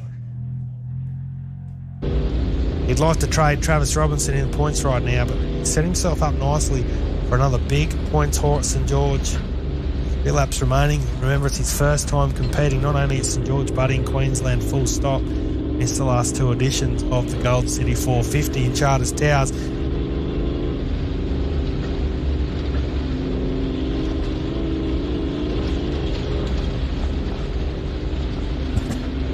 So here is our third car across the line. Bo Robinson, Travis Robinson, Jared Percival. Those joining us 7:30 a.m. I believe provides starting time for Sunday, where we'll do 2 laps. Leave an hour to work on your car, then into Park Ferme. I believe around a 1 o'clock start for the final lap. It could be adjusted as that comes to hand. 7:30 a.m. tomorrow morning, we'll go green for Section 2. Trophy Day at the StGeorge399. Poor Tuck Lee goes through to commence his final lap. We'll give you time for Poor Tuck Lee as it comes to hand. Dave Allport, obviously a little drama there, 1 hour 13:16. Poor Tuck Lee, 1 hour 11 minutes and 33 seconds. Stephen Ash, 1 hour 8 minutes 51 seconds. Brad Zacher, 1 hour 7 minutes 14. So the question was, did he go quicker? And yes, he did. There you go. Bo Robinson, a 52.20, so 3 seconds quicker. 1 hour, 44 minutes and 44 seconds elapsed time. And Travis Robinson, ladies and gentlemen, sets the quickest lap of the event with a 52.17. So pulled in, it's a good 37 or so seconds quicker that lap 2 for Travis Robinson with a few passings. So just shows you they really, really got on the gas that final part of lap 2. So Bo Robinson has a 27 second lead provisionally over brother Travis, with Jared Percival sitting nicely about a minute behind Travis Robinson in third spot. So Bo Robinson 27 seconds back to Travis and another minute and 4 seconds back to Jared Percival in third spot. So still waiting that fourth car to come across the line. Just saw Brett Comiskey over the back of the complex, so obviously not sure, haven't heard any reports. Scotty Garver on our screens at 6:47. Pretty sure they did go into the pit area after that first lap, so back out on the circuit and 80 odd kilometres left for those guys in the rushed Can-Am. Here's one of those fence line straights that we've heard about. I think Park had a bit of a glare up at the GoPro then, and it's like he's doing it pretty easy there at the moment.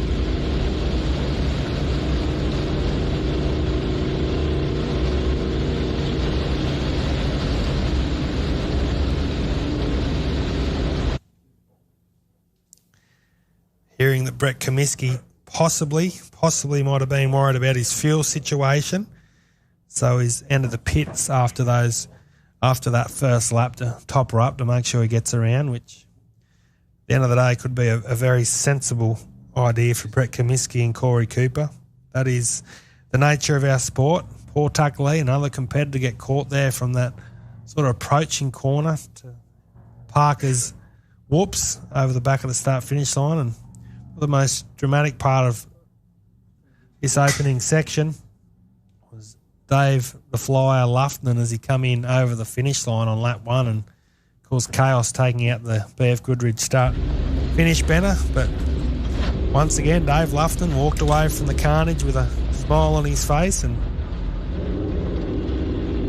see the 6681. I reckon Rossi Newman is not far away. And the big news, again, is the 847 of Brent Smoothie. Looks like he could be the next lead car, which means where is Zach Marsh? Hopefully it's just a, I don't know, rally safe. A few little service issues with rally safe at the moment, but we'll keep an eye on the situation as we just enjoy the wizardry motion of Hank the Tank Parker. I reckon that Land Cruiser provisional reports that Zach Marsh is stationary on the circuit.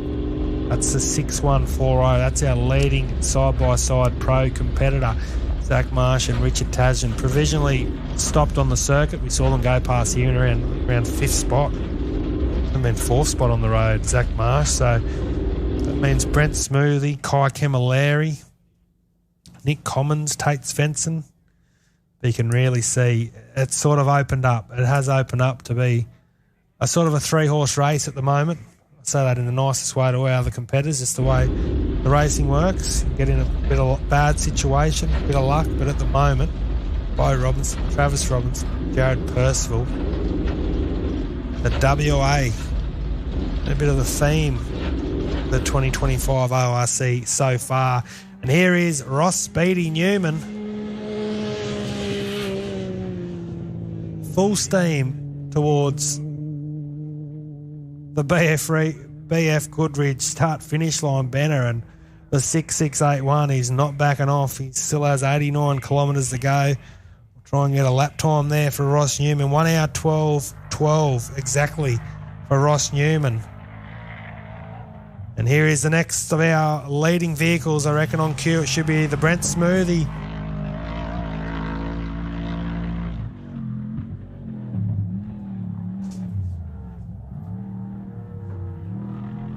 So Hannah Bentley coming through in the 418. Bit of a miss there for Hannah Ben Shivel, but still moving along pretty nicely. But to me, it'll be Smoothie and Gary Olsen. He left South Australia a month ago with a third outright trophy behind good friends Travis and Bo at the Loveday 400.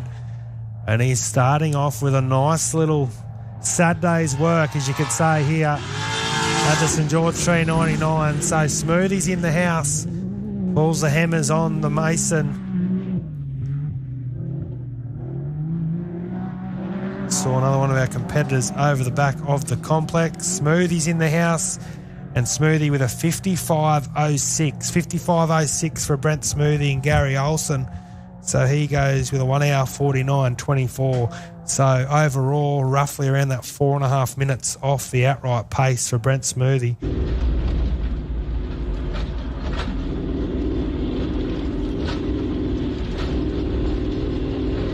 .34 of Kai Camilleri and Nick Commons, who's obviously had an issue in that sort of opening part of lap 2. Went through ahead of Camilleri and Marsh and Smoothie, but good news is he's still going. I'm sure the Westline guys just want to get that finish. He just sort of needs to get that monkey off the back again, Nick Commons, after a strong start of the year at Pooncarie. Bit of a lull trot for him since, but you can really see that the harsh nature of this St George terrain, and a lot of words, a lot of guys saying once you're off the track there's carnage, once you're off the track there's the unknown, and you see a lot of these stumps, logs laying down, tree branches, obviously, from the drought and so forth. But great to be back at St George. Great supporters of off-road racing out here, the St George region, and all the events being hosted by the SEQORRA Club. So far, Robinson, Percival and Smoothie. So literally a Western Australian lockout, the top four at the moment. Cameron Von Bohm looks like he's gone through in the 619. So see a lot of these new side-by-side competitors just pick it up so naturally. And I think these guys got a bit of history in dirt bike racing, I think, motorbike. So Conroy Devine, though. So what's happened here? Yeah, Conroy Devine chasing down his good mate. This is what I love to see. Yeah, awesome for the 606 guys. Robert Rolls in the navigator seat, and he'll know exactly who's in front of him. So for Cameron Von Bohm and Conroy Devine fans on the hill, we're men are having a little bit of a battle out here at Brookdale on Saturday afternoon. That's nearly all of our cars on our final lap. We saw Jeff Pickering going to the pits. He hasn't been back out on the circuit. I think Paul McCulloch might still be moving. It's 629. A long way back, but yeah, it looks like he's still moving around this. Wait on that one. That's a Paul McCulloch entry. Great in-car here of our live stream, the 701, Hank Parker.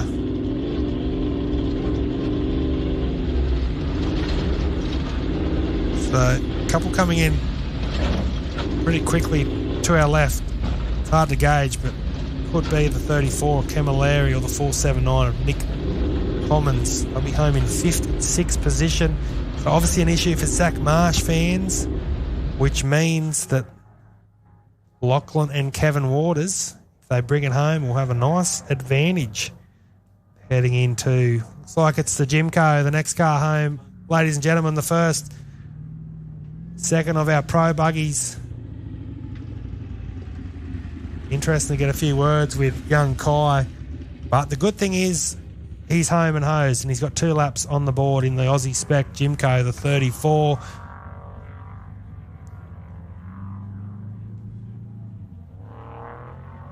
So we've got a few on the mount here. We'll bring a time for him very shortly. Nick Commons, the Brenthal, West Lime, the best Lime. You can see that rear panel flapping. A few of his teams suggest possibly a flat tyre, but we'll bring you some information. Always a beautifully turned out machine. So Kai Camilleri with a 58.15. And yeah, that lap clearly slower for Nicholas Commons. A 1 hour 1:42 gives an overall time of 1 hour 56:30 and a 1 hour 55:01 for Kai Camilleri. So that's our first 6 vehicles in the arena. And the next one, who's still probably a couple of minutes away, is a 622, a Lachlan Bailey. So there you go. So because Matty Lawless, Clayton Callan have obviously returned to the pits to make some repairs again after entering the pits after that first lap. They're back out there now, and probably one of the final cars on the track, I'd say. But a frustrating Saturday afternoon. Not exactly sure the total time permitted for this section. There's always a total time that these crews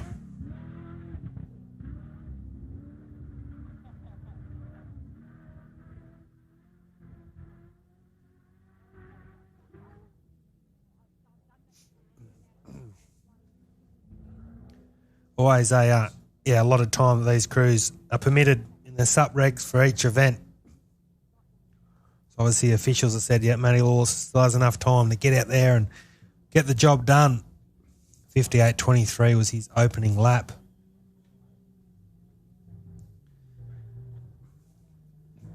Daniel Challen, the next car through at the halfway mark.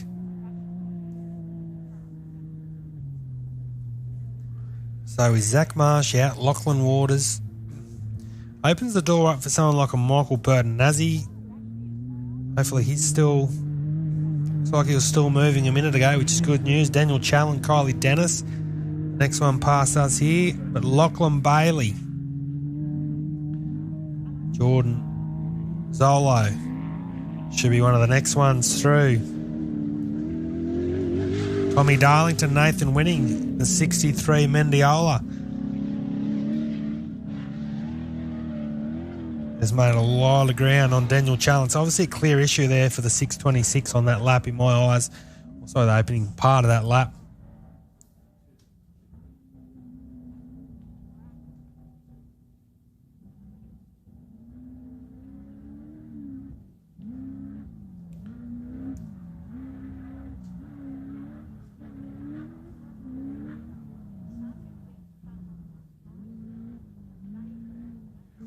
Still no reports as yet as to what happened to the 489 of Boston Morgan Horan.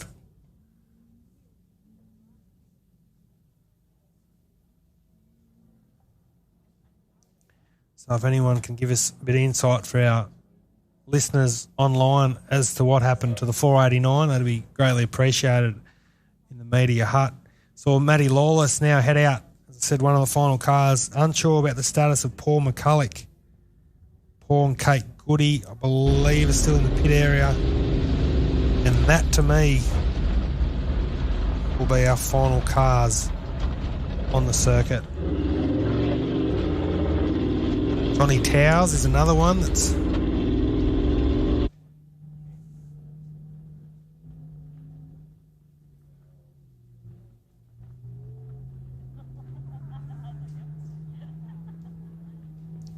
just had some provisional news through that Boston has reportedly done a diff in that opening part of that first lap. So the Goody combination, I believe this is their first lap though. Paul and Kate Goody, they've unfortunately, I believe, missed a turnout there on that first lap, so I'm not sure they'll get enough time to do their 2 full laps here.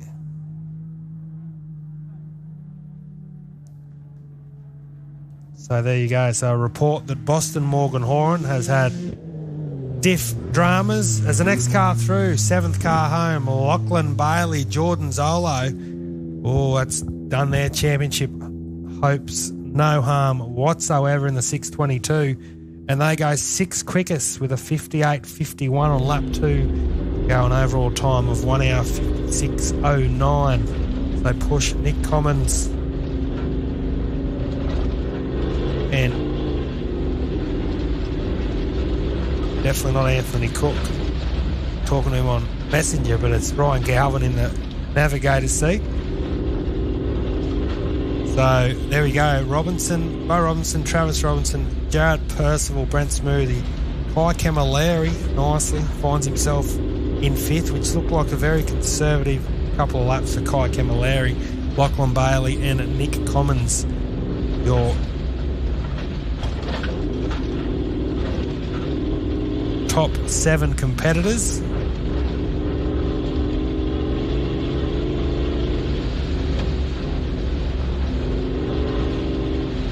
So some good news here for Bentley Motorsports fans.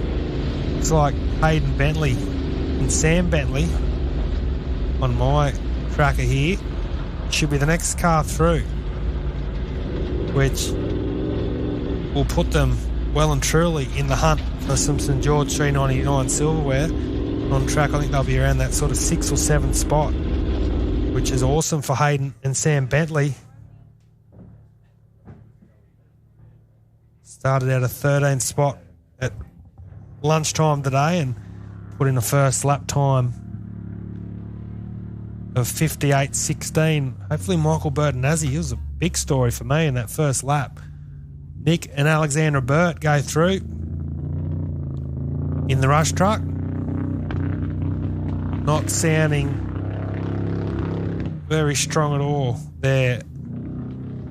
Oh yeah, good news, good news. So it looks like young Sam Commons and also Michael Bertinazzi, couple of the big storylines for me on Saturday, heading along nicely. Zach Marsh still stationary. And then Paul McCulloch was only on his first lap. But Hayden Bentley, Sam Bentley, the father and son duo, the next vehicle across the line.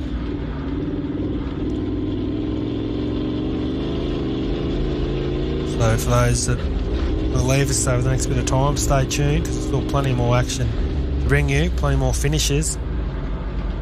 However, 7:30 a.m. tomorrow is start of section 2, which is 3 laps, 2 continuous, hour service break into Parc Ferme. Obviously everything's reset, reseated, regrouped, and then ORC competitors will head out after lunch for the final lap of the Kmc Wheels StGeorge399. Hank Parker, still see, and I can hear her. Sounds like our next competitor, Hayden Bentley. Hats off to Hayden and Sam Bentley in the Racer Engineering VR38 3.5 litre twin-turboed trophy truck. Currently 9th in the ORC, second in class, is sneaking up on them. Definitely one of the veterans in the field, Hayden Bentley.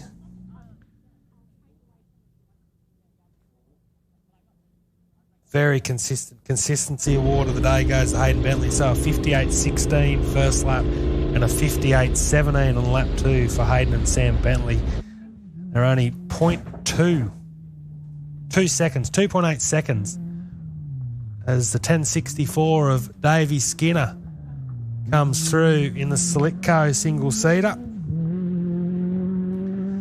He pumped with where he sits at the moment, but yeah, Hayden and Sam Bentley only just under 3 seconds off the pace of Nick Commons. So Nick Commons holds that 7th spot. Hayden Bentley sneaks into 8th position. Fence line theatre here from Hank and Tyson Parker on our live stream.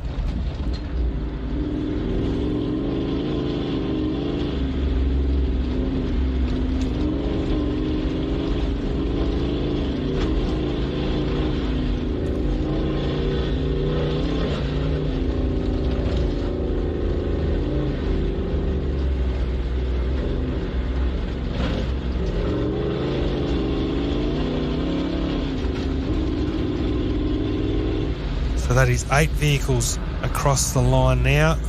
The next one through should be Nelly the 646. Sam Commons and Lachlan Benny.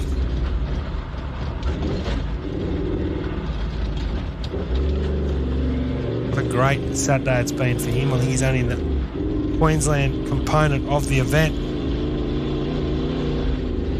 Second off-road race after debuting at Loveday, which he was going very well, and then didn't do the final 2 laps due to being in the state round only. But he's swiftly going to find himself in around that top 10 outright, which is great drive. Shout out to his father, Andrew Commons, who I'm sure is watching on back home on crutches. He's had a hip operation, but all reports he and Anthony Cook will be presuming a 3 truck or 2 trucks and a Can-Am outfit at the Kalgoorlie Desert Race. Which is great to see once again. Last weekend in October, another great event on the RC calendar. If you're on a weekend in the West, put the Kalgoorlie Desert Race in your calendar. You won't be disappointed.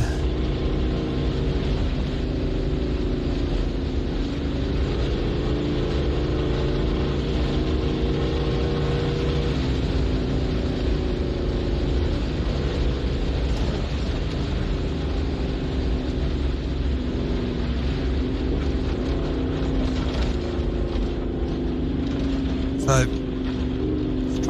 Bert Nazzy moving at 30 k's now, so hopefully no major issue there. Sam Commons, Greg Campbell. I mean, this is extraordinary. Sam Commons only his 2nd off-road race. Greg Campbell's probably done 2,000 off-road races. He's been around forever. And Sam Commons is going to beat the veteran home. Huge effort, absolutely huge effort from Sam Commons. Only 15 years of age for those watching on the hill. West Lyme Motorsports, very proud of your young man. That's a huge drive. Future's bright for Sam Commons in the 6:46. Another nice lap time. A bit over a minute slower than that first lap, which is understandable. It's a long effort out there.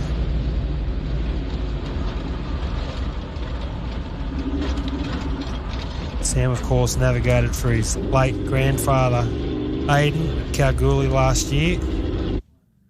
So I'm sure he's doing Pop proud this weekend. He'll be looking down very happy with young Sam in the driver's seat. Only 15 years. I honestly thought he was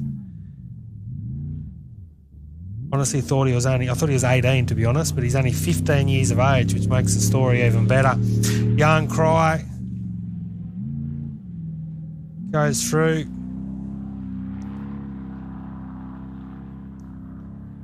A great family team, the Commonses, and still relatively new to the sport. Been around for a few years now. Yeah, you want a good time? If there's anything you want to watch, or they got the big screens happening, the barbecue's always cranked, and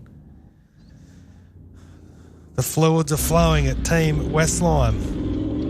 Hank Parker.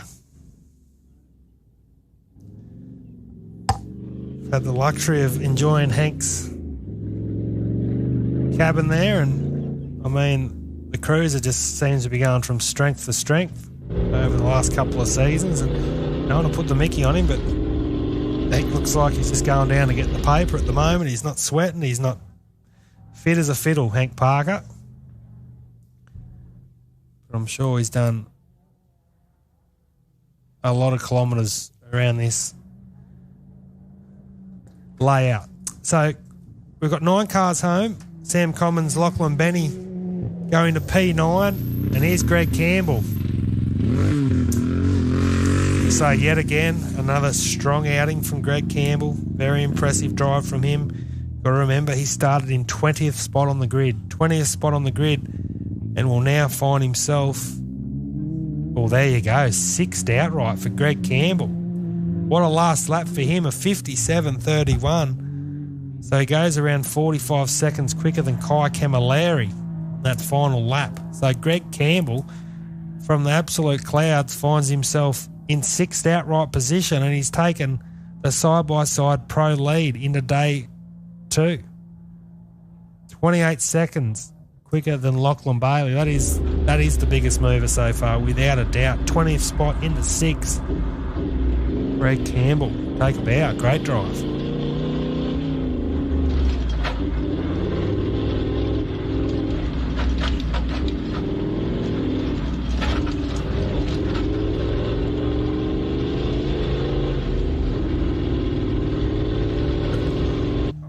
I don't like doing it. I feel like I put the commentator's curse on Michael Bertinazzi, because all of a sudden his speed slowed right down. Hopefully he can bring it home, because he had a tremendous first lap. Chris Sollett goes through in the 10.63. So he's another guy that's trying to catch his good friend Dave Skinner. Rob Knight. Looks like he's going through. There's 6.29 of Paul McCulloch. Let's see, Paul had that drama from the start, so he's headed back out for another lap. This great layout. So the first 10 vehicles in the house: Bo Robinson, Travis Robinson, Gerard Percival, Brent Smoothie, Kai Camilleri, Campbell, Lachlan Bailey, Nick Commons, Hayden Bentley, Sam Commons. McCulloch will definitely be the final car on the circuit.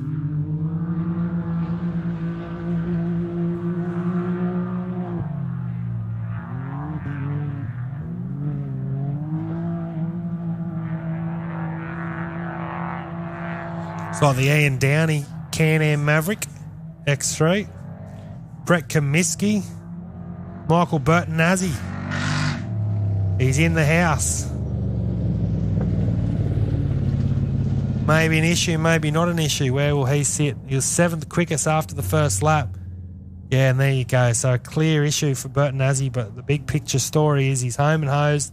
11th quickest so far. That was an hour 3:53. So a good 6.5 minutes off the pace of his opening lap for Michael Bertinazzi. Brett Kmc, he's incoming. Justin Biggs, also having a nice run, but another what could have been for Brett Kmc. A bit worried about the fuel situation. Shout out to everyone back home at Warriata watching on. Little Savannah watching on at Frogs Hollow. Brett Kmc with a 1 hour 10:04.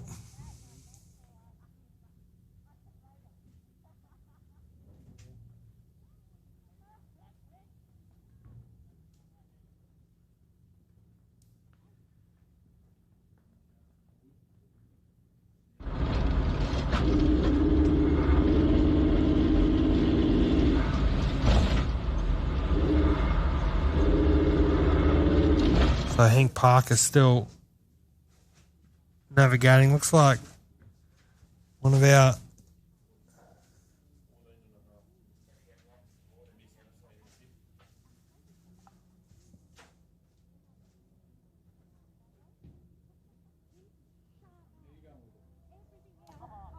McCulloch did stop there for a moment, but he's back going. So 1 hour 10:04, as I said, for Kmc to go into P12.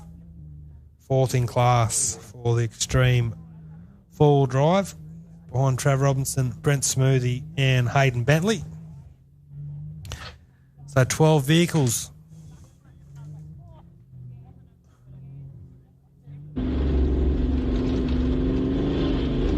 So a bit of information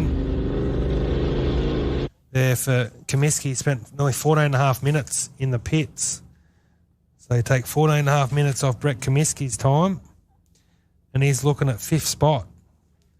So that shows you how pivotal that little pit exercise has proved for Brett Kmc and Corey Cooper in their Extreme 4-drive rental. 14 and a half minutes in the pits after lap 1. As I said, take that off his total time, looking at behind Brent Smoothie in 5th spot. So what could have been for Kmc, but as I said, a long way to go tomorrow and plenty of time to make amends. So Zach Marsh, Lachlan Waters, Tate's Fenson. Seen a little bit of carnage on this second lap. We've lost Tate's Fenson. Yeah, looks like he's stationary. Zach Marsh definitely.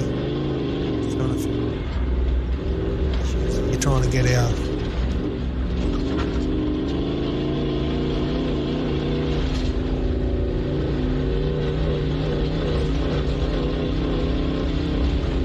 $6.99, Lachlan Waters.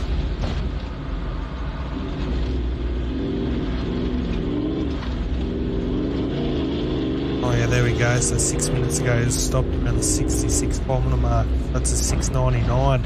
So geez, what a shake-up. What a shake-up to the side-by-side field here. Lachlan Waters and Zach Marsh have gone amends on lap 2, leaving it up to Greg Campbell and Lockie Bailey to fight it out. That's a bit of news there for the side-by-side pro class. And he had the two of the competitors home. Only 28 seconds between both of those. It's the 12 vehicles to complete 2 laps of competition. Once again, a shout out to everyone that's made this live stream production possible. Without the support of Kmc Wheels, BFGoodrich, of course, Motorsports Australia, the SEQORRA Club for putting on the event, McIntyre Agricultural, the McIntyre family for allowing us to play on their land, CMS Racing, which is the Brett Kmc crew, the St George region, the Boulogne Shire, UTV Surgery, Black Diamond Powder Coating, the Gold Coast, RDO Equipment in town, of course the Stickman's Construction for all they've done at this event, hiring out, providing their scissor lifts and equipment to make this live stream possible. Rush Trucks, great family team. Unfortunately, not what we like to see with those guys on the side of the track early on. Great long pan shot there from the drone. One of our competitors, or a couple of our competitors on that top far corner. That is awesome, awesome footage. Brought to you by the team here in the production crew. Also to Marinara Tyres in town for their support, and St George Freight Lines. To everyone providing the catering out here this weekend, thank you. Keep everyone fed and watered.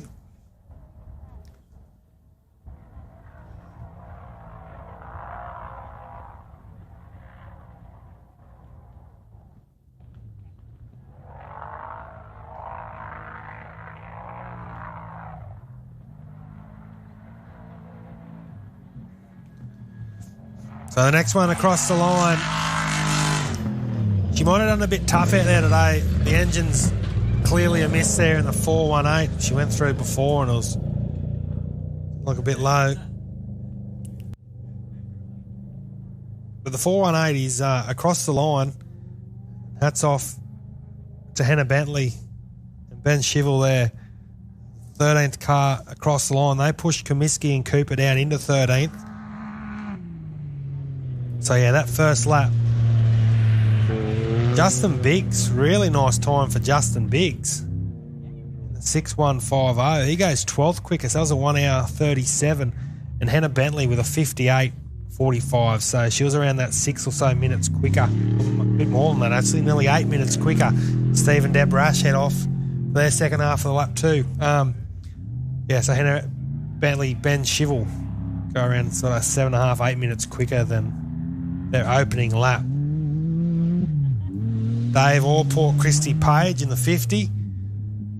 It's their pro buggy, so obviously had an issue on that lap one, but working their way nicely into the second part of the closing stages of day one of the 2025 Kmc Wheels StGeorge399. Of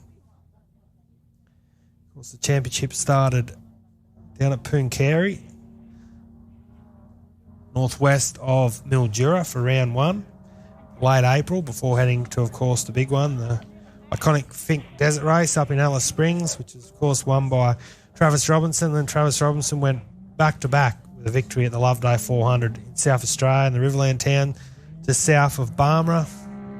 Next one across the line. This is awesome to see. It looks like it's the Conroy Devine entry, the 6:06. Robert Rolls in the navigator seat. Hats off. Great run for Conroy Devine. He goes 11th quickest with a 58:38 to finish. Cameron Von Bohm across in 13th spot with a 1 hour 10. So a bit over 2 minutes difference between Conroy and Cameron Von Bohm there in 11th and 13th position. So that's 16 competitors across the line. Back to some more in-car of Hank the Tank. See the harsh nature of this St George layout. The surface types are very varying across the ORC. Very hard, compact surface here at St George. But once you get off the track, as you can see, actually no reports other than Young Cry in the prologue of any flat tyres today, which, looking at this in-car of Hank Parker, is a little bit surprising. Just shows you the skill and the ability of these drivers to keep these machines on the circuit.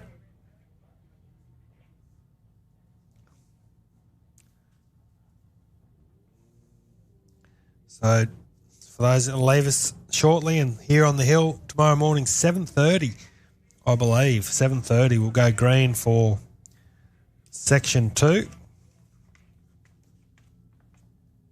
Section 2.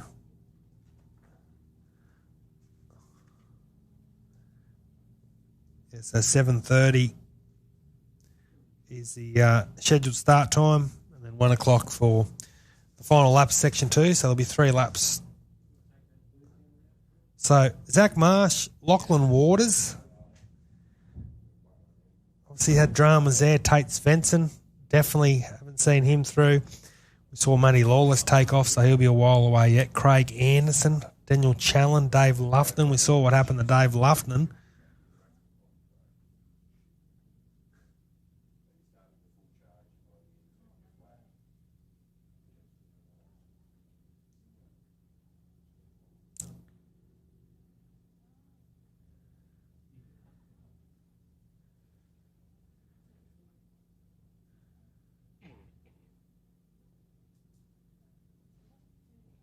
No news on Craig and Jim Anderson also, the 6144. We haven't seen those guys for a while.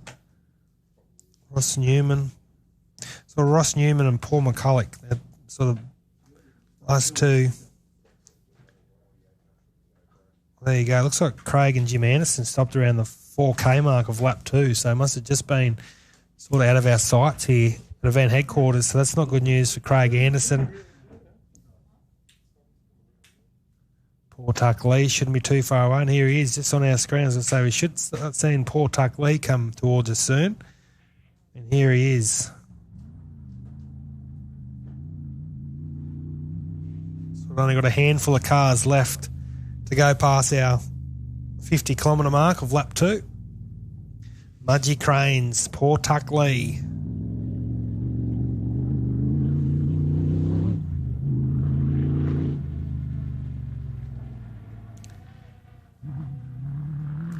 So the outright positions, Bo Robinson, 1 hour 44.44, 27 seconds back to his brother Travis, and then Jared Percival in third spot.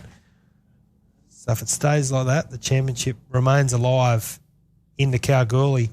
Brent Smoothie capping off a tremendous few weeks for him, sitting in fourth spot. Kai Camilleri, Greg Campbell, the biggest mover of the day, clearly. Started out at P20, which is about where Greg usually prologues all these national level events, and he finds himself in sixth spot outright after day one.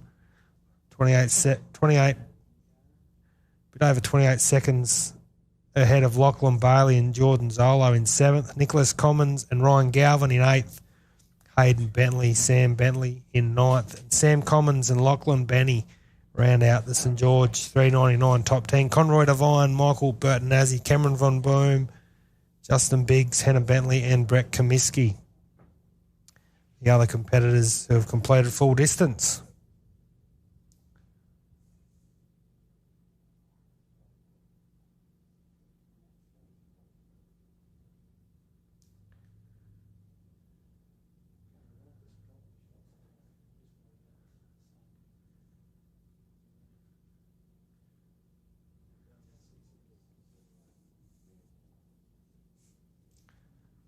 Justin Biggs, tremendous couple laps there. He's only in the Queensland component of this event. Likewise, Devine and Von Bohm, but our local Queensland crews that are doing nice things. Hank Parker, well and truly. Shout out to the Aussie 7 racing crew. Nice shot there of one of our competitors. Aussie 7 just wasn't their weekend once again.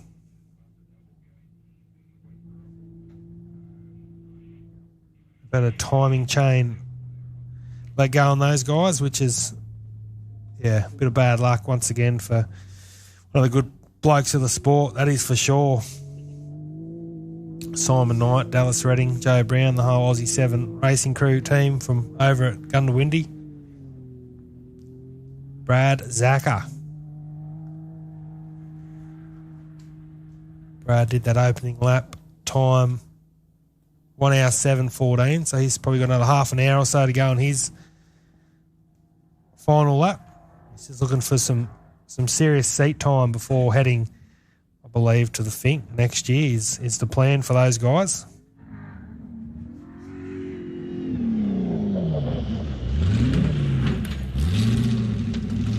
Tom Darlington and Nathan Winning.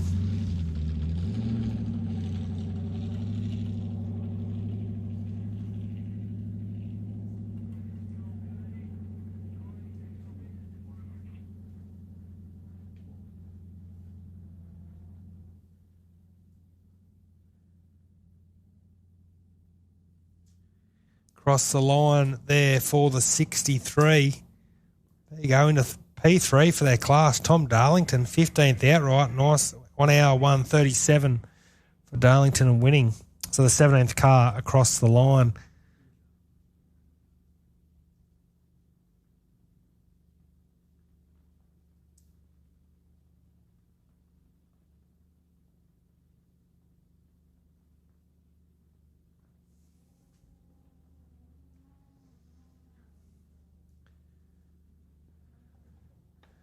try and get a bit of an idea of where the rest of these crews are coming in. So the last car across was Darlington, the 626, Daniel Challen. He had a nice first lap, 58.36, just behind Craig Anderson, but obviously had issues on this one. He was following Greg Campbell for a lot of that lap, so 626 not having the best of luck there. But he's still circulating, keeping his championship dream alive. The Burts, Nick and Alex Burt, went through before, crackling and banging in that V8 rush truck. So I see an issue there with that car. They're heading towards a finish. The Goodies, Paul and Kate Goody. Shouldn't be too far away either. Looks like Tate's Fenson. Interesting. Looks like he's back on the circuit. 112. Back in motion. Then Yarn Cry was around the 80k mark a minute ago. So I reckon we got 3 or 4 cars not too far away in the next sort of 5 to 7 minutes. Hank Parker's sort of the western part of the complex, as we see on our screens going along one of the farmer roads there. He's around the 74k mark, doing around 150 k's an hour. So the Silver Bullet doing along nicely. And he's got young Jack Livingston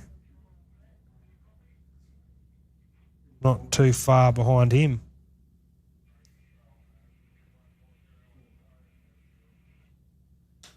Ian Downey and Chris Sollett still heading towards the finish.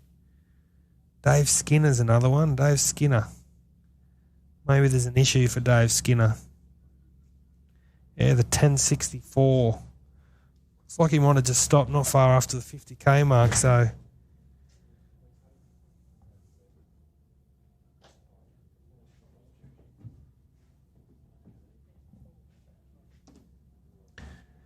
we'll just get a bit more of a glimpse.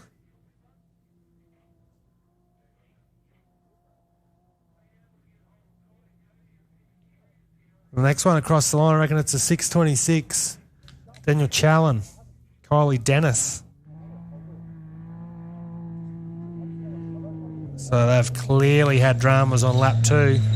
Advanced racing team, but they work vigorously behind the scenes and in the pit area, and I'm sure we'll see them out there tonight with that Can-Am looking a picture and ready to go. So yeah, you go around, what's that, a good 18 or so minutes off the pace of lap 1 hour, 16.58 on lap 2 for Challen and Dennis. Goes 7th in class and 18th outright. But the good news is haven't dropped any time. So back to Hank Parker.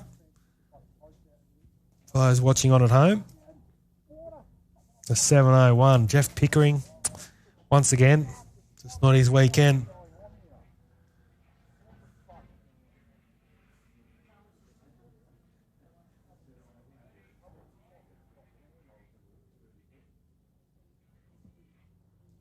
The 701. It's around that 80k mark, so he's really not that far away now, Hank Parker. Just a few of the DNF lists: Zach Marsh, Lachlan Waters, looks like Craig Anderson, Dave Lufton clearly, Dave Skinner it looks like.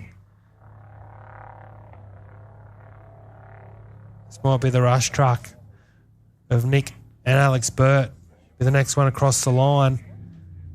And here they are, the 432 from Murray Bridge in South Australia. Will be the 19th car across the line. Might be a bit of repair work needed there. Not sure exactly what they can do. Got a spare engine or something, but something's definitely amiss there for the guys in the rush truck. Another one across the line. Looks like it's a 6, 7, 8. Paul and Kate Goody. That's only one lap in the books for those guys. There you go. So 2 hours 15. Unfortunately missed that one of the opening corners. I want to come back on the prologue track, to be honest, and we noticed that here in the media hut, but they're owned for a lap not to be here for them, and only their second off-road race. So back to some in-car from Hank the Tank.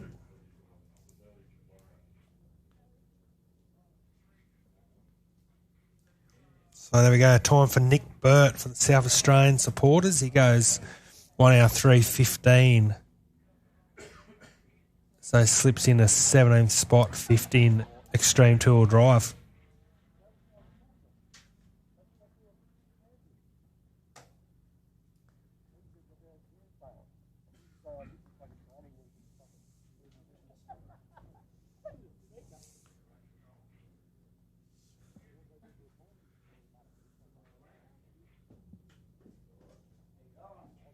There we go. So we've had an overtaking on our pictures. Looks like it might have been young Jack Livingston overtake Hank Parker.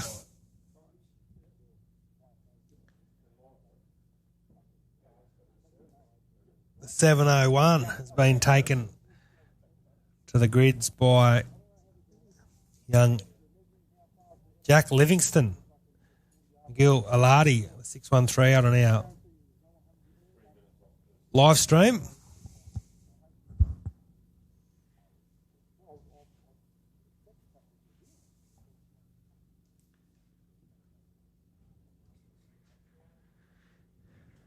So it definitely looks like the 1064.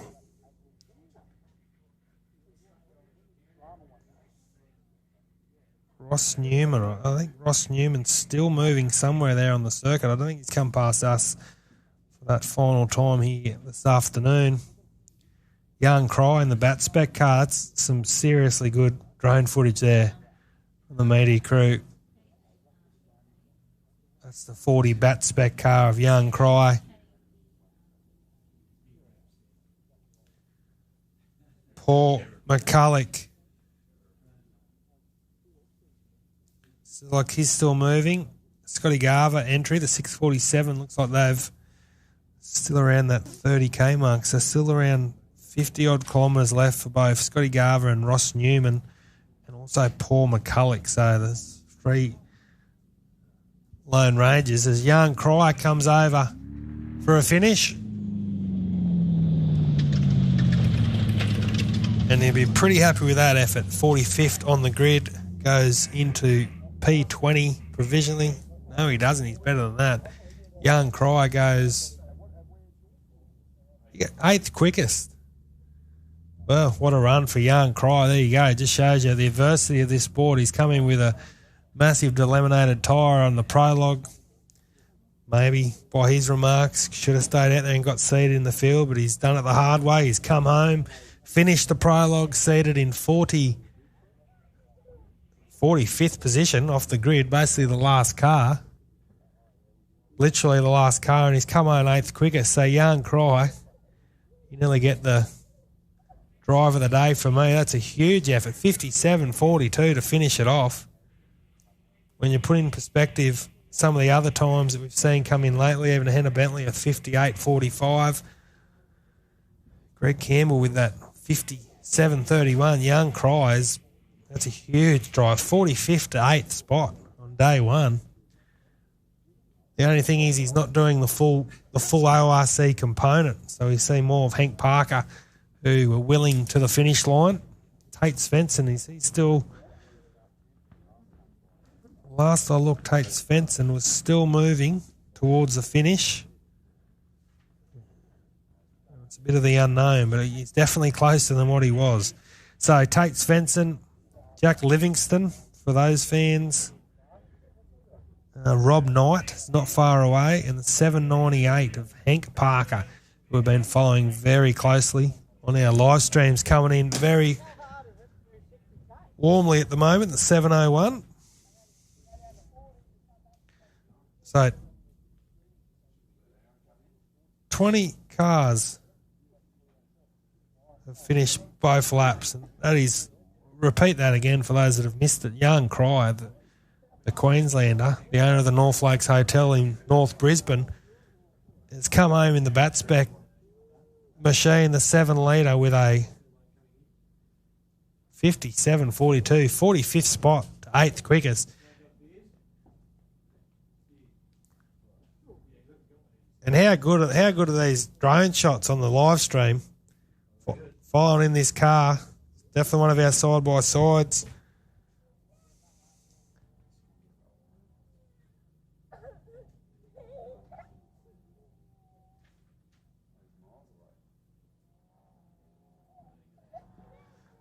Be the Paul McCulloch entry, or young Jack Livingston actually, who's close to a finish. So the 6138. He's on our pictures. And he was the one that made the pass on Hank Parker on our live stream. So should be the next car across the line. Jack Livingston, he comes up to that left, the high point of the track, swings it to a finish. I reckon we're only a few seconds away from seeing our 21st vehicle complete full distance.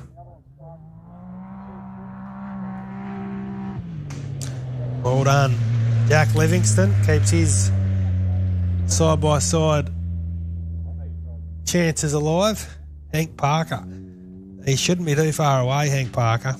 Tate Svensson. Oh, I got a feeling Tate Svensson stopped again. It's hard to know.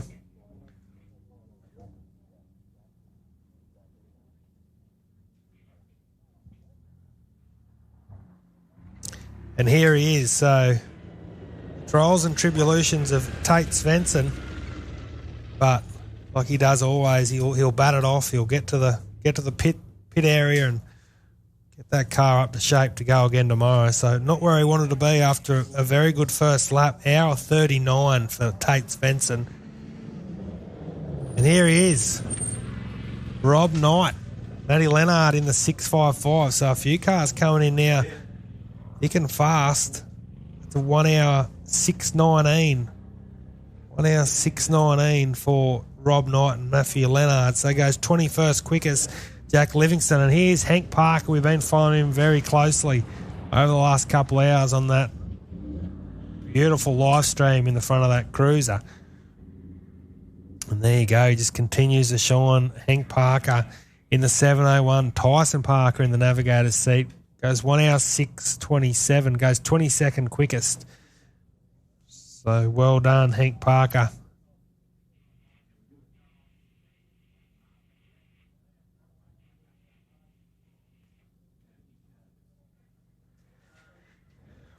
That's 24 cars across the line now. We still, I believe, waiting a few cars to come through in front of us at the 50k mark. One of those is definitely Ross Newman.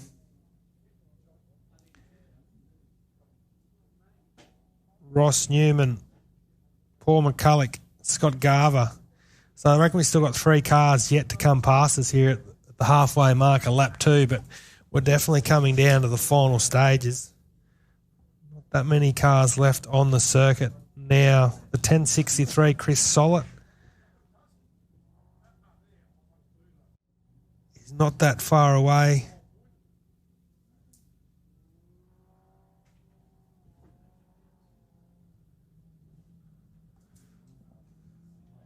$614 Zach Marsh definitely out of that play. Stephen Debarash, Paul Tuck Lee. There's Ian Downey. I was just going to say, where's the 696 Ian Downey? Across the line. The Hunter Valley. He goes Brian McCabe, 24th quickest. Kane Bockman sneaking under the radar a bit today at the 688. He's been in and off rally safe tracking, but a nice couple of laps for Kane Bockman. Luke Mitchell, a couple of minutes quicker there, 1 hour 7:03. So he goes 24th quickest.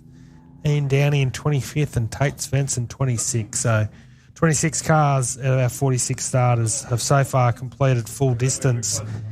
Chris Sollett, there he is, the 1063. He's across the line. Slick Clo Racing. So that means, unfortunately, it looks like our man Dave Skinner has stopped on the circuit. So it'll be Sportslight honours to Chris Sollett. 1 hour 5:48, goes 23rd quickest. So it's 27 cars complete 2 laps. The KMC Wheels StGeorge399. Definitely no Zach Marsh. Fortunately, Lachlan Waters fans, your man hasn't made the final lap. Checkered flag, Matty Lawless. Oh, he's out there somewhere, the 71. Craig Anderson, Dave Luftman's ripped the wheel off here at the finish. Dave Skinner's had issues. I think Brad Zack is still circulating. Stephen Ash is not far away. Paul Tuck Lee, Ross Newman, Dave Allport. Give an update on Dave Allport. He's still going around the 62 kilometre mark. Still moving along nicely.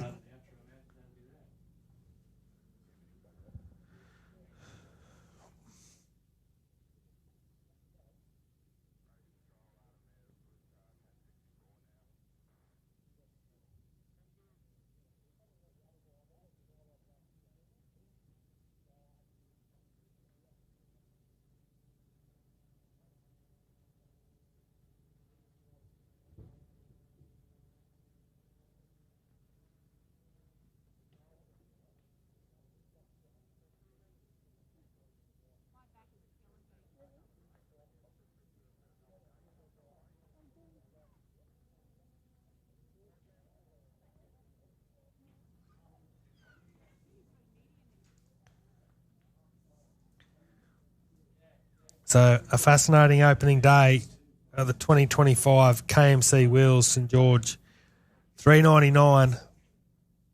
We're definitely at the concluding stages now of day one. Saturday, Steve and Deborah Ash around the 80k mark, so I reckon around that 4 to 6 minutes away. We'll be close to wrapping up proceedings. Paul Tuck Lee,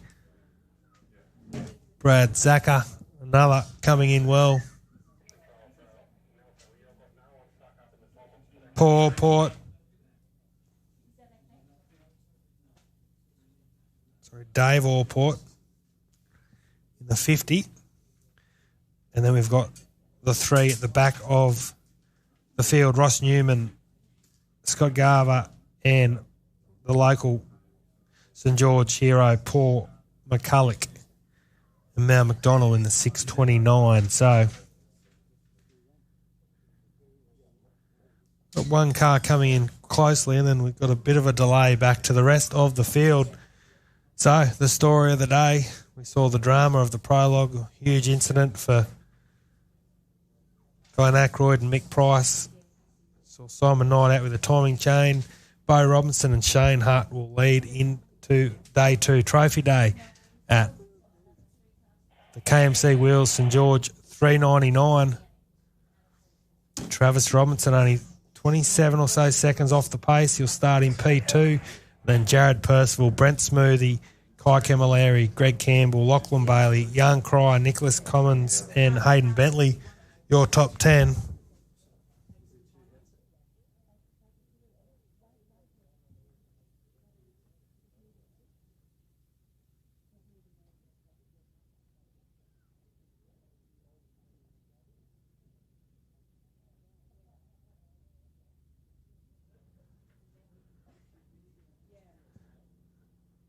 So, seeing a bit of footage here. Jan Cryer come in from the prologue.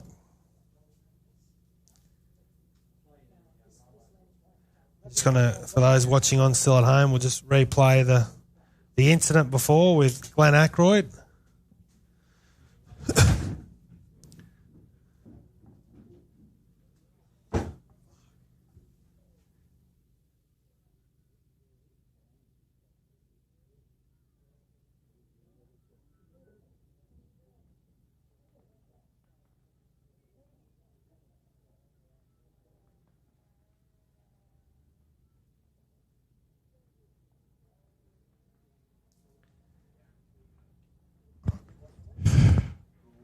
So just before we wrap up today's proceedings, we're fortunate enough to get a few words with our day one victor, Bo Robinson, mate.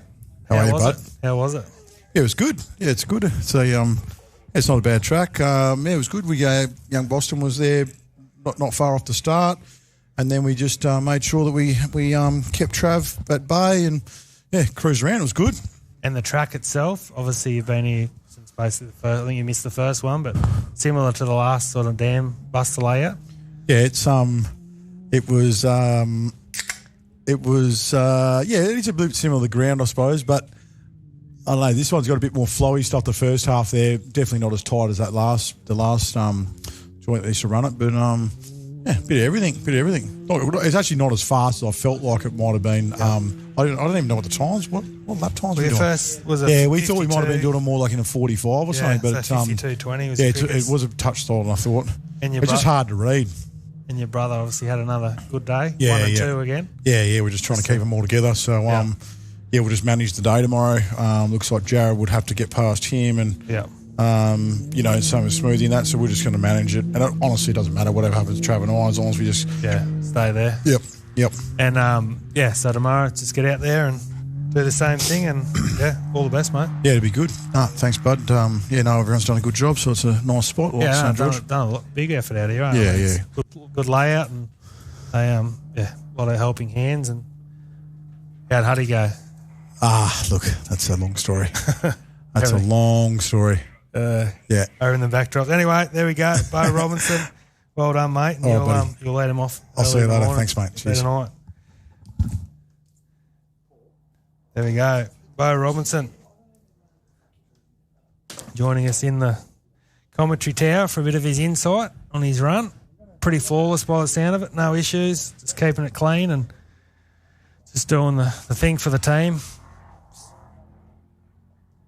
No team orders tomorrow. It's just wherever they sort of sit, 1 and 2, they're happy with that. So, Bo Robinson, Shane Hutt will lead the way tomorrow. Steve and Deb Rash off the line.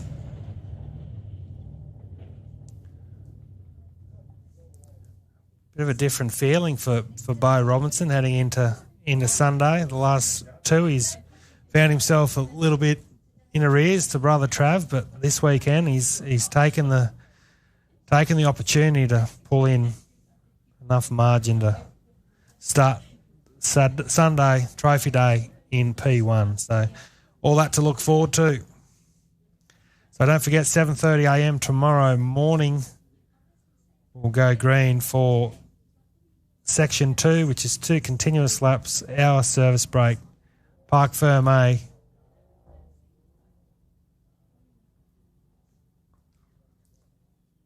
Stephen and Deb Rash with a 1 hour 5:40, so a lot quicker time there for patrol competitors from Gun to Windy, just in the Queensland component. So well done to Steve and Deb Ash there in the 862, 24th quickest. That's 28 cars, home and hose. Daniel Challen, Kane Bock, Benine Downey and Tate Svensson.